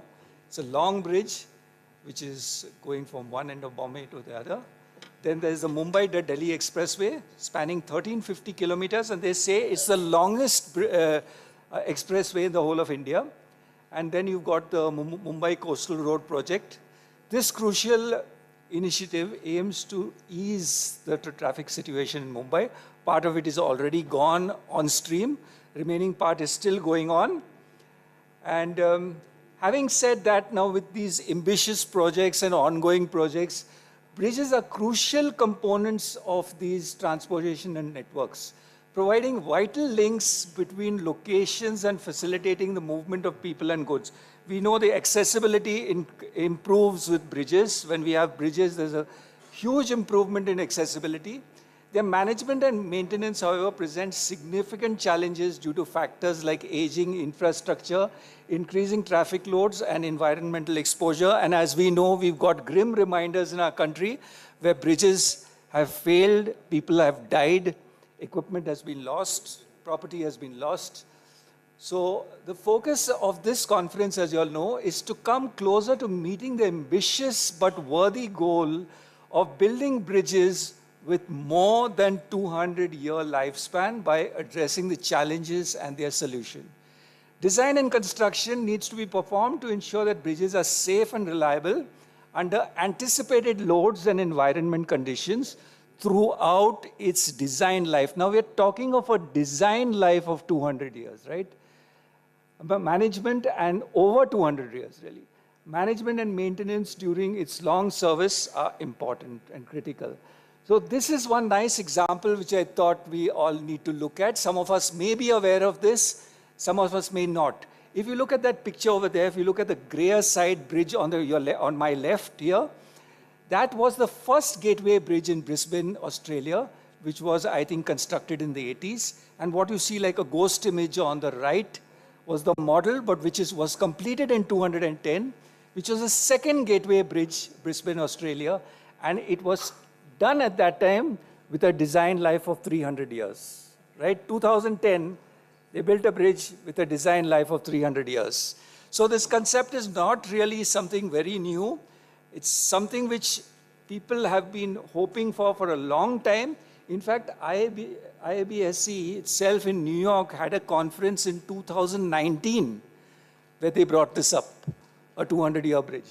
So this is the other end. So they built the second bridge very much similar to the first bridge, with the pillars exactly, the design exactly the same. So if you look from one side, you think there's only one bridge, but actually there are two. And, but having said that, this bridge is now designed for a lifespan of 300 years. Yeah? So this IABSE conference has been carefully planned with 8 sessions really. In this third session, we will be focusing on the usage of IoT, digital twins, and AI towards meeting this challenging goal. We will gain insights into how these technologies are revolutionizing bridge management, safety, and maintenance. Okay, we go for the first one. So especially the first part, I'm going to go through a little slowly, just for the benefit of those who do not know what this is about. So the Internet of Things offers a powerful means to monitor and maintain the structural health of bridges in real time, enabling proactive maintenance and preventing potential disasters. So each of those words carry weight, right? By deploying sensors that measure various parameters like strain, vibration, temperature, and water levels, means of the sea, of the river, the water levels there. IoT systems provide continuous data analysis and alert authorities to potential issues before they escalate. So the key technologies used in this, as I said, I'm not going deep into each one of these, I'm just giving you all a brief. Sensors like accelerometers, strain gauges, temperature sensors, water level sensors. Wireless communication is important from the sensors to the server or whatever.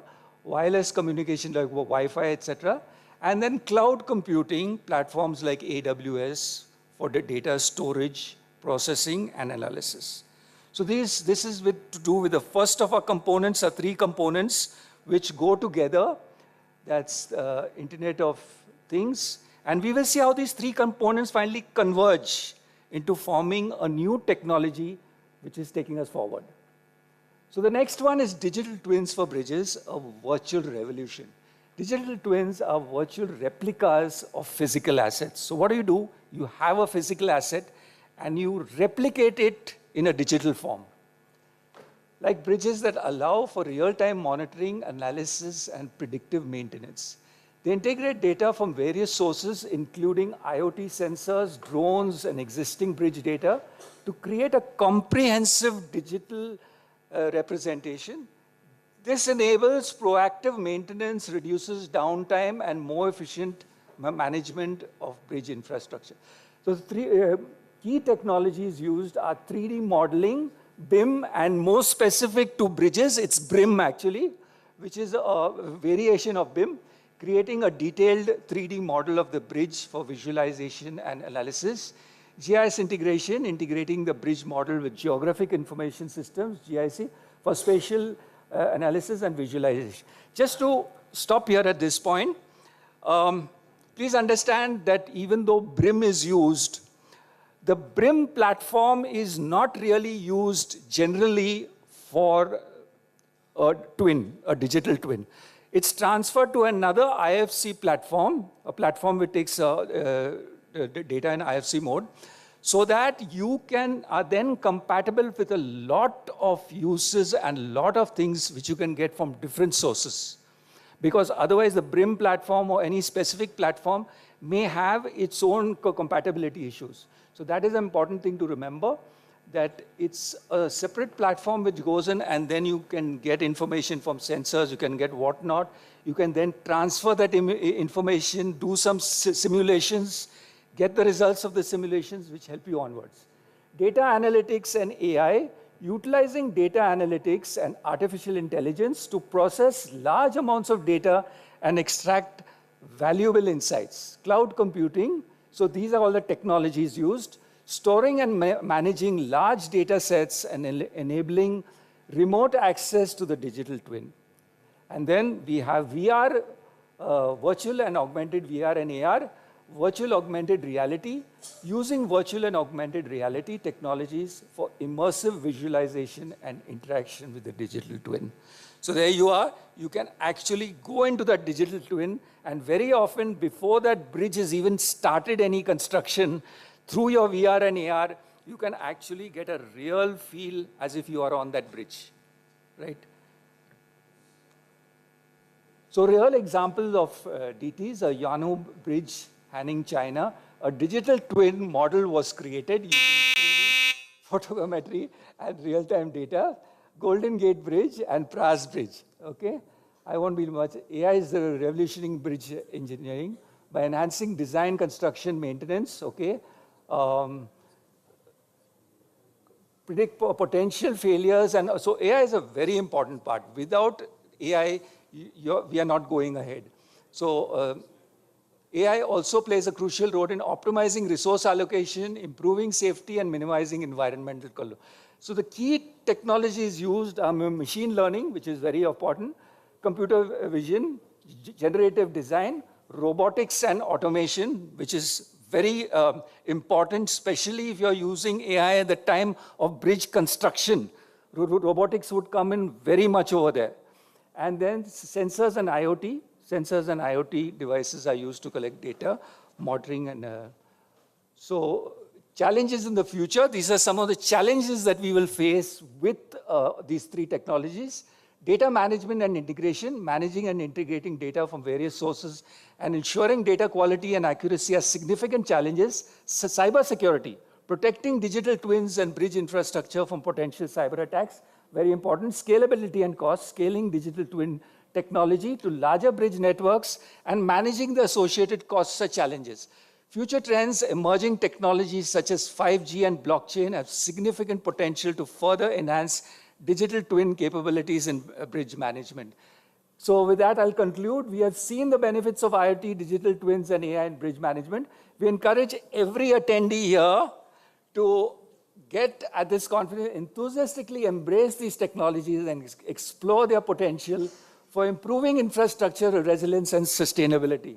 Our goal of more than 200-year design life for bridges is positively achievable with the transformative potential of IoT, digital twins, and AI in creating a safer, more efficient, and more sustainable infrastructure for the future. So wishing you a very productive and engaging conference. Thank you, sir. Thank you.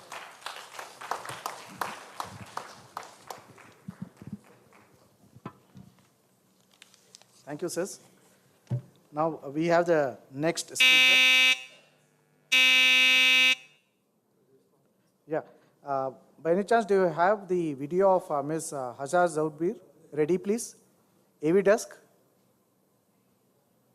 Ms. Hajar Zauber. Okay. While you... Hello, everyone. Okay, please go. I'm Harshan, I'm a civil engineer and the head of major bridge design unit in the General Road Directorate in Morocco. I also have a PhD in civil engineering, and my research revolves around bridge condition assessment based on AI. I currently lead a group in the Bridges Technical Committee of PI, and we work on digital transformation for bridge inspection and management.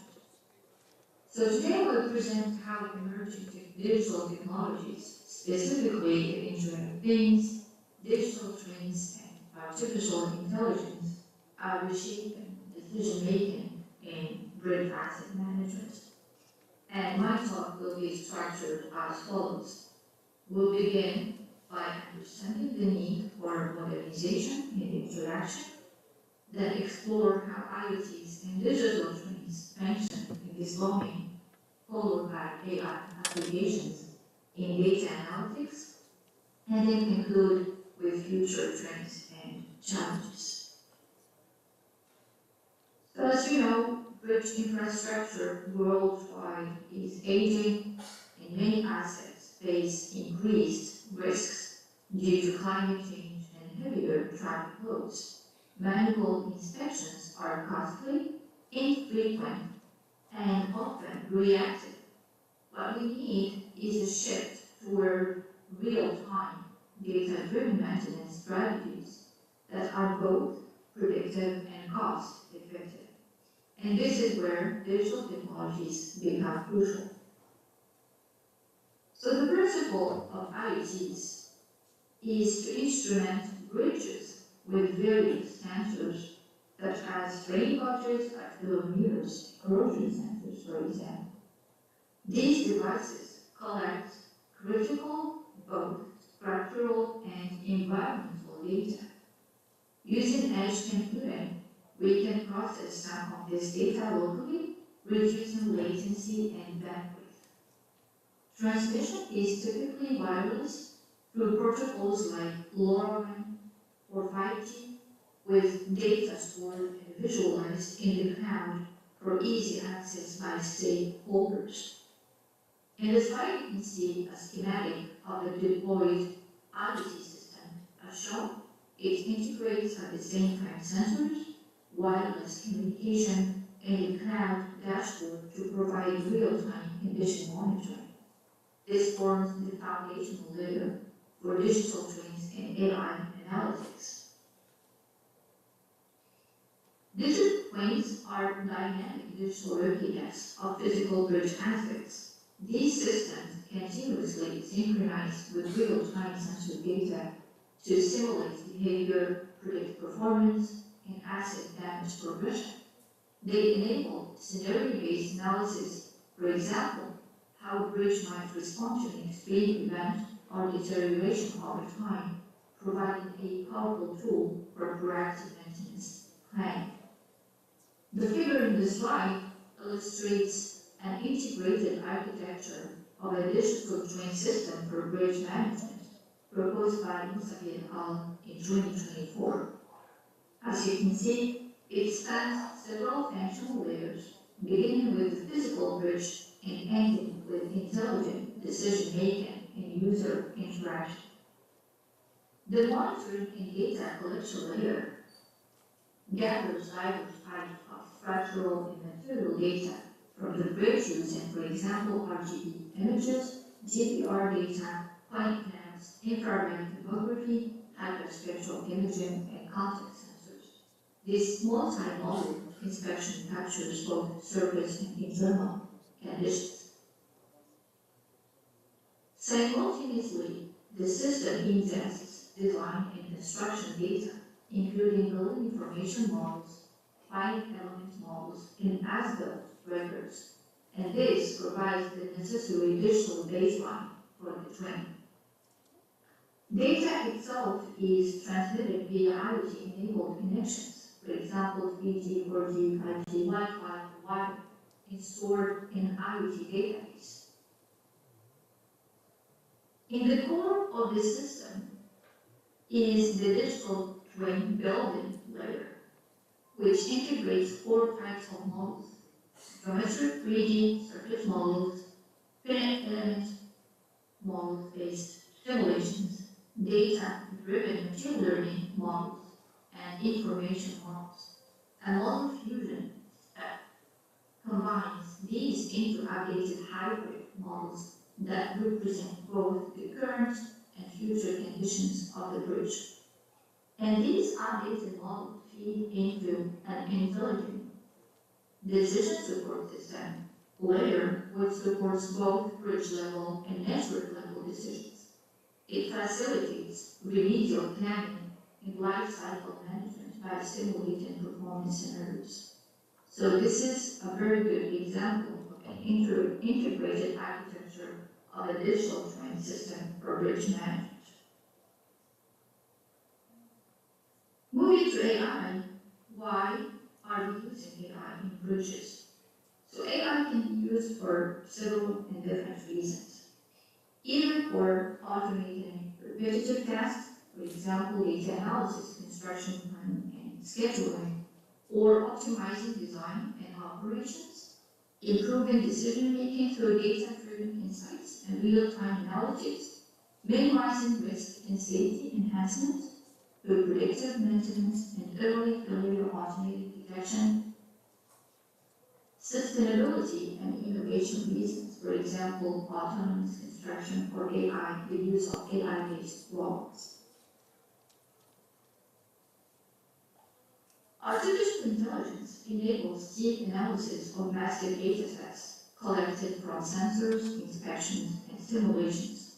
We typically use classification and regression model for damage detection in condition rating, for example, clustering for pattern discovery, time series models for forecasting, and increasingly now generative models for synthetic data augmentation and damage simulation. And the common principle of these models is that they have to be trained on massive data sets to make predictions or generate data. The data itself for training can be retrieved from structural data in building information models, structural health management systems, material databases, geospatial data from satellite imagery, environmental data from, for example, weather stations, environmental sensors, and sensor data from all the sensors that we can put into the bridge, and construction process data we can retrieve it from project management software, sensor-enabled construction equipment, and then traffic mobility data from traffic cameras, for example, and GPS devices in vehicles. An example of the application of AI in bridge inspection is its integration with augmented reality. And the example in the slide, computer vision algorithms, which are types of AI algorithms, can detect, localize, and quantify damage, such as cracks, falling, corrosion, etc., from images or videos. Augmented reality interfaces allow inspectors to interact with digital overlays in real time, supporting human-in-the-loop decision-making and improving both speed and accuracy. Here are 2 examples of the use of AI in inspection monitoring and predictive maintenance. On the right is a pylon from one of the power bridges accessed through a virtual inspection system based on AI models trained on a library of defects. On the left, you can see the output of deep learning-based crack segmentation model applied to drum imagery, which is part of my research work. These examples show how AI is already transporting visual inspection tasks into data-rich, repeatable processes. In addition to inspection, AI plays a crucial role in predictive maintenance, which marks the era of maintenance 4.0. By analyzing historical and real-time data from sensors, AI models can forecast potential failures and suggest optimal maintenance intervals. When integrated into digital twins, this creates a closed-loop system capable of adapting to changing conditions and informing strategic interventions. Looking ahead, AI will play an even bigger role in risk analysis, disaster response, and sustainability. We expect increased automation in both inspection and maintenance, along with better resource efficiency. However, major challenges remain. We need high-quality data to train reliable models. Time is up. Legal and ethical guidelines and seamless integration of course with existing engineering practices. Addressing these challenges will Please close the video. Time is up. Thank you for your attention, and please feel free to contact me for further. Thank you. That was Ms. Hazar Zoubir from Morocco, and she is not only a bridge design engineer, but also a health monitoring expert. Now, ladies and gentlemen, we'll move on to our next speaker, Mr. Krishna V. Karva.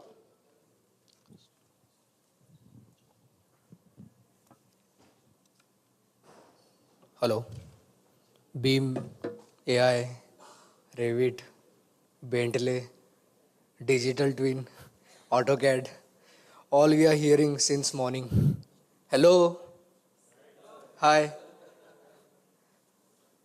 Okay, so let's start with the presentation. Myself, Krishna, from Texture, Nagpur. I have 7+ years of experience. We are here to help you understand the current trends and innovations in the bridge construction market. Our goal is not only to share valuable insights and practical ideas, but also to spark new thoughts within you so that you begin exploring possibilities with a broader, more informed perspective. Let's work together to bridge the gap between what's happening and what's possible. I will proceed with the presentation. This is forward, right? These forward, these back, and these great, works. Okay, so topic for the today is the role of BIM, IoT, digital twins, and AI in infrastructure project decision making. Okay. So here, if we talk about the BIM or BRIM, Building Information Modeling and Bridge Information Modeling, is a digital representation of a bridge's physical and functional characteristic using a detailed data-rich 3D model. I will quickly go with this super fast speed right now. So if we talk about the BIM for bridges, so bridge information modeling is a subset of building information modeling, focuses on digital representation of the bridges. BRIM enables the integration of geometry, materials, performance data, and scheduling. So over here, if you can see that digital mockup would be turned into design review from the design team, and then it would be coming into the process simulation with the supply team, then project management with the construction team, and operations team with the facility management, which we are using in digital twin. Key aspects of BIM for the bridges, obviously digital representation of the bridge, enhanced collaboration, accuracy to be improved, efficiency to be increased, management of the life cycle of the bridge, specific applications like design, construction, and maintenance, we could say. So benefits of BIM for the bridges would be to increase the efficiency, to reduce the cost, and to again expect the more quality. So faster project delivery, improved safety, sustainable practices, and better decision making. The 200-year vision, challenges and opportunities, if we could see over here. So India's current benchmark for bridge design life is 100 years as per the ISC codes.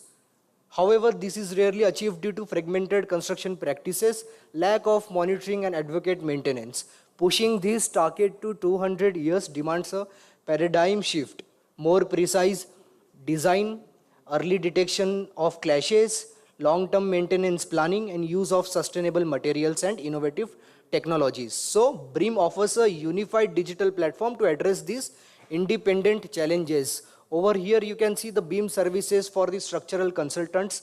So, over here, precast 3D modeling we can do for a 3D enriched model, structural steel 3D modeling, 2D drafting, detailing and documentation, and bill of material, all bill of quantity preparation through tools which are available in the market. This type of structural modeling can be achieved concrete or precast steel or wood or mass timber if we go to US side. Role of BREEAM in achieving ultra durable bridges. So here we will be combining computational design, evolutionary optimization and building performance simulation. This can be happened only if we enable simulation of material behavior loads, fatigue and aging over time with respect to the design optimization. Parametric modeling allows design iterations that target longevity and resilience. Same would be for the integration with advanced materials, constructions and execution precisions like 4D and 5D capabilities, clash detection and constructability reviews. So the main part is LOD 300 material procurement. At LOD 300, the bridge model contains accurate dimensions and quantities suitable for coordination purpose. It enables precise material takeoffs, reducing procurement and avoiding overstocking, which is useful for early stage cost estimation, scheduling procurement in synchronization with construction sequencing, quantity verifications across different structural elements. So here, with the help of the tools which are available in the market, we can calculate the quantity of the rebar, we can calculate the quantity of the concrete. Each and every element that would be executed on the site can be calculated through BIM models, through the tools which are available in the market. So we as a texture delivers schedules and quantities. So these type of quantities can be extracted from a model with a detailed description, length, grade, part weight, total weight. If we talk about LOD 400 clash coordination, so in LOD 400 clash coordination, fabrications level detail would be required, which helps contractors identify and resolve interdisciplinary clashes before site execution, reducing cost effectively of the project, of the bridge. Clash detection becomes critical here to avoid errors in pier to girder connections, pier assemblies and bearing assemblies and utilities like cable trays and drainage lines. So over here you can see the multidisciplinary clash detections from the projects. How can we detect the clashes of a project through tools which are available in the market. Model coordination also, like coordinated BIM models. Over here you can see the models have been coordinated with all the services, each other, clash resolution, value engineering, construction efficiency. If we talk about the shop drawings and accurate BOM, so yeah, obviously we can create an accurate shop drawing through the BIM tools. Over here we can see the assemblies details. So these can be executed via BIM tools. BIM extracted coordinated sheets, this can be executed through BIM tools over here. These are the typical details. And now the erection schedule video, that is a 4D BIM, which is more important part of executing the BIM for the bridges on site. Uses BIM plus time data to simulate construction sequences, which is great for planning lifting operations, bridge segment erection, safety checks and logistics, and ideal for stakeholders presentation and project approvals. I have a short video, actually it's a big video, but if you can play, hello. You have 2 minutes left, Krishnaji. Sorry? No. Foundations. Yeah. Sure. I would request if you can play video. 2 minutes left for the session. Just complete that video in 2 minutes. Play it at 1.5x. Yeah, you can play at 1.5, is even at 2x. So this is the erection video which we have created for the NHSRCL project.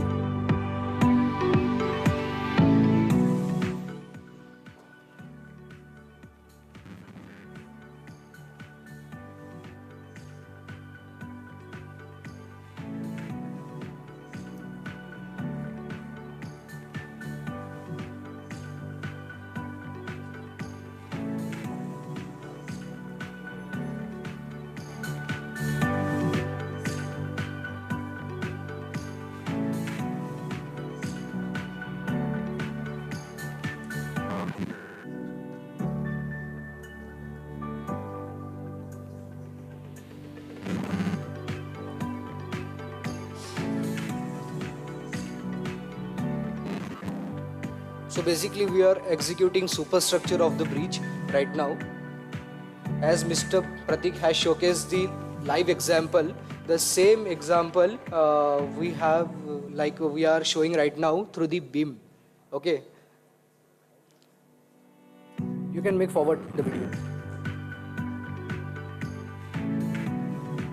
So basically all the assemblies are being assembled at the side of the railway tracks, and whereas once we complete this, we will be shifting this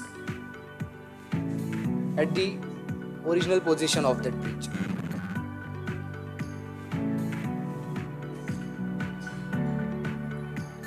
Thank you so much, Krishna ji. It's 10 minutes.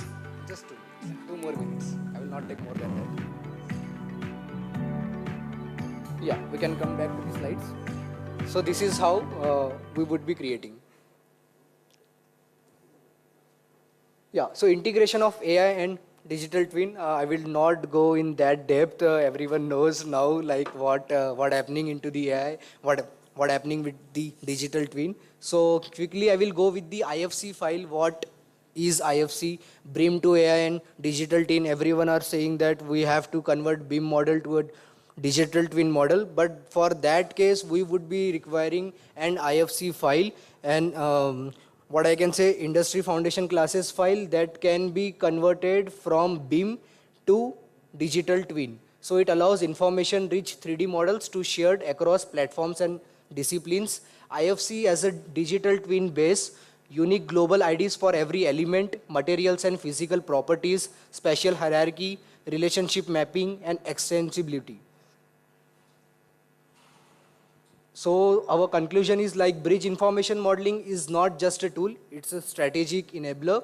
By adopting BRIM and its ecosystem, we lay the foundation for bridges that not only stand for 200 years, but perform with safety, economy and resilience. That's all from my end. Thank you. Thank you so much, sir, for your brief session. Thank you, Mr. Krishna Karwa. Now may I request the next speaker, Mr. Varun Kumar Panchal, to please make his address. Thank you. Good afternoon, everyone. I would like to thank ING-IABSE Group, Mr. Jay Gopal, Mr. Charles, for inviting me to speak in this event and to speak on one of the most wonderful and good subject, IoT digital twin in infrastructure industry, where I can give my 17 years of experience in 10 minutes in explanation.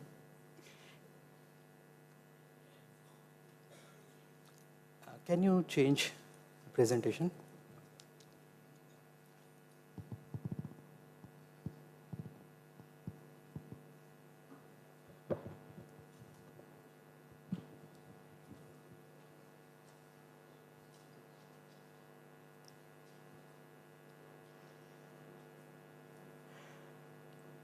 So myself, Varun Kumar Panchal, and I am from Sanghvi and Associate Private Limited, Mumbai. In this today's agenda, I quickly just mark out points. One is the introduction, second is IoT, Third is digital twin in infrastructure, which is now a good subject in India, infrastructure world. AI and machine learning in infrastructure, synergy between IoT, digital twins, and AI, real world examples, impact on decision making, challenges and limitation, future outlook, strategic recommendation, and conclusion. So the first is introduction. Now, I think in last 3 presentation, people are aware about this IoT. So it's like a technology that can enable decision in real time, and which was previously inconceivable, right? And now this technology enables converging with overall Industry 4.0, and which talks of automation, data exchange, and smart manufacturing in the infrastructure and construction industry. And efficiency, resilience, sustainability are, after all, terms synonymous with future viability. So IoT is basically, what is the definition? So definition is like a network which links physical infrastructure element to the digital world through sensors, connectivity, a data platform, and creating smart responsive system. So whatever we have physical asset on one hand, we do have digital asset as well, and we are interlinking physical and digital asset to each other, and they are talking to each other. For use is like a monitor health structure, of structure. So it is quite important. Like as Sir said that we forget foundation, so we also need to put sensor system to the foundation where we can see the movement of a soil. And advanced sensor, the IoT devices can keep track on real-time data of load, vibration, temperature, bridges, flyover, dams, etc., etc. Smart utilities is also there, like in a water and power system, IoT device and embedded with AI can detect fault, like leakage and all things. Environmental monitoring is also there, that IoT device generate hyper-local data on a weather, pollution level, and flood necessary to climate-sensitive design infrastructure, which is very important now because in like a global warming, environmental is going to change, and we need to keep those data on record as well. So the live example is a China rail, where they have just take last 100 years of data, but ultimately their infrastructure is flooded because there is a global warming scenarios are there where they were not aware at all.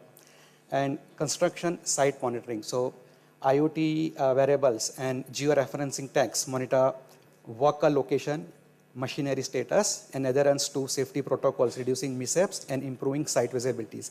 So like bridges and all, there are some remote location where we cannot easily access. So this can be helpful in construction site monitoring.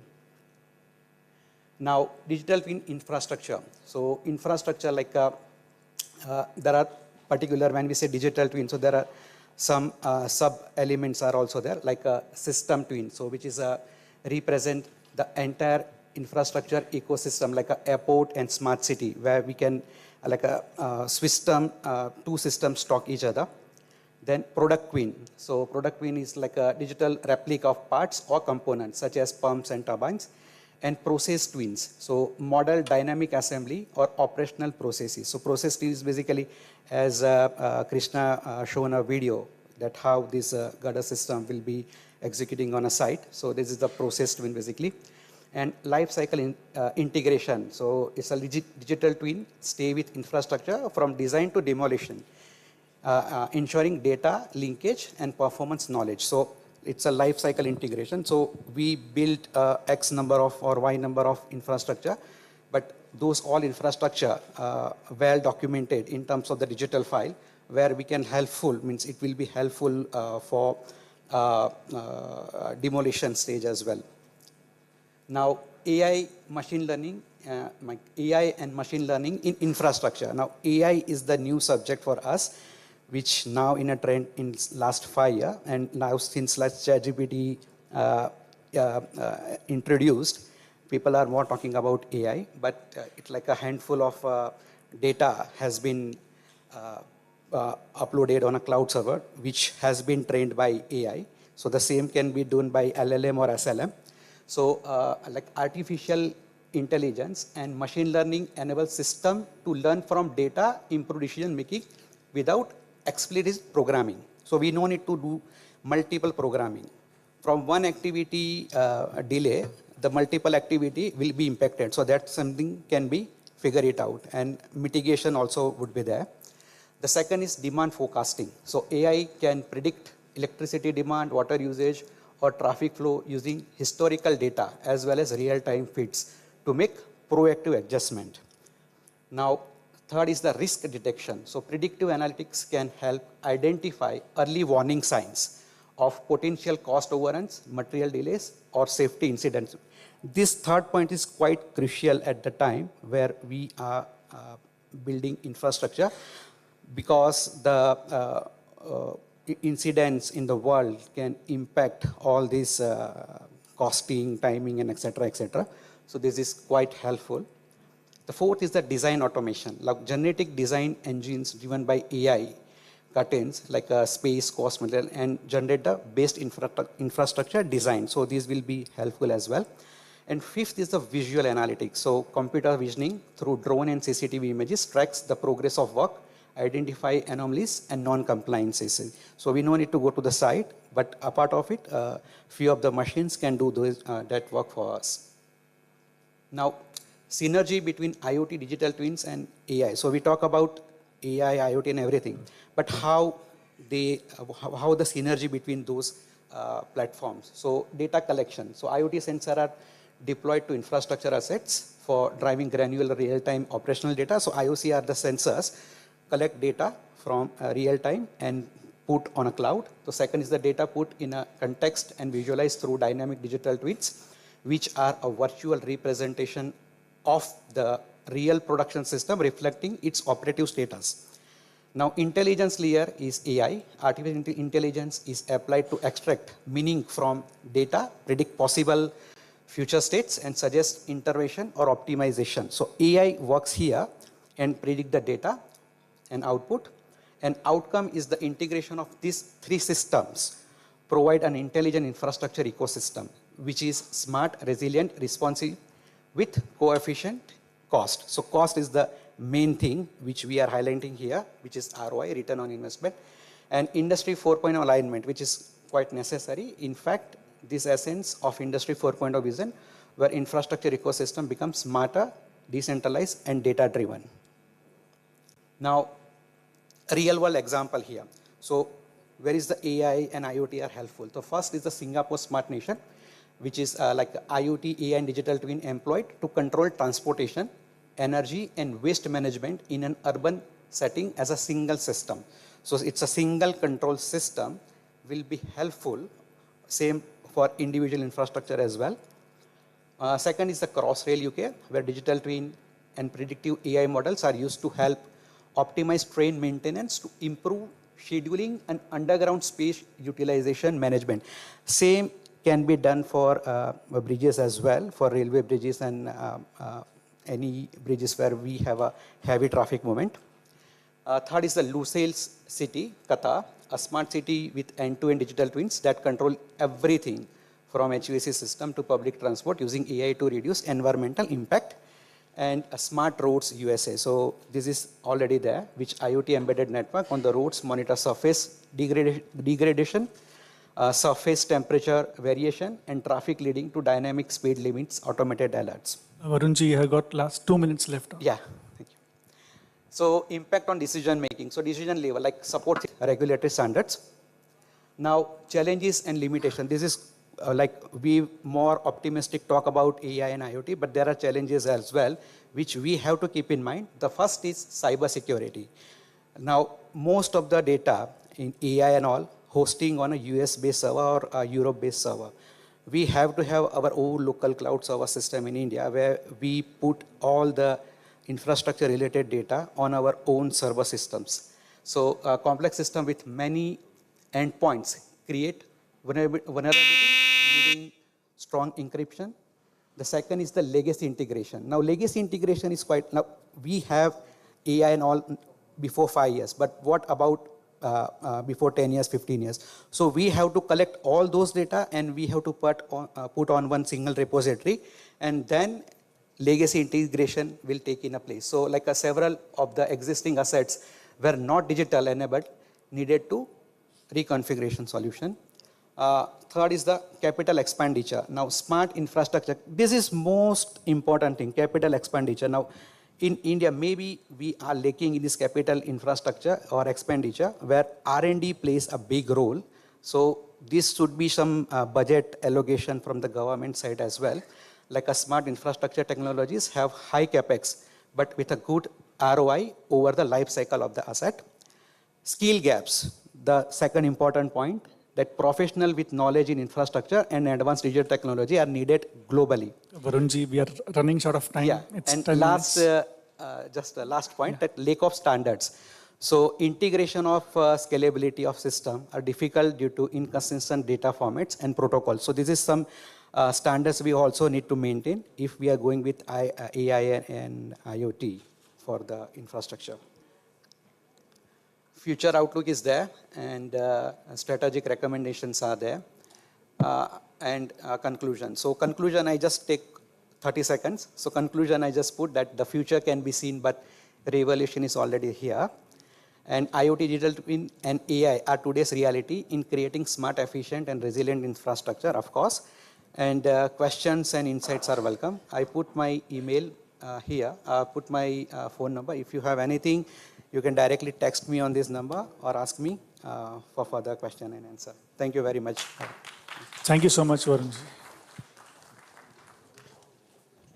Thank you so much, sir. Over to the chair and co-chair for your concluding remarks on.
So whatever you are telling, the entire thing is Greek and Latin to us. Because we stopped designing and all. But it's very heartening to note all the new developments and the way all the speakers have enlightened us regarding these things. And Jayaprasad sir was telling, for me, by looking at all these things, the only thing left for me is only Mahabharata. I have to read Mahabharata only. Sir was commenting. So I thank you all, and I thank Jayagopal sir, Jayaprasad sir for giving me this opportunity. Thank you all. Thank you, sir. Thanks for such humble views, such honest views. You cannot get more honest than this. Thank you so very much. Now, in case any of you have got questions, please write it down in a piece of paper, or you can always email it to ING-IABSE email. We'll forward it to the speakers and get back to you with the responses as well.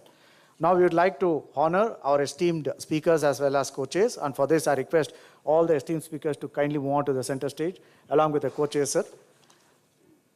I request our ING-IABSE members, Engineer Nagesh, Engineer Mohan, and Engineer Krishnamurthy, sir, who is the Superintendent Engineer, CNB of the Karnataka Public Works Department, to please kindly join us on stage to do the honors on behalf of ING-IABSE.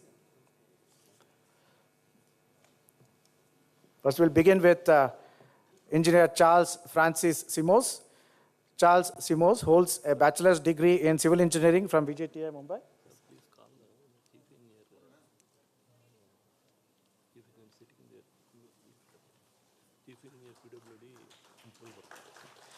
Thank you so much, sir. Sir, may I request the Chief Engineer of PWD Gulbarga, sir, kindly join us on the stage as well. Thank you so much. In fact, Engineer Charles Simos holds a bachelor's degree in civil engineering from VJTI, Mumbai, and he is also holds the Master of Technology degree in Structural Engineering from IIT Bombay. He also holds yet another master's degree, a Master in Financial Management from the Jamnalal Bajaj Institute of Management Studies. His professional career is over 35 years at coveted positions as Associate Director at Akar Power Gas and Tata Consulting Engineers. He is presently the Adjunct Professor at Sardar Patel College of Engineering, Mumbai, and he teaches postgraduate students in Structural Engineering and Construction Management. And now to do the honors on to Engineer Krishna Karva. Engineer Krishna Karva is a specialist in structural consulting and multidisciplinary coordination. He is a seasoned professional whose core focus is on building information modeling and digital project delivery. He has handled large projects, especially he has been very, very instrumental in avoiding clashes with clash detection, and is also an expert in BIM-based project planning, construction phase support, proficient in leading platforms such as Rivet, Naviswork, Autodesk, Construction Cloud, which is ACC, and BIM 360.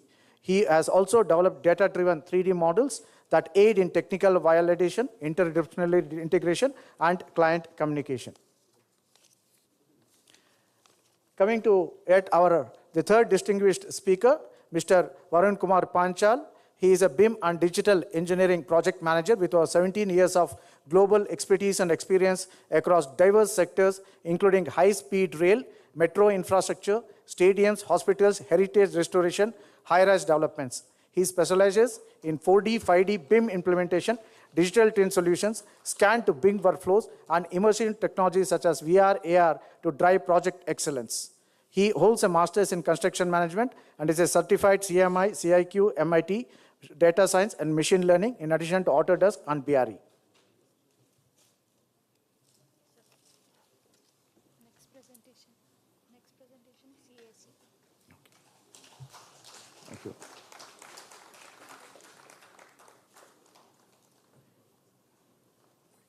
That's our co-chair, Professor Niranjan from MSR Ramaya Institute of Technology. And he is a PhD holder in the realm of transportation engineering. Thank you all. Now, ladies and gentlemen, you can now applaud all the speakers in one go. Thank you all. Thank you. And while the photo ops is going on, let me remind you that this evening, we have an excellent feast to all your five senses, which, of course, the dinner will be followed by the evening entertainment program that we have, which is a best-in-class entertainment consisting of fusion dance. And this will be from a very reputed Natya Taranga Neutralaya, which is headed by Srimati Veena Gangadhar and team. So kindly don't go away after this program. Now we'll begin the next session, the third session of the day. Before that, I would like to request Sri Alok Baumiji to please come over and make a brief 5-minute presentation of the views he wants to share with us.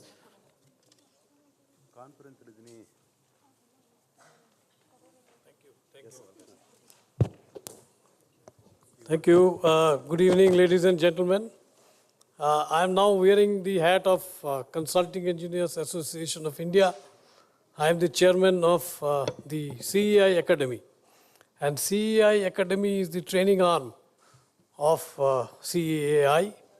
And for those who are not aware of CEAI, it is an apex body of consulting engineers in India. And it is the member association of International Association of Consultants, that is FIDIC, only member association in India. So therefore, consultancy, Indian consultants across the world is represented by CEAI. Now the reason I'm here, firstly I thank Mr. Jayagopal for allowing me to make a announcement about a training course, an intensive training course on bridges. Yeah, so I think you can see the slide. There is a training, intensive training on bridge codes that we are going to start with effect from 5th of September. It is going to be an online course every Friday and Saturday, starting 5th of September, and it will end on 6th of December. So it's a pretty long program, but It is divided into, structured into 6 modules, specific modules. Can I see the next slide, please?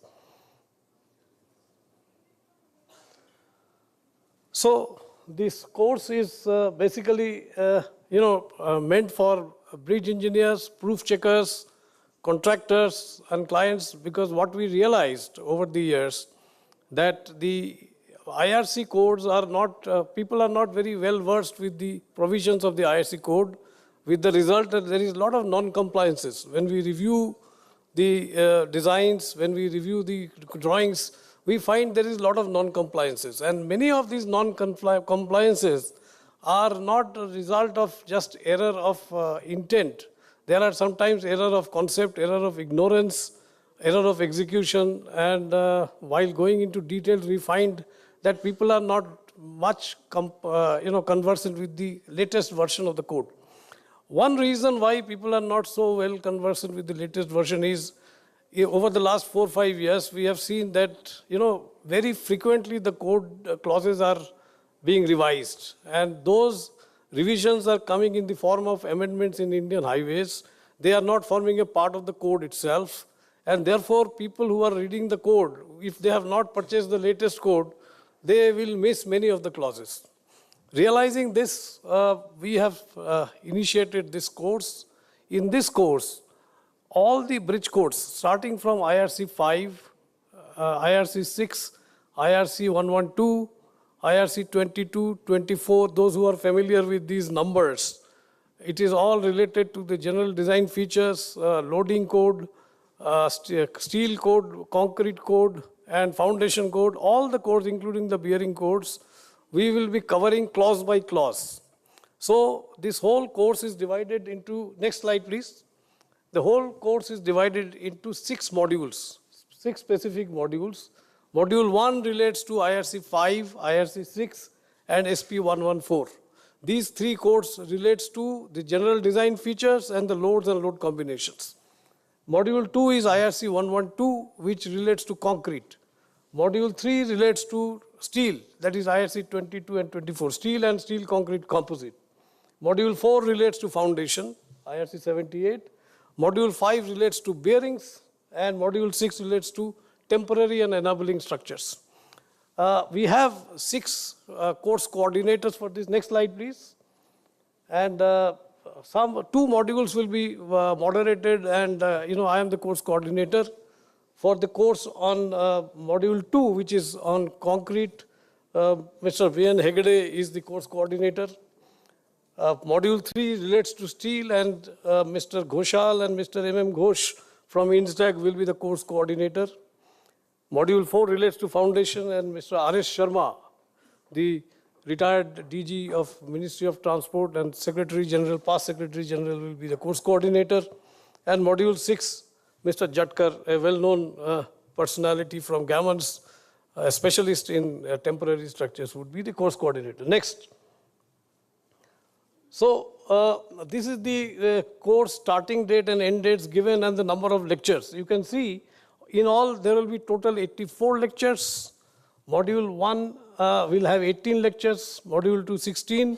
Maximum number of lectures is in Module 5, which is relates to bearing, because there are actually 5 codes, part 1 to part 4, plus SP69, which is related to expansion joint. So there are 5 codes, and plus we are also covering isolation bearing, for which the code is yet to come. Therefore, there are 24 lectures. And Module 6 is on enabling structures, temporary structures, IRC 87, which has only 4 lectures. Next slide, please. The faculty is given in this for each module. You can see that in all these modules, the faculty that we have chosen are those who are the code makers themselves in that particular code. Next slide, please. This is the speakers for the module. You can see, next slide, please. Why enroll for this course?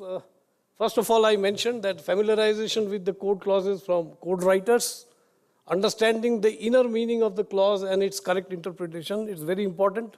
Sometimes because of the misinterpretation, either intentionally or unintentionally, can lead to a under design or maybe over-designed, both are bad.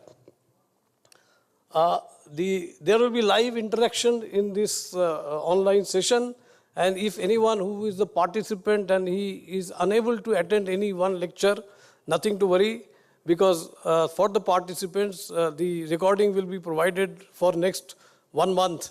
Whenever the time is available, he or she can go through the lectures. Handouts will be provided, which will be an asset forever. And certificate of participation upon attending will be provided. Next slide, please. Who should attend? All practicing bridge engineers, authorities engineer responsible for design checks, proof checking consultants, owner, clients, authority, faculty in institution teaching bridge engineering, contractors design wing responsible for design of enabling works, students involved in bridge engineering research, and engineers of research organizations. Next slide, please. The fee structure and discounts. This is the fee structure given for different modules, and these fee structures depend upon whether if you are a member of CEI or a non-member, or if you are a student. And there is a group discount. If you have more than 5+ participants, you have 10% discount. More than 10+ participants, you have 20% discount. Next slide, please. And there is the option for sponsorship as well. There are silver, gold, and diamond sponsorship available. The QR code for giving accounts is given over here. Next slide, please. Yeah, so if you want to get the details of the brochures, I have kept 25 copies of detailed brochure at the registration desk, and also the shorter version with QR code. If you are tech savvy, you can just in your mobile scan the QR code and download the entire brochure. And if you want a hard copy, that also limited number of copies are kept at the registration desk. And I would urge all engineers who are involved or going to be involved in a practice of bridge engineering, I think this is a must-attend course for all of you. Thank you, and thank you once again, the organizers, for giving me this opportunity. Thank you, Alok Bhaumik, sir, for that. As they say, upskilling is the norm, and it is here to stay. And what better course can it be than this? So, ladies and gentlemen, now we have the next session, which is extremely interesting on smart materials and systems. But before that, we will break for tea for about 10 minutes and come back into this auditorium to go on to the next exciting session. As I told you, it will be on smart systems and smart materials and building practices. Thank you. A legacy of innovation in construction solutions. CAC is one of the leading players in India with decades of experience in delivering innovative and superior quality performance material solutions for the infrastructure and construction industry. We have garnered immense recognition by being a part of marquee infrastructure projects across India and a reliable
Thank you, ladies and gentlemen, and welcome back to the third session of this two-day international conference.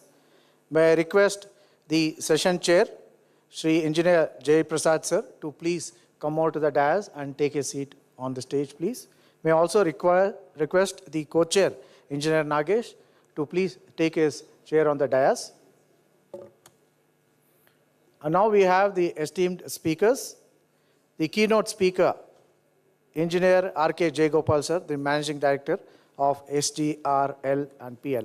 I request you to please take your place on the dais, sir. And then we have the first speaker, Mr. Sudeep Joshi, the Design Head of Longspan Structures Private Limited, Pune, UHPFRC, to please come over and occupy your seat on the dais. And then we have the third speaker, Mr. Bose Christy Arun, who is the Technical Manager of Jindal Steels, to please come over to the dais and take your seat on the stage, sir.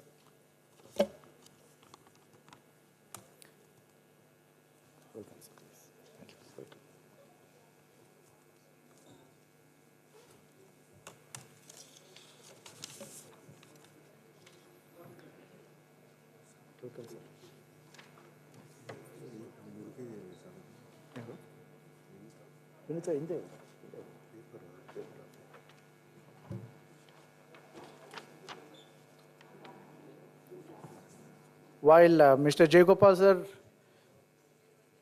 gets ready to make his keynote speech, may I read out a brief profile of him. Engineer R.K. Jayagopal is a postgraduate in structural engineering. He is the chairman of TAC, Bruhat Bengaluru Mahanagara Palike.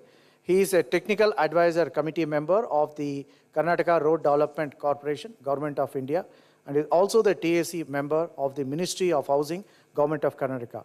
He is the chairman of the Indian Institution of Bridge Engineers and also the honorary secretary of ING-IABSE, the association which is responsible for this two-day international conference.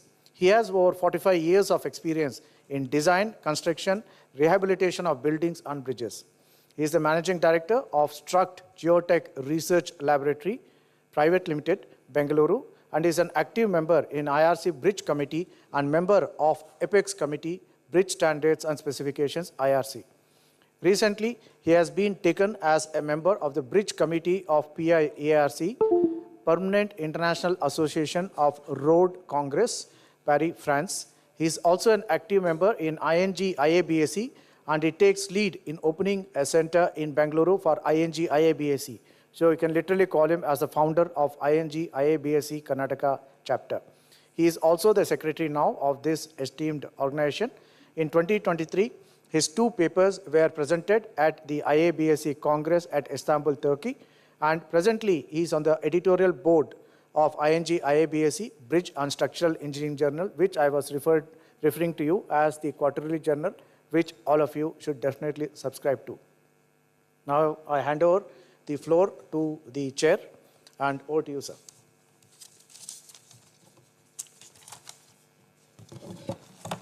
Sir, this is the slide change.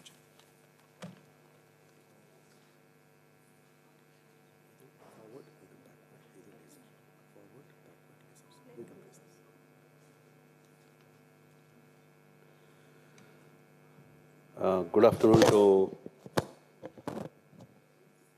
all engineers here. The journal, what he was mentioning, is already in your bags. That too, the latest one, which was given by the headquarters of ING-IABSE Delhi. Kindly have a look at your bags, and that is specially brought for this function. And we have distributed those journals of recently completed. Regarding the latest and ultra-durable materials in bridge construction, I am only a keynote speaker. I depend on my other speakers as far as the in-depth knowledge is concerned. My level of talking will be an overall and above. So I don't want to get into the in-depth so that other speakers will get a chance to explain the things properly.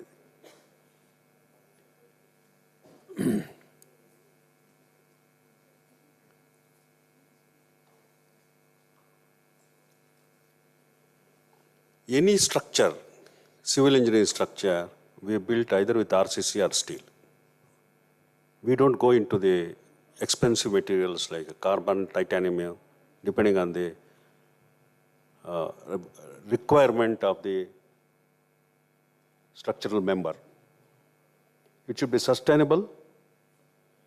It cannot be replaced by titanium, especially because of the economy it fails. And presently, whatever we are using, they're all about 100, 120 years of lifespan. Few bridge structures built by Emperor Sri Krishna Deva Raya in Hampi, Karnataka, especially some brick arch bridges are fairly in good condition even after about 500 years. In fact, a few bridges were investigated by my company and load tested also, which gave satisfactory results to present day loadings. Going further, Tipu Sultan, the erstwhile ruler of Bangalore and Mysore, had built many bridges. Even now, many are in good condition, even after 20 years.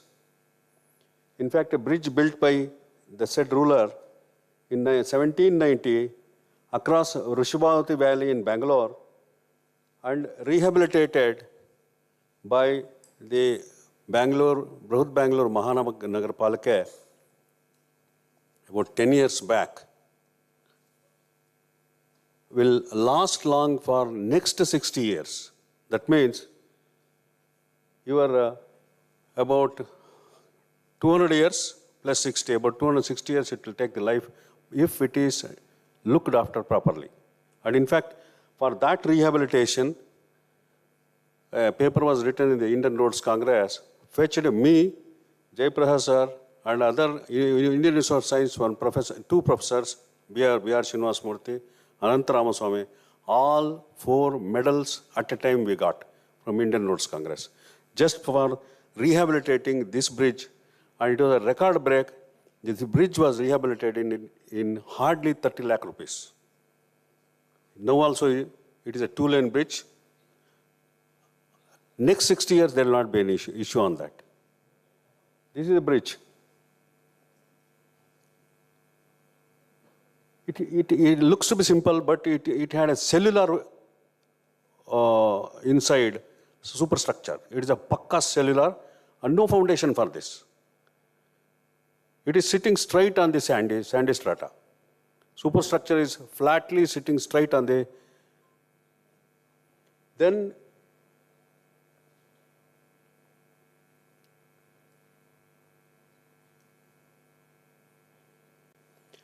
when we investigated many bridges across the country, especially the west coast of the Karnataka state, even after 70 years of their construction, their distress condition was not there at all.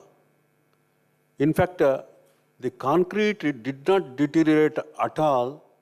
Hardly there was any deterioration in the terms of the reduction in the carbonation levels.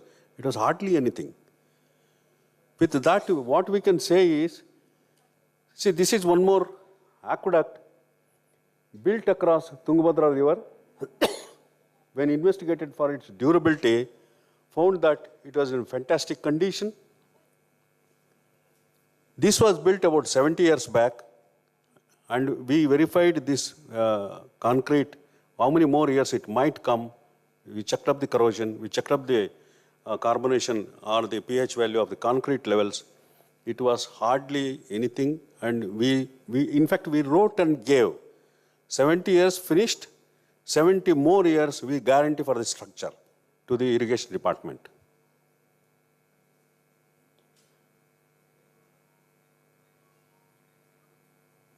When we can build such bridges with 150, 160 or 70 years, can't we build 200 years bridges? As far as this seminar is concerned, when we are making a seminar of where the subject matter is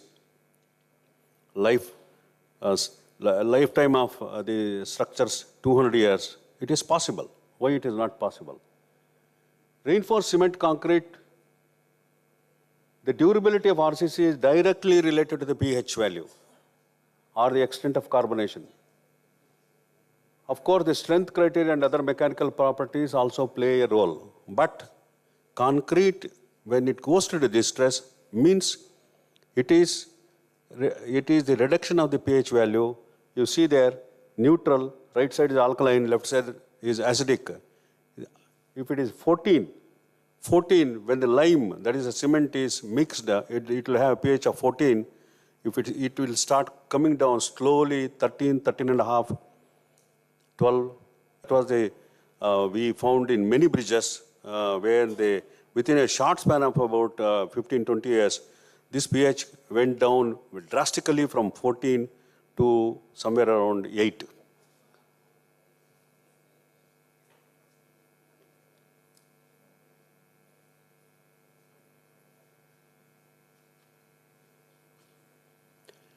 pH need to be maintained at 13 or 14. How do we maintain? It's not so easy.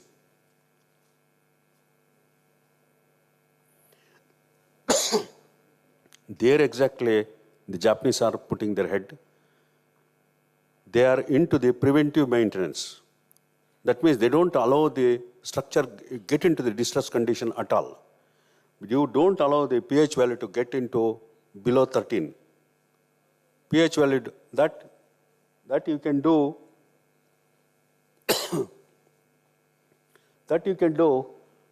provided. Right now, we have MORTH spec, yellow, red book, where it mentions about 25 mm as the permeability of the concrete allowed. That is the main factor where the water gets into the concrete, or air gets into the concrete, or air mixed with water gets into the concrete, and it starts deteriorating the concrete as well as the steel inside afterwards.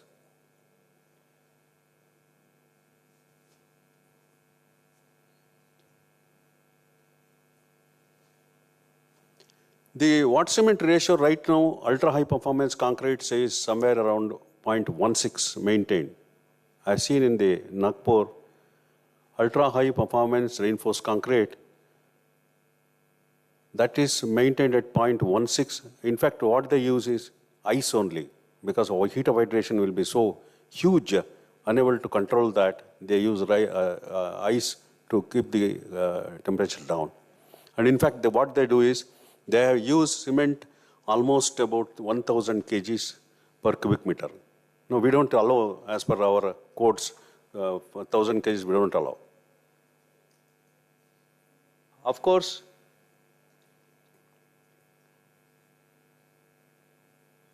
we will have to shift over from microsilica. Actually, microsilica will have to shift over to metacoiline. Microsilica is quite an expensive material.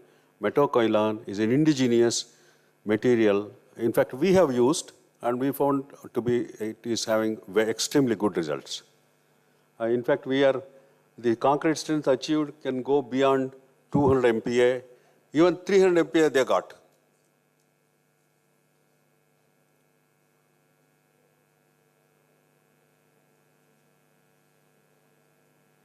Now, my recommendation is not 25 mm.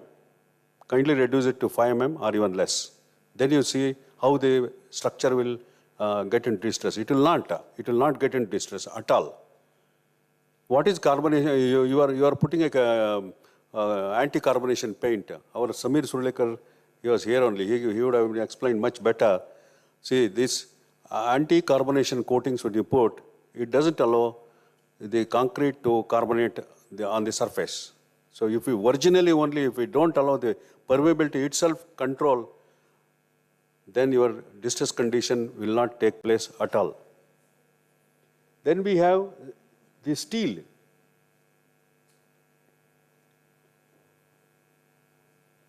Steel used in the concrete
stainless steel stall they have put. Stainless steel, I think they will explain today about the availability of stainless steel and all. And I think our TAC chairman, he has already recommended for inclusion of stainless steel into 2 bridges. I think yesterday or day before yesterday only.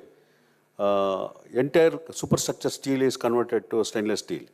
And what they have is stainless steel, 500, 550, 600. Same steels what we use outside, you get here.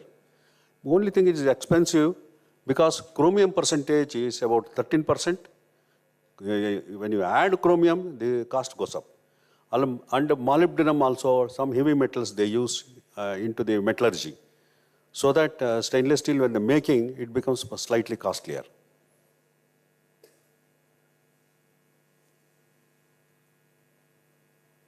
And even the ministry has recommended for use of stainless steel for about 15 kilometers from the ocean surface, ending ocean in the marine climate, about 15 kilometers, compulsory to go for stainless steel.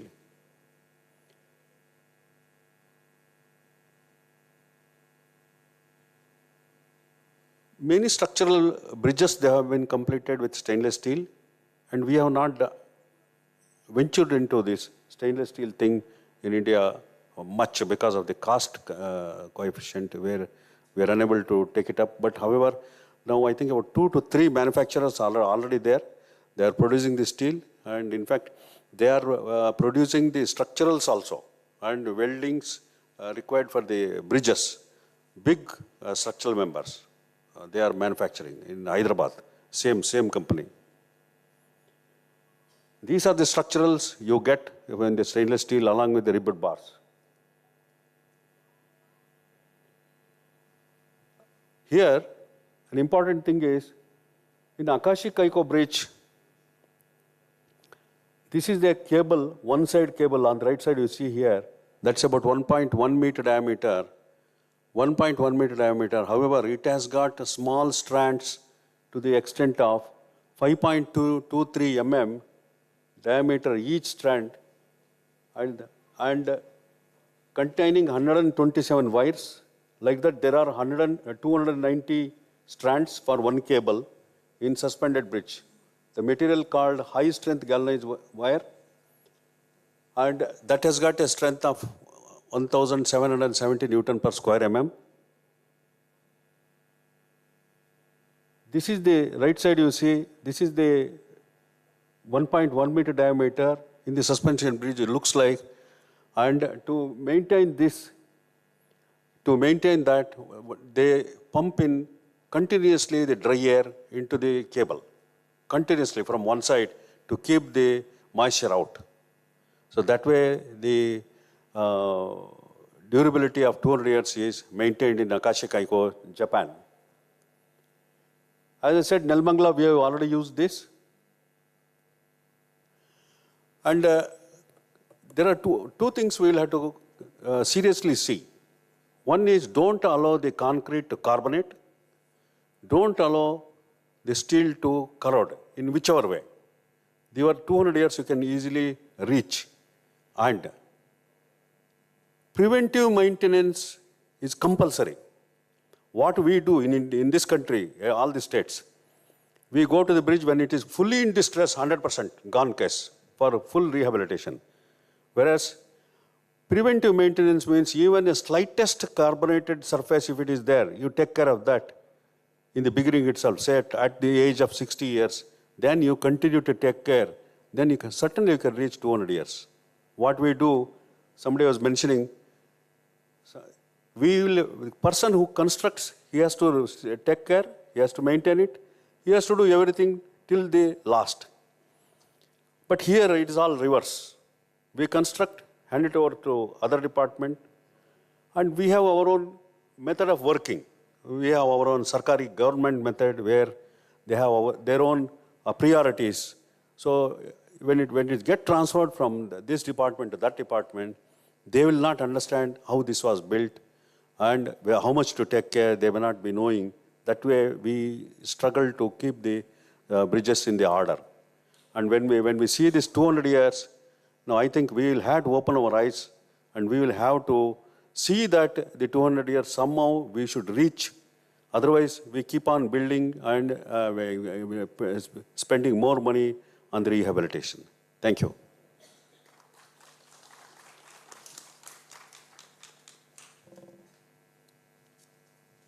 Thank you, Jayagopal sir, for that very interesting lecture. We will quickly go on to the next speaker, who has come all the way from Pune.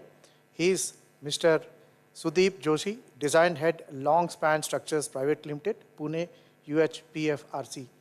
I'm sure most of you are aware that Long Span Structures is a Pune-based infrastructure company. It opened in 2021. It specializes in ultra-high performance fiber reinforced concrete for highway bridges, viaducts, blast protection panels, and similar applications. In fact, their products are finding wide use in Pune and across. Now we will let Mr. Sudeep Joshi speak and demonstrate to us the excellent products that they have brought out for the benefit of viaducts and the metro industries in India. Over to you, Mr. Sudeep Joshi.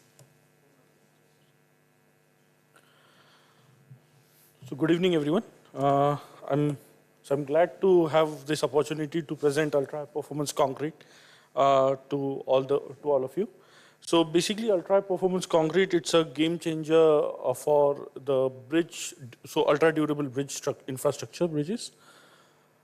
So going ahead, basically, some of us already know ultra performance concrete in terms of its strength criteria. It has the compressive strength more than 150 MPa. And at a usable tensile strength more than 12 MPa in this case, and a flexural strength more than 36 MPa that we get. The durability of this concrete is more because it has near zero porosity, or it's a highly impermeable concrete with water absorption less than 2% and water penetration also less than 2 mm inside the concrete itself.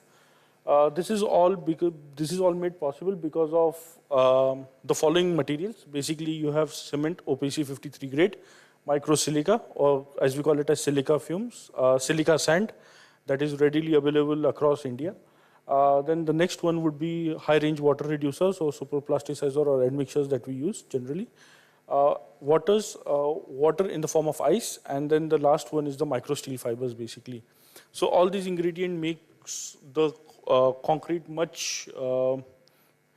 so it increases its packing density as there are no coarse aggregates into it. Going ahead, basically, as we know, evolution of concrete in terms of the water cement ratio, the conventional concrete has water cement ratio ranging from 0.4 to 0.6.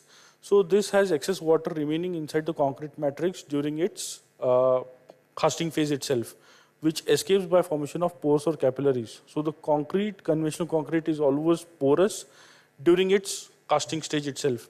But in UHPFRC, we have water cement ratio in the range of 0.14 to 0.16. Basically, this is basically to increase the packing density of the concrete itself. Plus, we don't want to hydrate the entire cement itself at the casting phase itself. So this is one of the major reasons why the water cement ratio is less, kept to 0.14 to 0.6. So this is the packing density, as you can see on your screen, on the screen, basically for ultra high performance concrete. So it's a highly dense packed material. This is the nature of UHP. I don't know. Can you play?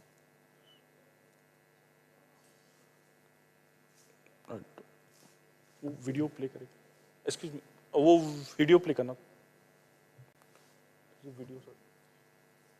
You have given the video? Yes, there is a video inside on this only. Where is it? This is the video. So this is the video. You have to click on it. You have to click on it. Okay. Yeah, basically, as you can see, this is a highly flowable and moldable concrete. During its mixing stage, even with water cement ratio of 0.14, the concrete shows this flowability during its casting stage. Another benefit of this UHPFRC is that it shows much better strain hardening as well as strain hardening properties. Basically, as compared to steel, the UHPFRC performs excellently well and shows much better plastic properties as compared to its conventional concrete counterpart here. So this is the green zone, basically. So UHPFRC also offers accelerated construction process. Basically, with prefab and precast products, the UHPFRC enables 60% faster assembly with an example of Mars Hills Bridge, which was completed within a span of 10 days after it was being replaced with conventional concrete, as compared to 3 months for the conventional one. It reduces traffic disruption. Since lightweight, it can be handled easier to handle and erect during its transportation phase. It has a much better quality assurance because it's a factory product, and and it leads to construction time savings in the range of 20 to 30% almost. Plus, you get an aesthetically pleasing structures, as you can see here. These are the segmental structures basically being transported from the factory or the precast yard. Easier to handle. Basically, you can see in a very congested phase, lower tonnage cranes can be used to just load the segments anywhere across. And this is the assembly of the segments being done with the help of, and the joint closure being done with the help of McLebar systems. So this is the jointing being done at the site. This is the post-tensioning activity once the entire jointing of the segments is done, and then the erection of the girder. So you can see that it's much easier, much lighter weight, and easier to handle and erect the structures basically with UHPFRC. This is just a small video. So if we can play that. Click on that. So you can click on that video, please. So it basically shows the construction process that is being adopted in the factory itself. So you can see that being a factory product, much better quality assurance can be ensured. And this is the HDPE duct or GI ducts being embedded, and there is no steel inside the concrete itself. So since there is no steel or conventional rebars inside, so the issue of corrosion or loss of strength is not there. The post-tensioning takes care of the most of the aspects here. This is the ice being added in the concrete matrix and the steel fibers accordingly. Flow table test being done. Since there is a slump is collapsible in nature, flow is maintained between 210 to 230 mm in this case. And you can see the flowability of the concrete. So since it becomes highly flowable, so honeycombing or so concrete not being able to go there, so it cannot be ready. So demolding next day. So 1 day strength is about 70 MPa, and the third day strength is about 130 MPa in this case. Once the steam curing to this concrete is done, the entire creep and shrinkage of the concrete is arrested at the factory level itself.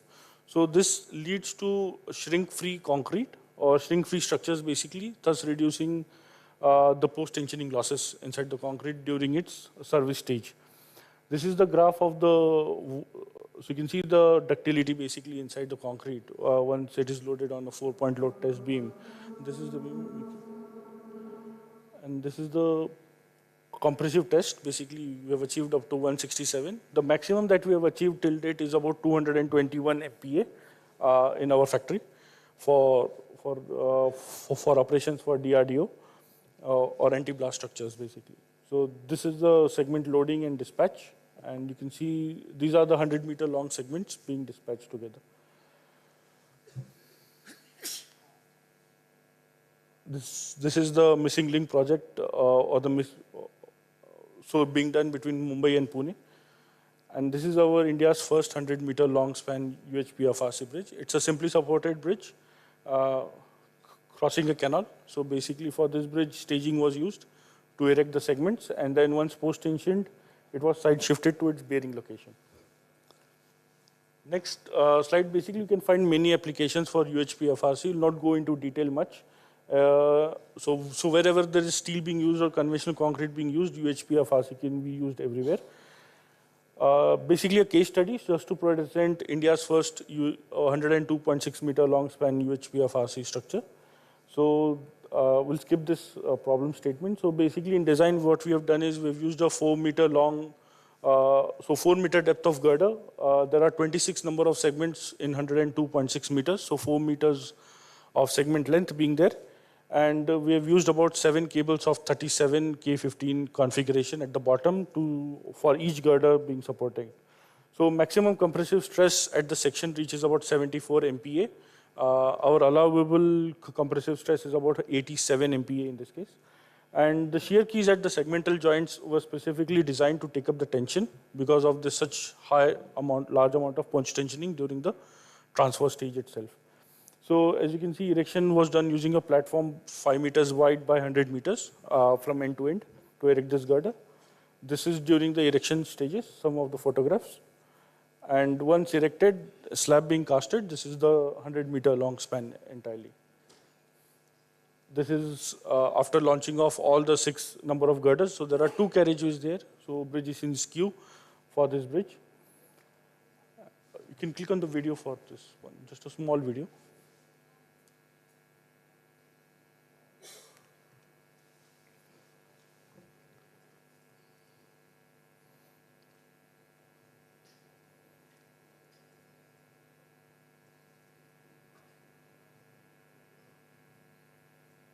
So this is the entire bridge. Basically, this was taken about 3 months back. So now the approaches are also done, and the traffic will be let on soon by this end of this month. This is another bridge. This is the Chandni Chowk interchange in Pune. This is one of the most busiest interchanges in Pune. So you can see the transportation for this girder was done using just pullers.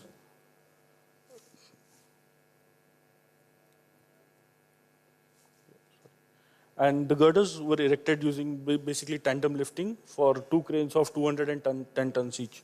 So the length of the main span is about 60 meters, and the weight of each girder is only 90 tons. So there are 9 girders supporting a width of 38.5 meters in width. And this is another bridge that is 2.36 kilometer long in Nagpur. We are doing.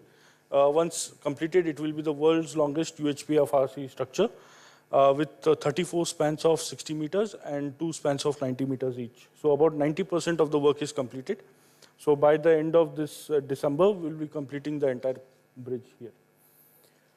These are some of the photographs. So at the pier location, you can see the arrangement with diaphragms and the girders supporting the superstructure. And this was a small video, basically. You can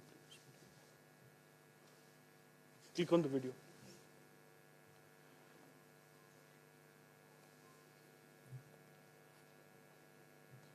So this is the one span which is erected. We are using the precast deck panels. So these are all full depth precast panels, basically for the deck superstructure. Yes, sir. So these are the segments kept on the side. They will be post-tensioned at the ground level itself, and then erected using tandem lifting of the cranes. So basically sustainability impact, basically if you analyze with the life cost analysis, so about 30 to 40% less material is used with lower embodied energy and carbon being emitted as compared to the conventional concrete and structural steel.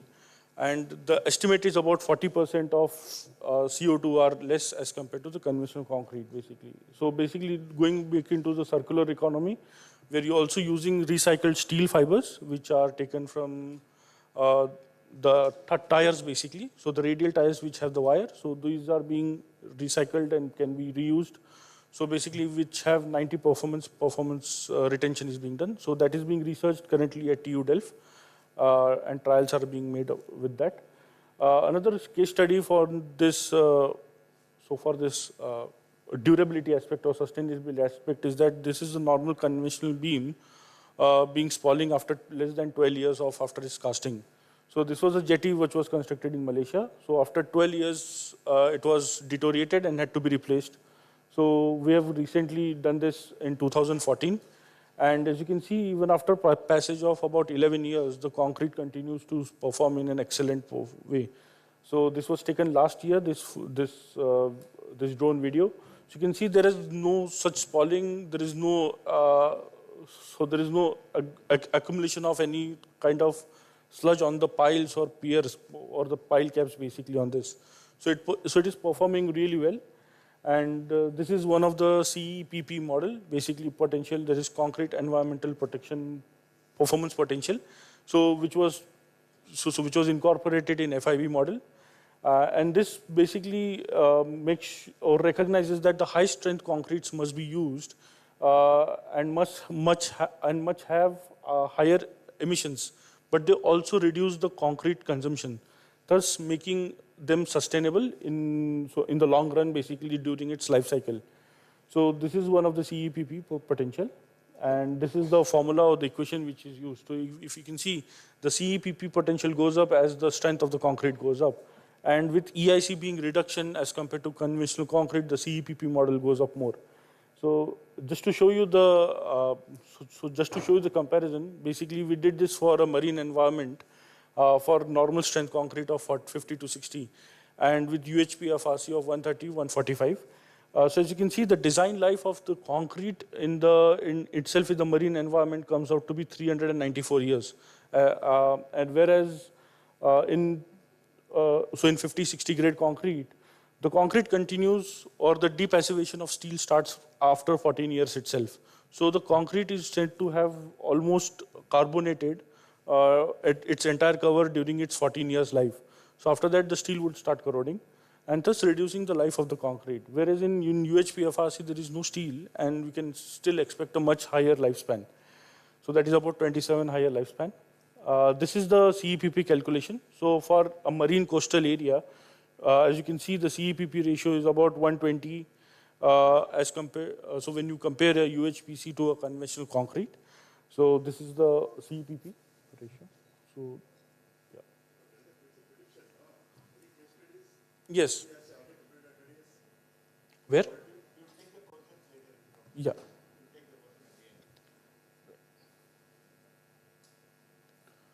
Right. So this is the inventory of the data concrete which we have used for the prediction of carbon emissions and the embodied energy which is being used for conventional concrete and steel and UHP FRC. So this is just a brief comparison. So as you can see in UHP FRC, the gross, so the green, actually I will just come back. So basically the global warming potential, as you can see, that is GWP, is around 362 tons. But whereas in conventional concrete, it is only 442. So we are reducing about by 25%. And this is the environmental calculations. Basically, as you can see in UHP FRC girders performs exceptionally well in all the aspects, right from embodied energy to GWP consumption. So this is one of the repair and rehabilitation works we did in Meghalaya. Basically, this superstructure was deteriorated and had to be replaced. So you can see the ponding being done on the superstructure itself. So we repaired this slab basically using UHP FRC, and this is the after completion basically. So need not worry about next another 10, 15 to 20 years about being potholes on the existing structure, and the existing structure can perform excellently well. So we did this as a structural deck cum overlay in Meghalaya. And the future innovations in UHP FRC are basically underwater non-shrink UHP FRC. So you can play the video, please, just once. Small video is there, 2 seconds video. On the right hand side, the right hand side. So this is the conventional UHP FRC that you can see, which was done in this bottle. The right hand side, please.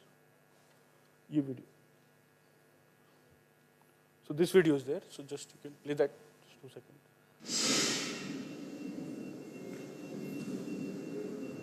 So you can see that we have played around with the admixtures, we have played around with the steel fibers, we have played around with a lot of aspects there, and now we have produced a concrete which can be done underwater and which will be about in the strength ranging from 140 to 160 MPa.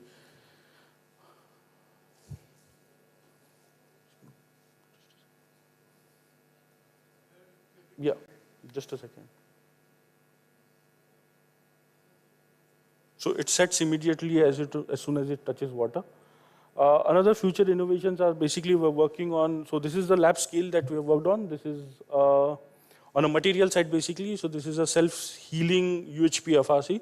So basically in conventional concrete or the conventional UHP FRC, you can see that even after 28, the healing was not observed. But in UHP FRC, we could observe that healing because of unhydrated cement being present. So this is at lab scale. So we are just working on on an industry level now being executed. Yes. So thank you for this project.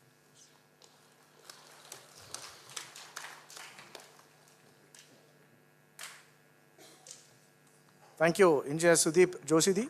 The next speaker that we have is Mr. Bose Christy Arun, the Technical Manager from JSL. He's a civil engineering graduate with an MTech in structural engineering, and he also holds an MBA in advanced construction management from NICMAR, Pune. He heads the technical wing of the business development at Jindal Stainless Steel, where he spearheads the adoption of stainless steel as a preferred material for structural applications in bridges and building structures. Bose has been involved in research and development on stainless steel performance for structural applications and active development of critical design manuals and codes. He also has had a brief stint as an academician. Now let's go over to Mr. Bose Christie to hear his view on the stainless steel employed in construction industry. A very good evening to everyone. I understand it's 6:40 now, so I stand between you and you going home, so I'll be very quick with my presentation. Thank you very much to Jayagopal sir and IABSE team for having me, giving me the opportunity to present stainless steel as an option for the way we can look at it is from international examples and the Indian examples that we have in the here that will be that I'll be showcasing quite later. The grades that are feasible are IRS 350 CR, 450 CR, Duplex 2205, Lean Duplex 304 and 316. As you can see, the mechanical properties of these stainless steels are on par or better than E350 steel, a common steel that is used for bridges applications. 304 and 316 are also good structural grades, but however, we have to trade off with the lesser yield strength but excellent elongation. Carbon steel basically undergoes two types of corrosion. Basically, one is the uniform corrosion, another is the pitting corrosion.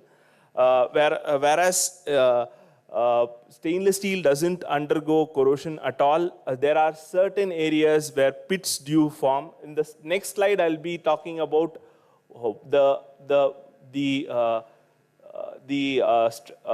strength parameters here. As you can see, this is a simple stress versus strain curve.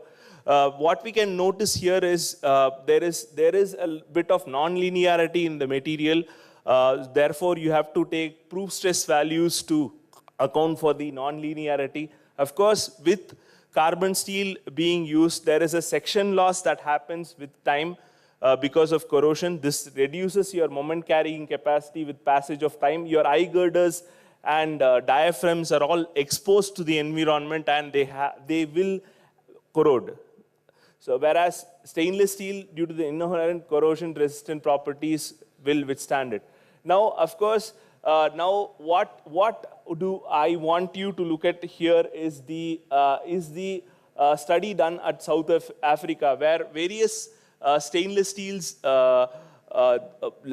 loss of section has been determined. Now compare this with that of mild steel per year. This is an actual study. It's almost 100 times better than that of normal steels. Again, now you might be asking me, okay, Bose, you told me pits are going to be formed. What about the time duration it takes? Let's say a pit forms of 1 mm thickness. 1 mm thickness is the pit depth. The amount of duration it takes, I'm sorry, I should go back. Amount of duration it takes for a 1 mm thickness of pit to be formed in stainless steel is somewhere around 135, 525. With duplexes, this will be probably in the thousands range. So that is what I want to convey here. Again, your question is, okay, this material is fine. What about its other mechanical properties? I, as a structural engineer, have to understand what is its density. It's almost similar, 7850 to somewhere around 8000 is the range. Thermal coefficient of expansion is similar for the ferritic grades. The austenitic grades have a higher thermal coefficient of expansion. The duplex is somewhere similar. So what we have to do in design is account for the thermal coefficient of expansion in designs. And also, if we look at the Poisson's ratio as well as the Young's modulus, it is vis-a-vis that of normal carbon steels. So the ferritic variants don't need that much of redesign. Let me just briefly touch upon the various grades of stainless steel. Stainless steel basically is classified into three families: austenitic, the ferritic, and the duplexes. The austenitic is what we refer to as 300 series. The ferritics are the ones we refer to as the 400 series, and the duplexes are the ones where they vary is the chromium content, the nickel content, and the molybdenum content. Ferritic is quite lean, but still stainless steel. Whatever alloy contains 10.5% chromium can only be referred to as stainless steel. This is something that I want to convey here.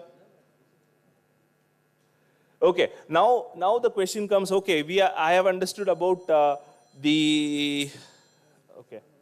I have understood about the material. What about the connections? Connections, HSFG bolts are feasible in both 8.8 grade bolts as well as 10.9 bolts, as well as washers. Angle sections are possible by bend forming. Channel sections are possible by bend forming.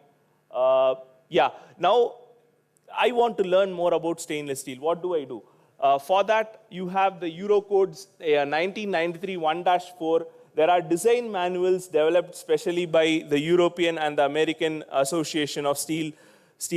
Similarly, the Indian Stainless Steel Association has also developed its own stainless steel design manual that is available with us at our stall for aspiring stainless steel designers.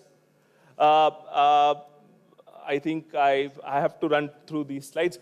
Basically, what I am trying to show here is the design methodology. Limit state method is applicable for both stainless steel as well as carbon steel. The mechanical properties are shown here.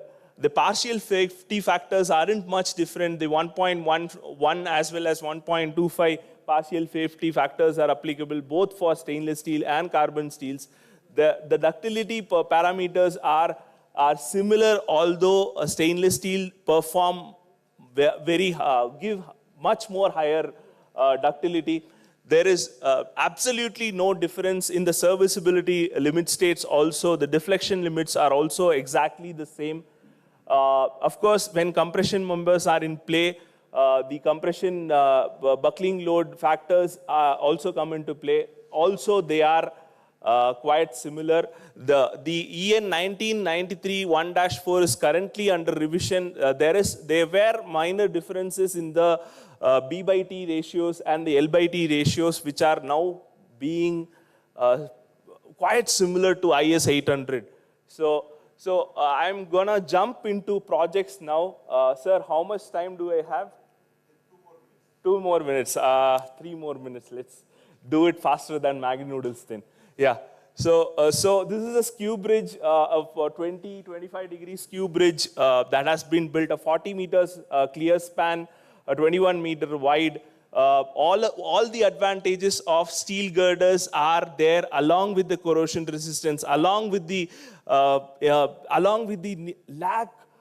the need for frequent maintenance is not there. And painting is also purely cosmetic. You want it to be green in color, you paint it. Yeah. So this is again a beautiful project I'm working at. This will be the first cable stay bridge in the world. The pylon structure is completely made out of stainless steel, 70 mm plates with 40 mm internal stiffness, 3.5 meters height boxes stacked one over the another. A beautiful structure. Like I said, I'll be throwing light on various grades. This is a beautiful bridge, again 20 degrees skew, 36 meter span, 36 meter wide, 16 girder system, completely made in duplex stainless steel for its environmental condition. This will survive probably for 500 years. Unpainted, no need for maintenance. So you can pick and choose the grade. You want aesthetics, we have it. It's possible. Not just big projects. We have done small projects in heavily congested areas where a single hydra is what could go to these slides. Not only in bridges. As civil engineers, we understand basically bridges are flexural members, buildings are cantilevers, and this is a diagrid structure made in 316. completely unpainted, left as it is. The design life for this is probably going to be 300 years plus. That was the requirement from the client. It is the United India Assurance building at Chennai. Anyone from nearby Satyam Theatre can visit it. So other statues, any statue like 500 years plus, the design requirement, the default material they go to is stainless steel. 316, lean duplex, pick and choose. Okay, I'm going to touch upon this. Of course, as engineers, technical people, we don't worry about cost, we worry about quality. So, however, the initial cost can be completely tackled by life cycle costs is what I want to convey here. Not only all the previous slides dealt with what? Running through, sir. I'll literally run through now. I'll literally run through and yeah. So these are some of the projects in stainless steel. Wherever mandirs, very polluted subsoil environments, there they have gone. Last week I went to Delhi to convince a builder, popular builder, where he had poor water table and this thing for diaphragm walls and stuff in this thing. So these are all Gyan ka slides, so I'm going to skip through. Sir had thrown light upon carbonation and chloride attack. So chloride attack and carbonation, phenolphthalein test, 13 pH to 8 pH. The matrix becomes chemically reactive, so you can do it. Phenolphthalein test, when you do it, if it's white, it's carbonated. So you have to protect your concrete, you have to protect your steel as well. So what happens is a volumetric expansion here, 6 times the volume. Which pushes out the concrete. Concrete does crack, and all these cracks are pathways. We have tried to limit cracks one step back. There is a 16651 2017 code which deals with stainless steel. The grades, two things to note. Based on the chemistry, it is classified into, I will take 30 more seconds, sir. 30 more seconds. Based on the chemistry, it is classified into austenitic, ferritic, and ferritic. The least chemistry would be 11% chromium. The highest would be the duplex grades that I taught you about today. Briefly, just like you call FE 550, 550D, we call our rebar as SS 500, 550, 600, and 650. There is no need for a D variant. We are naturally more ductile than that. These are the rebar policies for NHI. So gladly use it. These are the more policies for suppressing epoxy bonded. They don't work, they crack. The UV radiation doesn't help much. Railway policies, 30 kilometers, use it. Thank you very much. Good afternoon, good evening. Thank you so much, Engineer Bose Christie, for that very excellent insight into the world of stainless steel in construction paradigm. Now I request the chair and co-chair to please share your concluding remarks on this.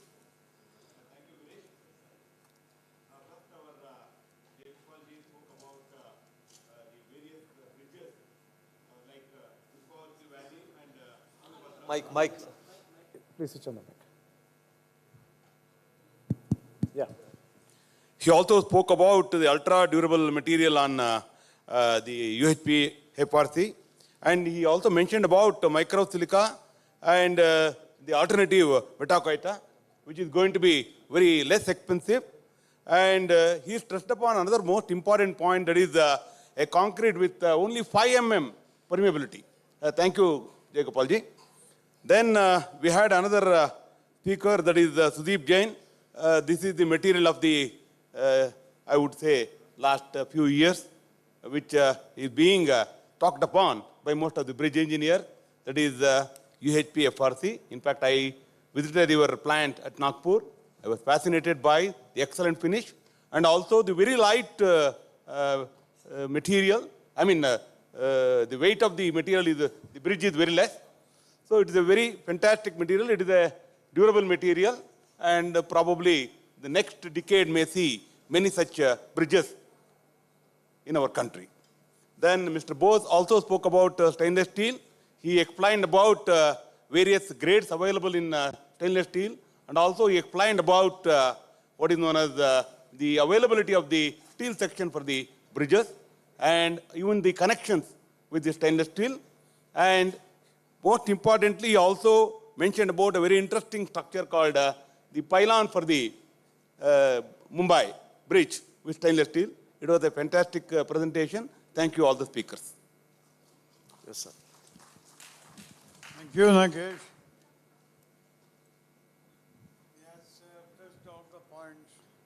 Sir, please hold the mic close to you. One is the time required for construction with all these arrangements. Steel fiber reinforced, then affordability and life. In life, I tell you, we are saying 200 years, 200 years. People might be laughing at our back. Nobody is going to live for 200 years. How they are sure 200 years? Of course, for future generations, because we have seen bridges of 1700, 1800, like that. The other thing is regarding steel. Stainless steel, for your information, we have included in the schedule rate of the Karnataka PWD UNISR. It is for you to see that it is pushed. First, you bring stainless steel. You have already brought various classification, types of steel, classes of steel. It's not so. That means even in stainless steel, you are not assured. You are going to specialize further. Put an end for some time unless your main product is pushed. I don't know why you are saying, but one thing, it is exorbitant. I can say when the MS costs 70,000 per ton, yours will be costing 1,40,000 per ton. And your structural steel will go to 4,18,000 or 20,000 per ton. The affordability is very important. But what I have said, we have included taking a risk in our SR for bridges within the 30 kilometers from the coast. I think that is fine, right? Thank you. Thank you, Jay Prasad sir, for that very insightful lecture. More so coming from an octogenarian. Now to do the honors onto the esteemed chair, co-chair and the speakers, I request them to please move on to the center stage. And to do the honors on behalf of ING-IABSE, may I request Srimati Lakshmi Parmeshwaran Madam, who is the Senior Scientist retired from CRRI, and Professor Surya Prakashi of IIT Hyderabad to please come over to the stage to do the honors on behalf of ING-IABSE.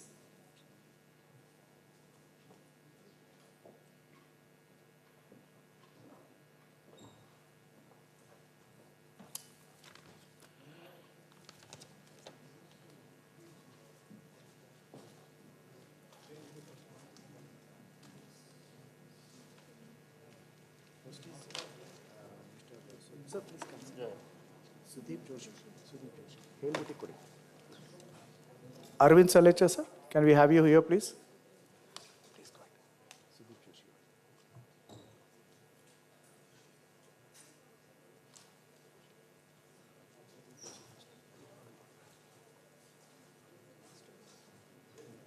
Correct. Next to pose.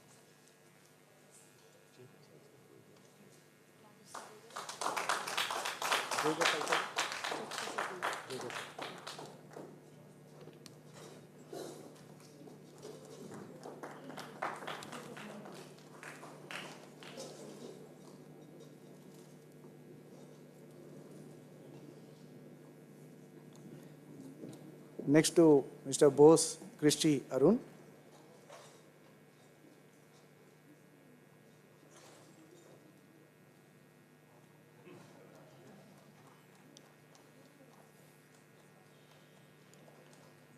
Sholaki, sir.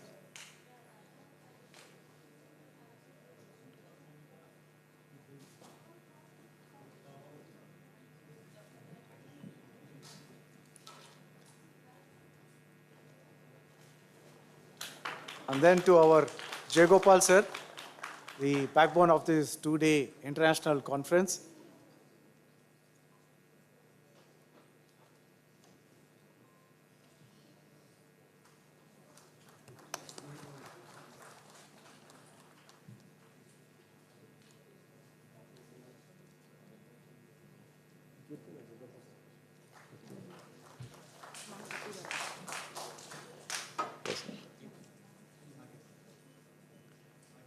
Mr. Nagesh sir. Sir, Jaiprasad sir, please be on stage, sir.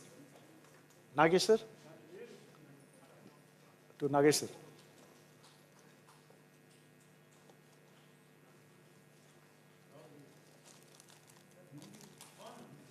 Sir, no, we will come to Jaiprasad sir in the final, sir.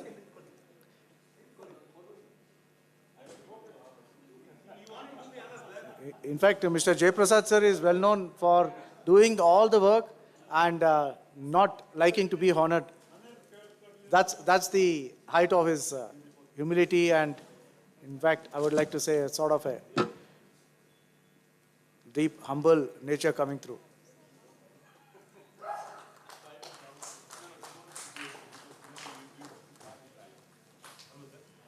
And Arvind sir, I think at least we can honor with a shawl to Engineer Jaiprasad sir. Sir, at least kindly accept. Okay, please. Yeah. Sir, you, at least please come to the center stage, sir. Jaiprasad sir, at the center, sir. Please, at the center. Okay. Now, ladies and gentlemen, please give a loud applause to these esteemed dignitaries on the stage, please. Thank you so very much.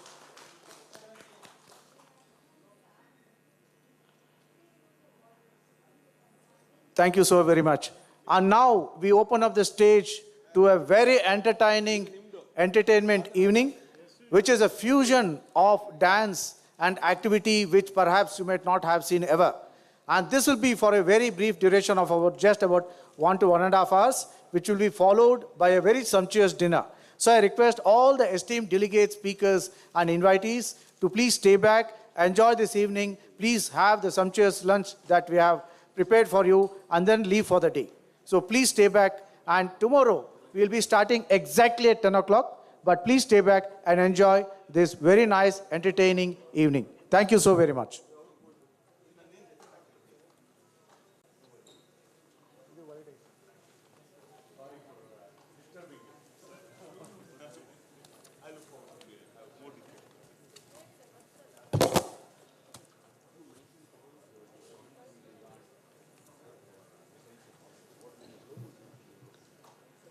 You will be?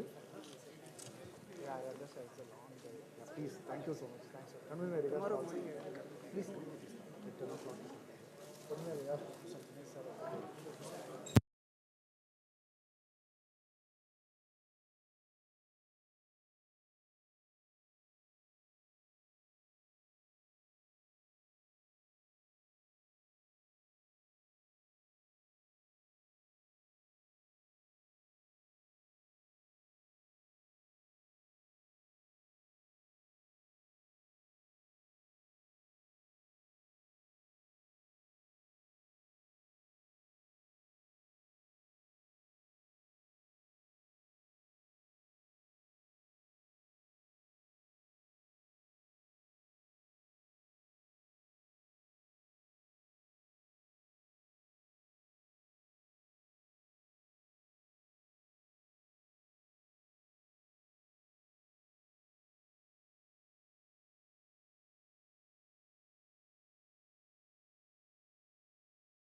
performance with Pushpanjali, a traditional invocatory dance, Swaragucha.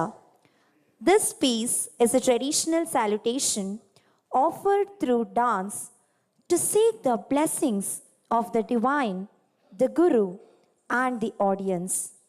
ಸ್ವರಗುಚ್ಛ ರಾಗದ ಸ್ವರಗಳು ಮತ್ತು ಜತಿಗಳ ಸಮನ್ವಯದಿಂದ ಕೂಡಿದ ಮನೋಹರವಾದ ಪ್ರಸ್ತುತಿ. ಆದಿತಾಳ ರಾಗಮಾಲಿಕೆ ಈ ಸುಂದರ ಸಂಜೆಯನ್ನು ಸ್ವರಗುಚ್ಛ ಪುಷ್ಪಾಂಜಲಿಯೊಂದಿಗೆ ಆರಂಭಿಸೋಣ.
Thank you very much for that Bharatnatyam invocatory dance of Pushpanjali from Srimati Veena Gangadhar and her team. A brief introduction about Srimati Veena Gangadhar. She is the founder and director of Natya Taranga Nrutyalaya. Srimati Veena Gangadhar is a dedicated Bharatanatyam artist, disciple of legendary Natyacharya, late Vidwan Sri H.R. Keshavamurthy. She has completed her Vidvat exam, holds a master degree in performing arts from Jain University. She has over 15 years of experience as a HR professional. She continues to follow her passion through dance school, Natya Taranga Nrutyalaya. She trains young aspirants in Bharatanatyam. She has performed at prestigious festivals, including Mysore Dasara, Hampi Utsava, Tirupati Devasthanam, and also at international stages. Many of our students have excelled in exams and stage performance. She has many honors of awards and recognition.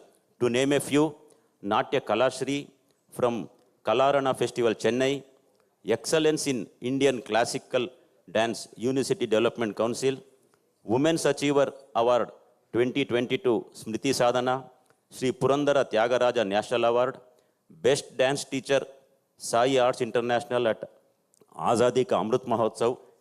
And today's program will continue with Mohanatayam, Kathak, Odissi, Kuchipudi, traditional Yakshagana, and many more. Let us all welcome this Natya Taranga Nrutyalaya and their team once again with a big hand and big applause. Thank you. Next, we present a soulful Devaranama, Bhagyada Lakshmi Barama. Karnataka Sangita Pitamaharu, Shri Purandaradasaru ರಚಿಸಿದ ಪ್ರಸಿದ್ಧ ಕೀರ್ತನೆ ಲಕ್ಷ್ಮೀ ದೇವಿಯನ್ನು ಸ್ವಾಗತಿಸುವ ಭಕ್ತಿ ಗೀತೆಯಾಗಿದೆ. ಈ ಕೀರ್ತನೆ ದೇವಿಯ ಮಹಿಮೆ, ಸಂಪತ್ತು, ಶುದ್ಧತೆ ಮತ್ತು ಶಾಂತಿಯನ್ನು ವರ್ಣಿಸುತ್ತದೆ. ಈಗ ಪ್ರಸ್ತುತಪಡಿಸ್ತಾ ಇದ್ದೀವಿ ಭಾಗ್ಯದ ಲಕ್ಷ್ಮಿ ಬಾರಮ್ಮ ದೇವರ ನಾಮ.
Thank you everyone for this graceful performance.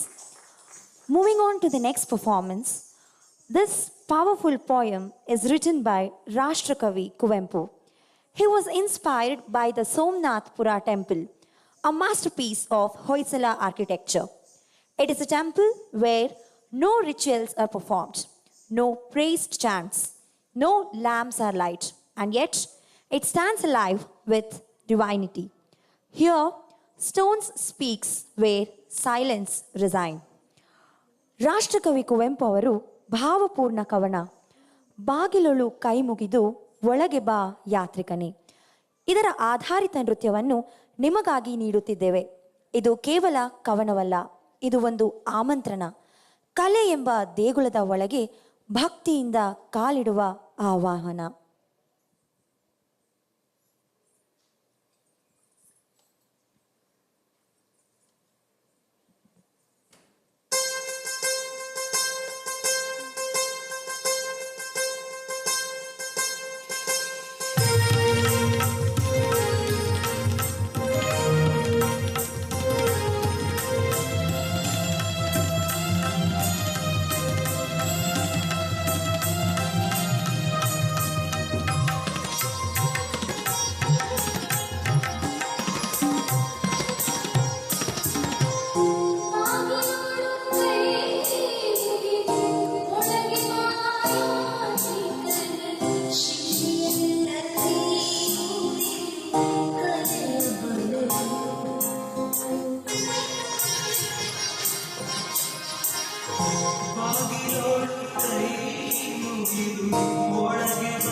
ನೃತ್ಯ ಪ್ರದರ್ಶಿಸಿದ ಎಲ್ಲರಿಗೂ ಧನ್ಯವಾದಗಳು.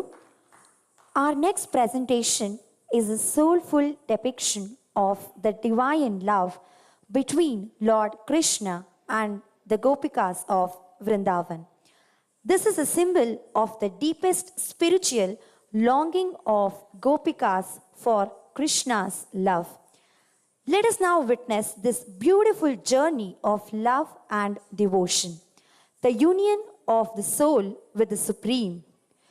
ಗೋಪಿಕೆಯರ ಪ್ರೀತಿ ಶುದ್ಧವಾದದ್ದು, ನಿಷ್ಕಲ್ಮಶವಾದದ್ದು, ನಿರೀಕ್ಷೆ ಇಲ್ಲದ ಸಮರ್ಪಣೆಯಾದದ್ದು. ಇದು ಪ್ರೀತಿಯ ಸೂಕ್ಷ್ಮ ರೂಪ, Krishna and the gopikas.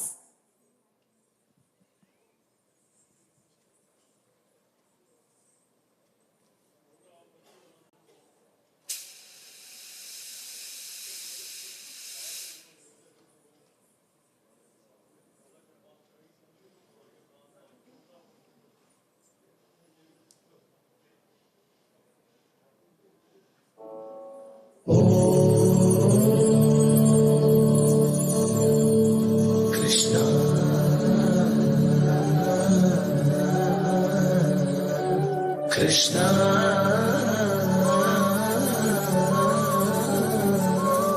Krishna,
Thank you for this wonderful performance.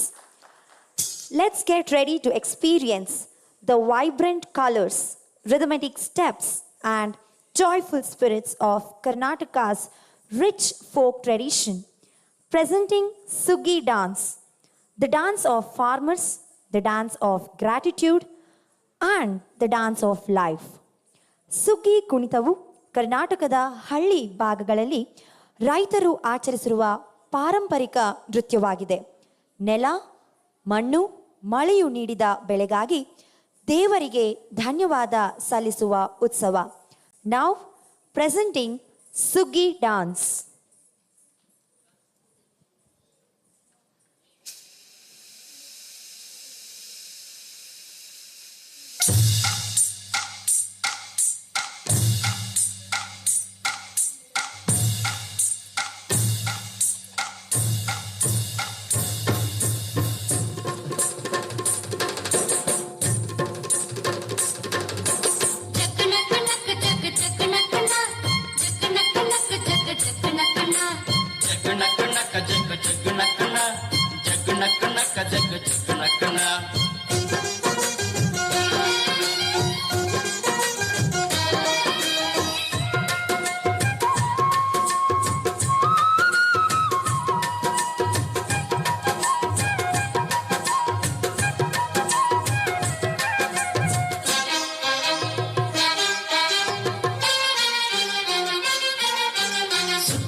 ಧಾನ್ಯದ ರಾಶಿಯ ಎಲ್ಲೆಡೆ ಚೆಲ್ಲುತ್ತಾ ಧಾನ್ಯದ ರಾಶಿಯ ಎಲ್ಲೆಡೆ ಚೆಲ್ಲುತ್ತಾ ಭೂಮಿ ತಾಯಿ ತಾಳು ಕೊಟ್ಟಳು ನಮ್ಮ ಹೊಟ್ಟೆ ತುಂಬ ಅನ್ನ ಬಿಟ್ಟಳು ಸುಗ್ಗಿ ಕಾಲ ಹಿಗ್ಗಿ ಬಂದಿತು ನಮ್ಮ ಬಾಳಿನಲ್ಲಿ ಭಾಗ್ಯ ತಂದಿತು ಸುಗ್ಗಿ ಕಾಲ ಹಿಗ್ಗಿ ಬಂದಿತು ನಮ್ಮ ಬಾಳಿನಲ್ಲಿ ಭಾಗ್ಯ ತಂದಿತು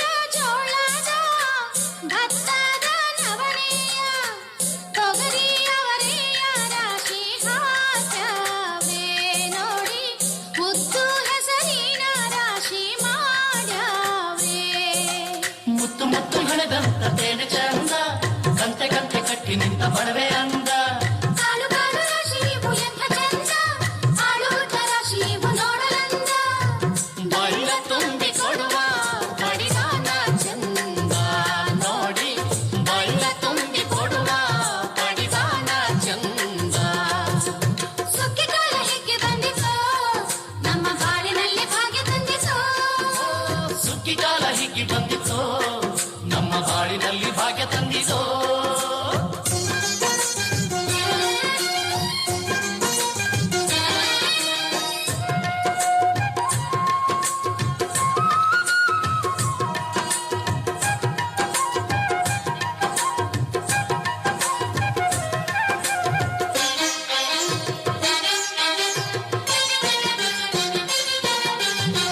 ಹಳ್ಳಿಯ ಹೈಕ್ಳೆಲ್ಲ ಹುಳ್ಳಿಯ ಹುರ್ಕೊಂಡು ಕೊಳ್ಳಿಯ ಬೆಳಕಿನಲ್ಲಿ ಉಣ್ಣುತ್ತಾರೆ ನಮ್ಮ ಹಳ್ಳಿಗೆ ಅನ್ನದಾನ ಮಾಡುತ್ತಾರೆ ಗಲ್ಲ ಗಲ್ಲ ಗೆಜ್ಜೆಗೆ ತಕ್ಕ ಕೈಯ ಹೆಜ್ಜೆಗೆ ಮುತ್ತಿನ ಕೋಲಗಳ ಹೊಯ್ತಾರೆ ತಿಂಗಳ ಬೆಳಕಲಿ ತಂಪಿನ ಹೊತ್ತಲಿ ಹಂತಿಯ ಪದಗಳ ಹಾಡ್ಯಾವ್ರೆ ಹಳ್ಳಿಗೆ ಸಂತಸ ತುಂಬುತ್ತಾರೆ ನಮ್ಮ ಹಳ್ಳಿಗೆ ಆನಂದ ನೀಡುತ್ತಾರೆ ಸುಗ್ಗಿ ಕಾಲ ಹಿಗ್ಗಿ ಬಂದಿತೋ ನಮ್ಮ ಬಾಳಿನಲ್ಲಿ ಭಾಗ್ಯ ತಂದಿದೋ ಸುಗ್ಗಿ ಕಾಲ ಹೇಗೆ ಬಂದಿತೋ ನಮ್ಮ ಬಾಳಿನಲ್ಲಿ ಭಾಗ್ಯ ತಂದಿತೋ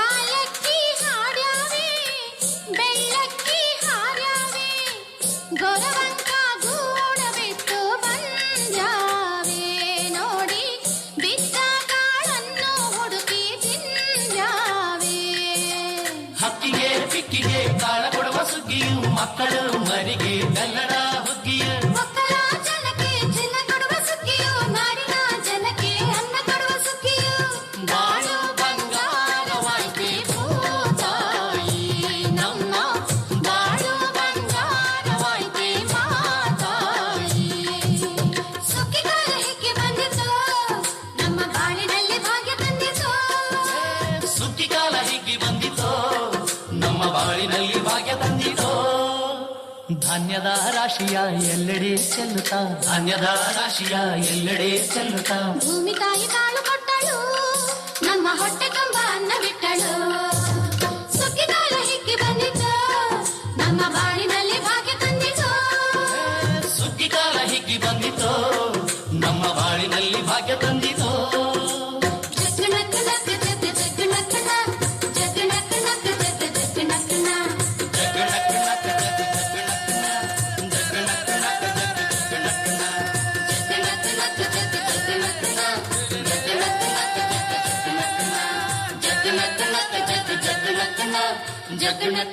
ಜಗ್ಗ ಜಗ್ಗನಕ್ಕನ Thank you for this energetic performance. ನಮ್ಮ ಕರಾವಳಿಯ ಕಲೆಯ ಕಂಚಿನ ಧ್ವನಿ, ಪೌರಾಣಿಕ ಕಥೆಗಳ ನಾಟಕ ರೂಪ ಯಕ್ಷಗಾನ. ಇದು ಕೇವಲ ಪ್ರದರ್ಶನವಲ್ಲ, ಇದು ಭಾವ, ನಾಟಕ, ನೃತ್ಯ ಮತ್ತು ಸಂಗೀತದ ಸಂಗಮ. We are proud to present Yakshagana, the crown jewel of Karnataka's cultural heritage.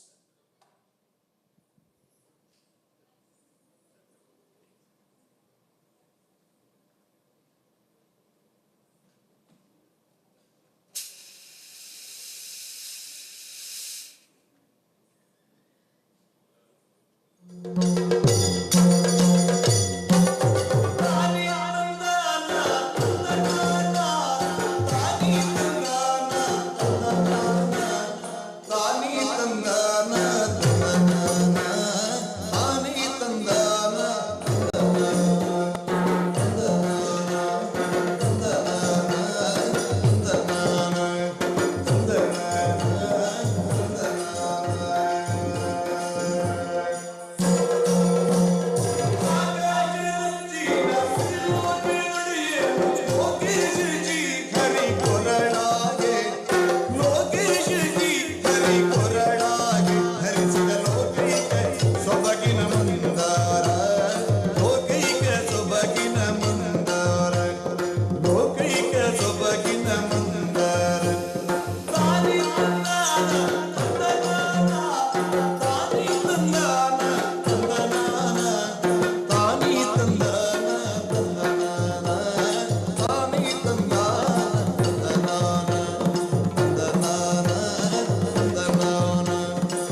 ನಮ್ಮ ಸಂಸ್ಕೃತಿಯನ್ನು ಪ್ರದರ್ಶಿಸೋದಕ್ಕೆ ಧನ್ಯವಾದಗಳು.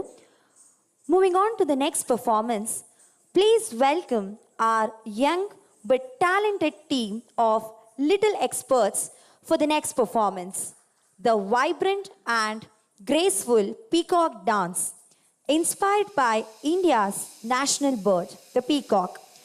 With its majestic beauty, symbolizes joy, grace and celebration. ನವಿಲು ತನ್ನ ಅದ್ಭುತ ನೃತ್ಯ ಮತ್ತು ಮೆರೆಯುವ ರೆಕ್ಕೆಗಳಿಂದ ಸೌಂದರ್ಯ, ಸಂಭ್ರಮ ಮತ್ತು ಭಾವನಾತ್ಮಕತೆಯನ್ನು ಪ್ರದರ್ಶಿಸುತ್ತದೆ. ಈ ನೃತ್ಯದ ಮೂಲಕ ನಮ್ಮ ಮಕ್ಕಳ ತಂಡ ನವಿಲಿನ ಆತ್ಮ ಸ್ಫೂರ್ತಿಯನ್ನು ಜೀವಂತವಾಗಿಸುತ್ತದೆ. ಈಗ ಪ್ರಸ್ತುತಪಡಿಸುತ್ತಿದ್ದೇವೆ peacock dance.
Thank you for this cute performance.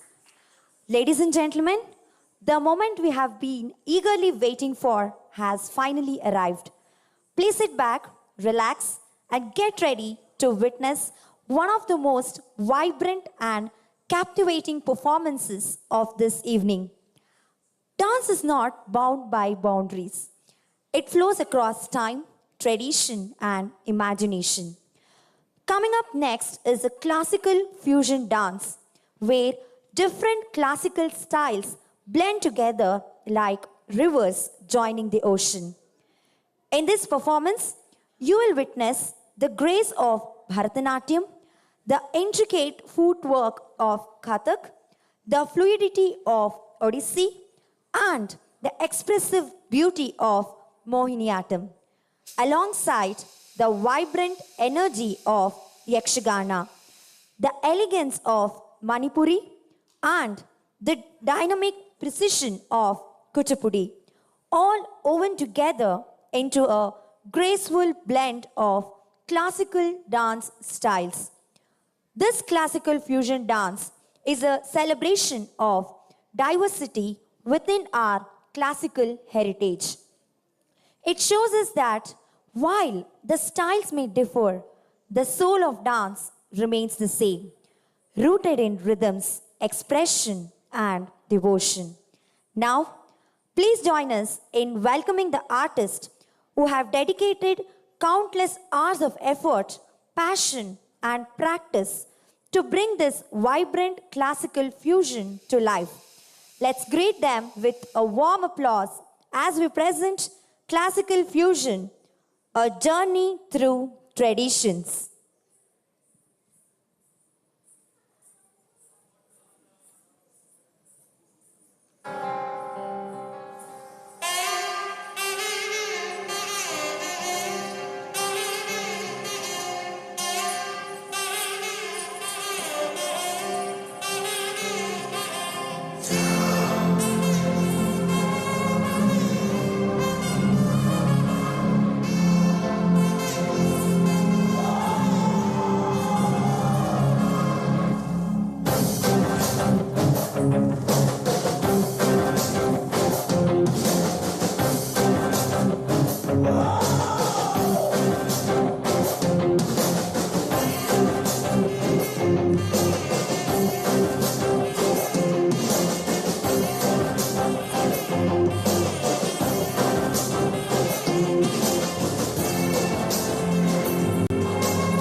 കൊടിതാളം കളിയാടും നാടേറും തുഞ്ചത്ത് മുത്തോളം മുകിലോളം മലയാളം പാടും തീരത്ത് പാട്ടീണം മൈലാഞ്ചി പാട്ടിൻ കൂടും നേരം നല്ലോണം നമ്മൾ കാണും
Dance is not only an art, it is our culture to express our emotion, as we witnessed it in our last performance.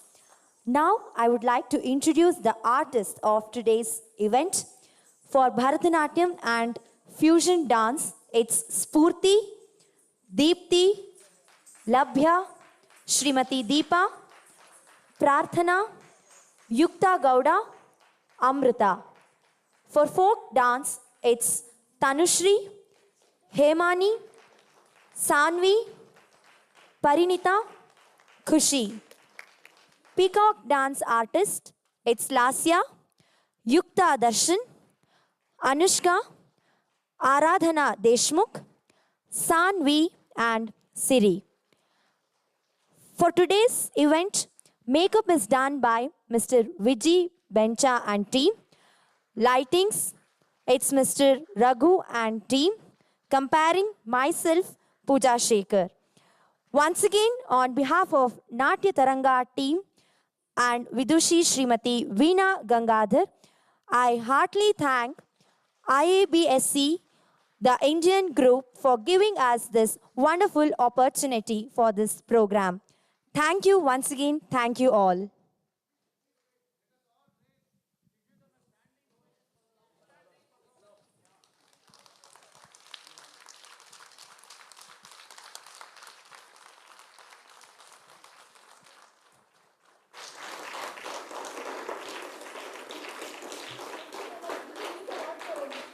Hello, thank you.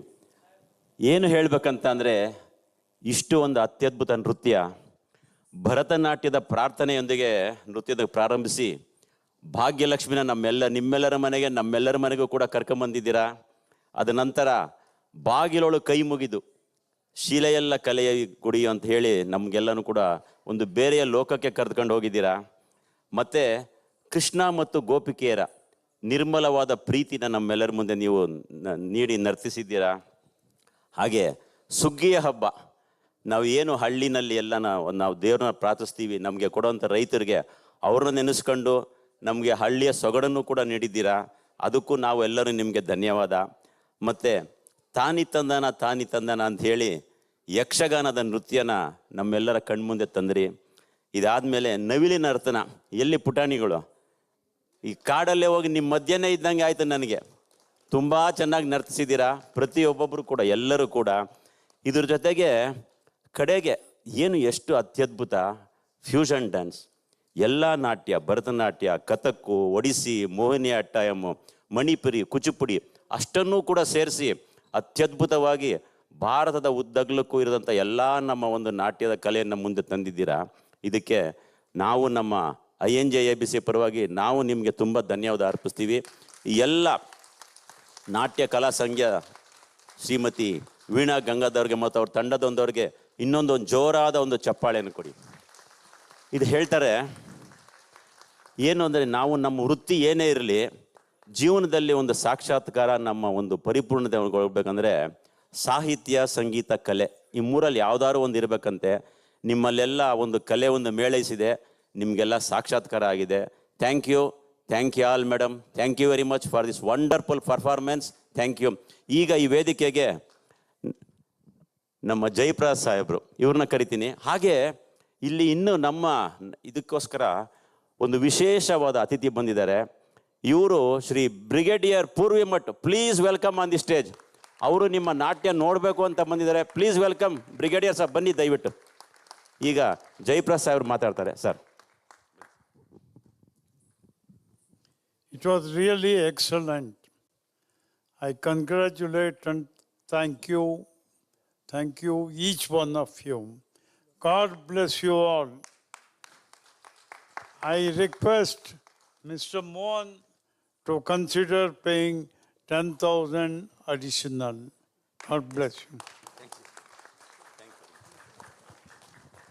ಕೆಲವರು ನಮ್ಮ ಕರ್ನಾಟಕ ಅಲ್ಲದೆ ಹಲವಾರು ದೇಶಗಳಿಂದ, ಹಲವಾರು ರಾಷ್ಟ್ರದಿಂದ ಬಂದಿದ್ದಾರೆ. ವೀಣಾ ಗಂಗಾಧರ್ ಅವರು ಒಂದೆರಡು ಮಾತು ಆಂಗ್ಲ ಭಾಷೆಯಲ್ಲಿ, ಯಾಕಂದರೆ ಅವ್ರಿಗೆ ಕನ್ನಡ ಬರಲ್ಲ, ತಾವು ಹೇಳಿದ್ರೆ ಇದು ಬಗ್ಗೆ ಒಂದೆರಡೇ ನಿಮಿಷ ದಯವಿಟ್ಟು ಹೇಳಬೇಕಂತ ವಿನಂತಿ.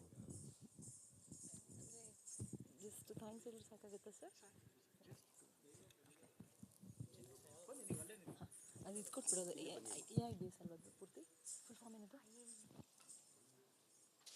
IABS ಓಕೆ IABS ಅಲ್ವಾ okay Namaste to all. I thank IABS for giving us this wonderful opportunity. So, we got to know in a very short time actually. So, all our students have been practicing from almost, most of them are working, and also if you are in college, and they spent a lot of time for this particular program since everybody were so much excited.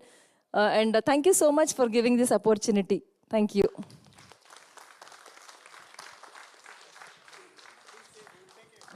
Sir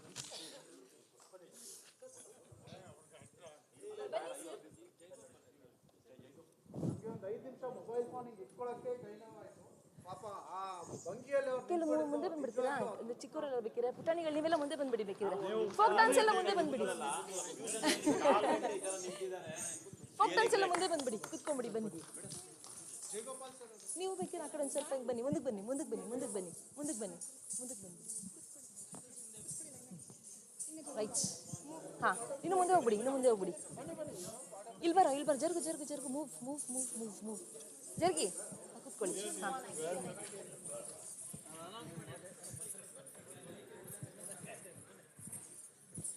And also I forgot to thank Pooja because she was the one who did today's anchoring. Thank you so much, Pooja.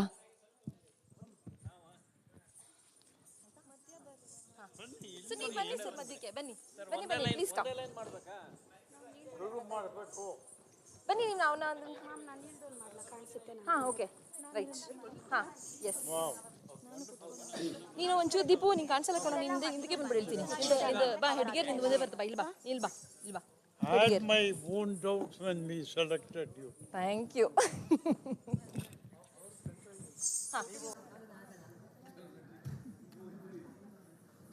Madam mobile ಸ್ವಲ್ಪ ಒಂಚೂರು ಹಿಂದೆ ಬನ್ನಿ madam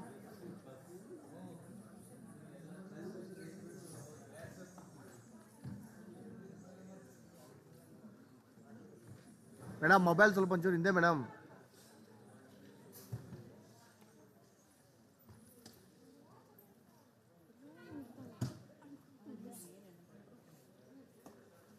sir mobile ಸ್ವಲ್ಪ down sir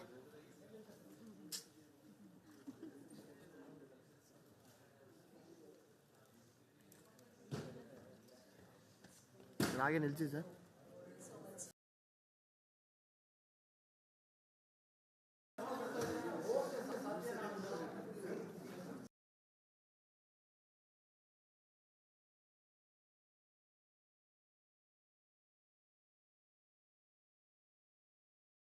On behalf of ING-IABSE, Madam, thank you. Extraordinary, wonderful performance. We are all delighted. Thank you, Madam. Thank you very much. To the complete team, thank you. Thank you. Thank you, each one.